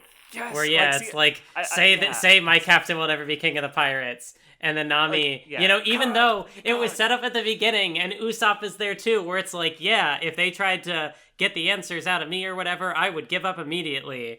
And Usopp's like, just lie, And Nami's, is like, Luffy won't stop until he's king of the pirates. Yeah, even though she's like, I'm going to die, and she has like tears running down her face, but she's like, I'm just saying the truth. Yeah, like, she's doing it, she's not as, like with Frankie or Zoro, she's not as bold about it when she says it, but she's still, like, the fact that, because that's Nami, she's always been the doubter, the sort of, like, dissenting voice, but also the voice of reason, right? Because she's the one who kind of reins these fuckers in, and so here she is like, she's being forced in this difficult situation, and she's just stating the truth. It's like, regardless of what she says or thinks, Luffy is not gonna fucking stop until he becomes king of the pirates, right? And she can't just say even she can't say the easy answer here. It's because God, no, like, I think all the Straw Hats get something or other, and it's really fucking good. Yeah, even if they're just kind of like moments that go by relatively quickly, it's still like impactful. Yeah, and then Otama, the fucking hero, who's got like has already been set up to have this specific ability that counters Smile Fruit users, and she's here fighting in her own way, and it's she's got her animals, and we came here as samurai. She's so good. And then while they're running away, Nami being like, let's focus on the positive. I'm fine. I love her. She's so good. So anyway, Yamato's fighting Sasaki, and Frankie comes in, still being chased by Hacha, which of course helps Yamato escape, and he sort of pays it back by taking out Hacha, leaving Frankie with Sasaki. Ooh, then we get a little law tidbit where turns out after Dressrosa he had a little conversation, or maybe that's where is that, or maybe that is Wano. I don't know. I can't. I have to look at it closer. I'm trying to finish the discussion where it's like, yeah, he talked with Robin about the name, the D initial, and he's he wants to know more about it, and he sort of mentioned talking to Corazon in a sense, and the way he's like, I want to know the meaning of this checkered fate. It's ooh, another character gives a shit about the history of the world. Groundbreaking. Meanwhile, all the characters are still trying to get to the roof. Oh god. So Sanji hears some voices, and he goes to head to the pleasure hall, where this time there are women, and he gets fucking trapped like a dope. But I love the panel where like they're all like, this like snake lady, and they're all like just hovering over him, and he's like, is this heaven? And they're like, what's wrong with this guy? It's you keep mentioning funny, it's so like that's a little later. It's so fucking funny though, because it's like just the way, well, like, I don't know, it took me this long to click with me, but apparently he's a fucking masochist. Which kind of like makes sense because he's always like getting hit by Nami. So it turns out, I guess he's kind of that explains a lot actually. Huh? What do you know? So yeah, just the fact it's so like the buildup is so funny because like they're all like turning into their monster forms, and like they're looking like spooky and scary, and then Sanji's just like ends it like, oh my god, this is heaven. It's so fucking good. He's such a fucking weirdo. I love him. And then, cut back to Jinbei and Luffy, and Jinbei's just like, I don't know, he rushed off with a ferocious look in his eyes, and it's like, maybe he found a strong enemy or something. I mean, is he wrong? But anyway, then we go from the goofiness to, more smile users. I don't even think these guys do anything. I think Oda's just showing off at this point. Because we see Poker and Mazurka, the gorilla lady, and the snake dude. I literally don't remember seeing these characters again. They're just here, and like if Luffy don't beat him up, he's just showing off designs at this point. Like, this dude needs to figure something out to show off all his weird ass smile designs, because I don't know, it's so fucking oh god. And then here Zoro, it is. Zoro sees the arm, and then just that panel of him just. God, the shadows, and just cutting down Apu instantly, like, he stops goofing off because he's like, it just hits him that, like, up there the samurai are literally, like, having the fight, possibly the last fight of their lives, giving their all, and they're fucking dicking around with Apu, and it's like, no. And just a little, like, also, more positively, the little exchange where he gives, Chopper antibodies, and he's like, I already figured out how the virus works, and Zoro's just like, I knew you would. Like, they just got a cool, like, big bro, little bro relationship. It's so fucking good. And then it's another fucking queen face. The man is fucking silly.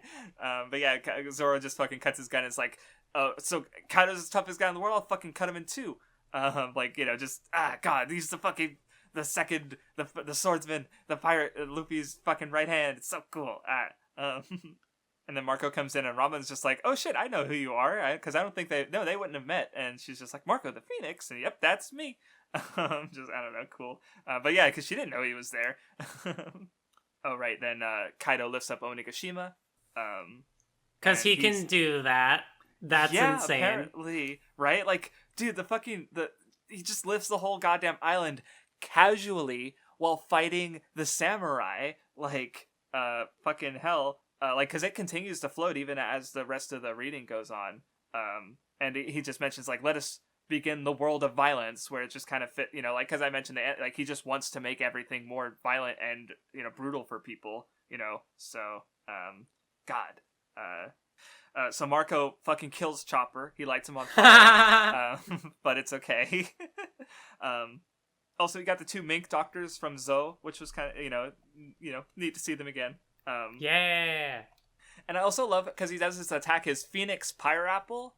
And I love, because, like, I remember way back when, I think it was on Zou even, when Marco the Phoenix came up, because, Neko went to go get him for the Alliance. And Luffy's like, who was it again? And Robin just like, it's just like, with one word, she just goes, pineapple. And Luffy's like, I know who it is. And it's just like the fact that also he has, like, someone Marco knew, or Marco himself has the same fucking brain cell that allows, like, Luffy and Robin to, like, share, their clown connection, because he names one of his attack after a pineapple. I don't know, something, it's just like, I don't know, I just think it's funny.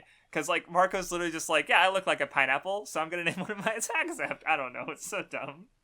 But yeah, he's able to help out with I think he's actually the doctor of the Whitebeard pirates as well, so, so him having this healing fruit and able to, like, specifically stave off the Ice Oni is perfect. But yeah, Drake stays there and lets Zoro go off. I'm just realizing chapter 998 has so many 2-page spreads. Yeah, that's because which of course makes sense, because I think, well, this reminds me of I remember mostly because in Fishman Island, where there was the 2 chapters, where there was one chapter I felt like it was setting up for all these for the next chapter, and the next chapter was all these 2-page spreads of the Straw Hats just destroying the Fishman pirates, basically. And this is kind of like almost the reverse of that, where you have the 2-page spreads, because even the chapter is called, like, Ancient Zones or something like that. And so yeah, you have all the 2-page spreads showing off the Tobi Roppo, and like you get Sasuke the Triceratops against Frankie, Black Maria above Sanji with her I'm not pronouncing that. I give up. So yeah, we get everyone else too, like Who's Who with the saber-toothed tiger.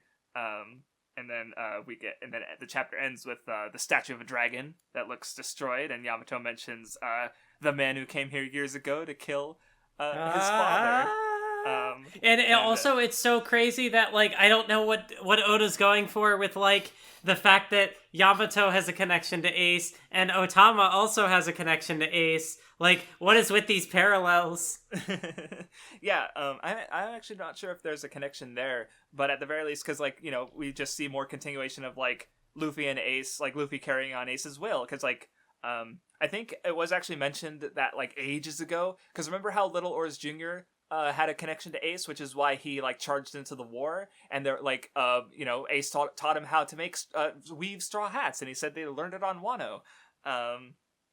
So he'd mentioned going to Wano before, but yeah, here we have Ace meeting Yamato for the first time, I love how they also do the same thing, where, like, they have a big battle, and then afterwards you see them, like, having drink together. And yes. But also, here's the line about, like, you can't choose your father, Yamato, and of course, like, that coming from Ace. Yeah. Pretty powerful. For sure. And of course, I'm sorry, I just noticed the younger Babanuki there on Onigashima with Yamato. Oh, yeah. And then, Yamato wants to live on freely, and, I think, he attacks the dragon statue first, but then Ace melts it, so that way, kind of like, because otherwise Yamato would get, because Ace kind of was mad about this, and Yamato would have gotten punished, so Ace kind of, like, helps protect Yamato in that way. And of course Ace mentions a bunch of the other, like, rookies, like Kevin something. You can't even remember the one who wants to be remembered the most. Unfortunate. And of course he's Luffy, my little brother, he's the one who's gonna be massive. And yes, I love Ace being Luffy's brother, and they're just Oh yeah, and I like how Yamato's like, how many times are you gonna mention your brother? He's so cute. Oh god. The fucking exchange where it's like, there was a pirate trying to save Wano, Momo says. Wait, father? Yeah, Kaido's my dad. Don't worry, I hate him. Also, I told you I'm Oden. That makes even less sense. Like, it's just the fucking this goofballs. Oh yeah, and it's like, I believe I understand the story now, and it's like, stop being shy and come over here. And then at the same time, Nami's also talking to Tama about Ace. So Momo and Tama learn at the same time that about all the connection. Oh yeah, that's right. Yeah, then we get the sort of Whitebeard Wano flashback where as Marco's sort of helping Zoro out, and Ace comes back and he's like, I want to, he wants to take down Kaido, and Whitebeard's like, he's still an emperor, and Ace was gonna get stronger, and then they were gonna take care of Wano. You think you can vanquish the man that Oden couldn't, and just he's so angry. Like, oh my god. Shit, I was bringing up earlier about the Ace being the Division 2 commander, but I didn't think about how, Ace is the Division 2 commander, so in a way, he could have been the one who followed in Oden's footsteps and took down Kaido, right? Yeah. This obviously that's not how it worked, but I just, Ace wants to get stronger and save Wano, because he's met people like Tama and Yamato there who, he wants to help out, but that's just... he gave his future to Luffy instead, and now Luffy's able to fucking do it. Let's go. Yep. But yeah, so King and Queen show off their powers as well. Then Tama and Momo react to their learning about Luffy and Ace. Yamato mentions the D initial, which she knows about because she's got Oden's journal. Oden, he knows. Did I say she? I do that sometimes. Fuck. He knows about because of the Oden's journal. Oh yeah, they mention Pudding and Robin because I think Big Mom isn't sure if Pudding will be able to read the poneglyphs, but no, Robin's right there. Why not take her? Which of course goes back to what was mentioned on Zoe, where they were warned that people are going to come after Robin. So oh yeah, they also explained the debt where Big Mom gave Kaido his devil fruit, and she thinks of him like a little brother, which is, I guess they're kind of like Page 1 and Ulti in that they got a kind of fucked up brother-sister thing. I don't know. And then we get to chapter 1000, which is, God. The chapter 1000 cover page, what the fuck? Oh, yeah, just of course it's gonna, I think, yeah, just referencing his, chapter 100 page spread. It's very good. Yeah, but just filled in with more characters, and obviously in the in this art style, but it's just like, what the fuck? Yep. So yeah, Momo mentioning, I don't know, something about Yamato's face after Momo mentions the D initial, just that little smile. I don't know, I like it. Yeah. And then the build up to the 20 years in the future, the world, the pirates will come in, and Ace mentions the Luffy's words, and Yamato won't laugh because Roger also said those words. Let's go. And it turns out that Yamato gave Ace the Beaver card that he would give part of to Luffy. That back on fucking Alabasta. So, God, yeah, the fucking Beaver card. When I saw that, I was like, right. God, and the way the Luffy reaches the roof, and he got the worst generation there. It's such a good spread. Yes, they will be the ones to strike down Kaido. And then Luffy just he sees something, he walks forward. They're like, "Oh, do you know what this motherfucker said?" Say it again. Tell us what you're going to be right now, right here. I also just love the fact that Luffy just walks between them, dude. And oh my god, doesn't give a fuck. Yeah, it's so it reminds me of classic Mathwiz talking about Hunter x Hunter, where Meruem appears he just shoots behind Zeno and Netero. And it just kind of gave me that vibe, although it looks like it's less that he does the teleports behind you and more just walks through them, but it's still really impactful. Yeah, no, for sure. And it framed completely different, of course, but yeah, it just has Luffy does not care about these guys right now. He's going to check out, he's going to see his friend Kinemon, and they're fucking samurai, they're all wrecked, and Kinemon's ruined, but the way he will you put Wano on your back? Of course I will. It's my friend's country. Ugh. And then, Law gets him out of danger. Luffy jumps up. There's a fucking big montage of just all the, build up to Wano. Fucking punches Kaido with the red rock with, that tribute attack to Ace. Ace has finally gotten his hit on Kaido. I am the man who becomes king of the pirates, and I'll surpass you. Fuck! Yes! God, sorry. Yeah, and like chapter 1000 with as like Straw Hat Luffy, and just really just like, once again reminding everyone of like the core of Luffy's character. Like, I will be king of the pirates. Yeah. It's so fucking good.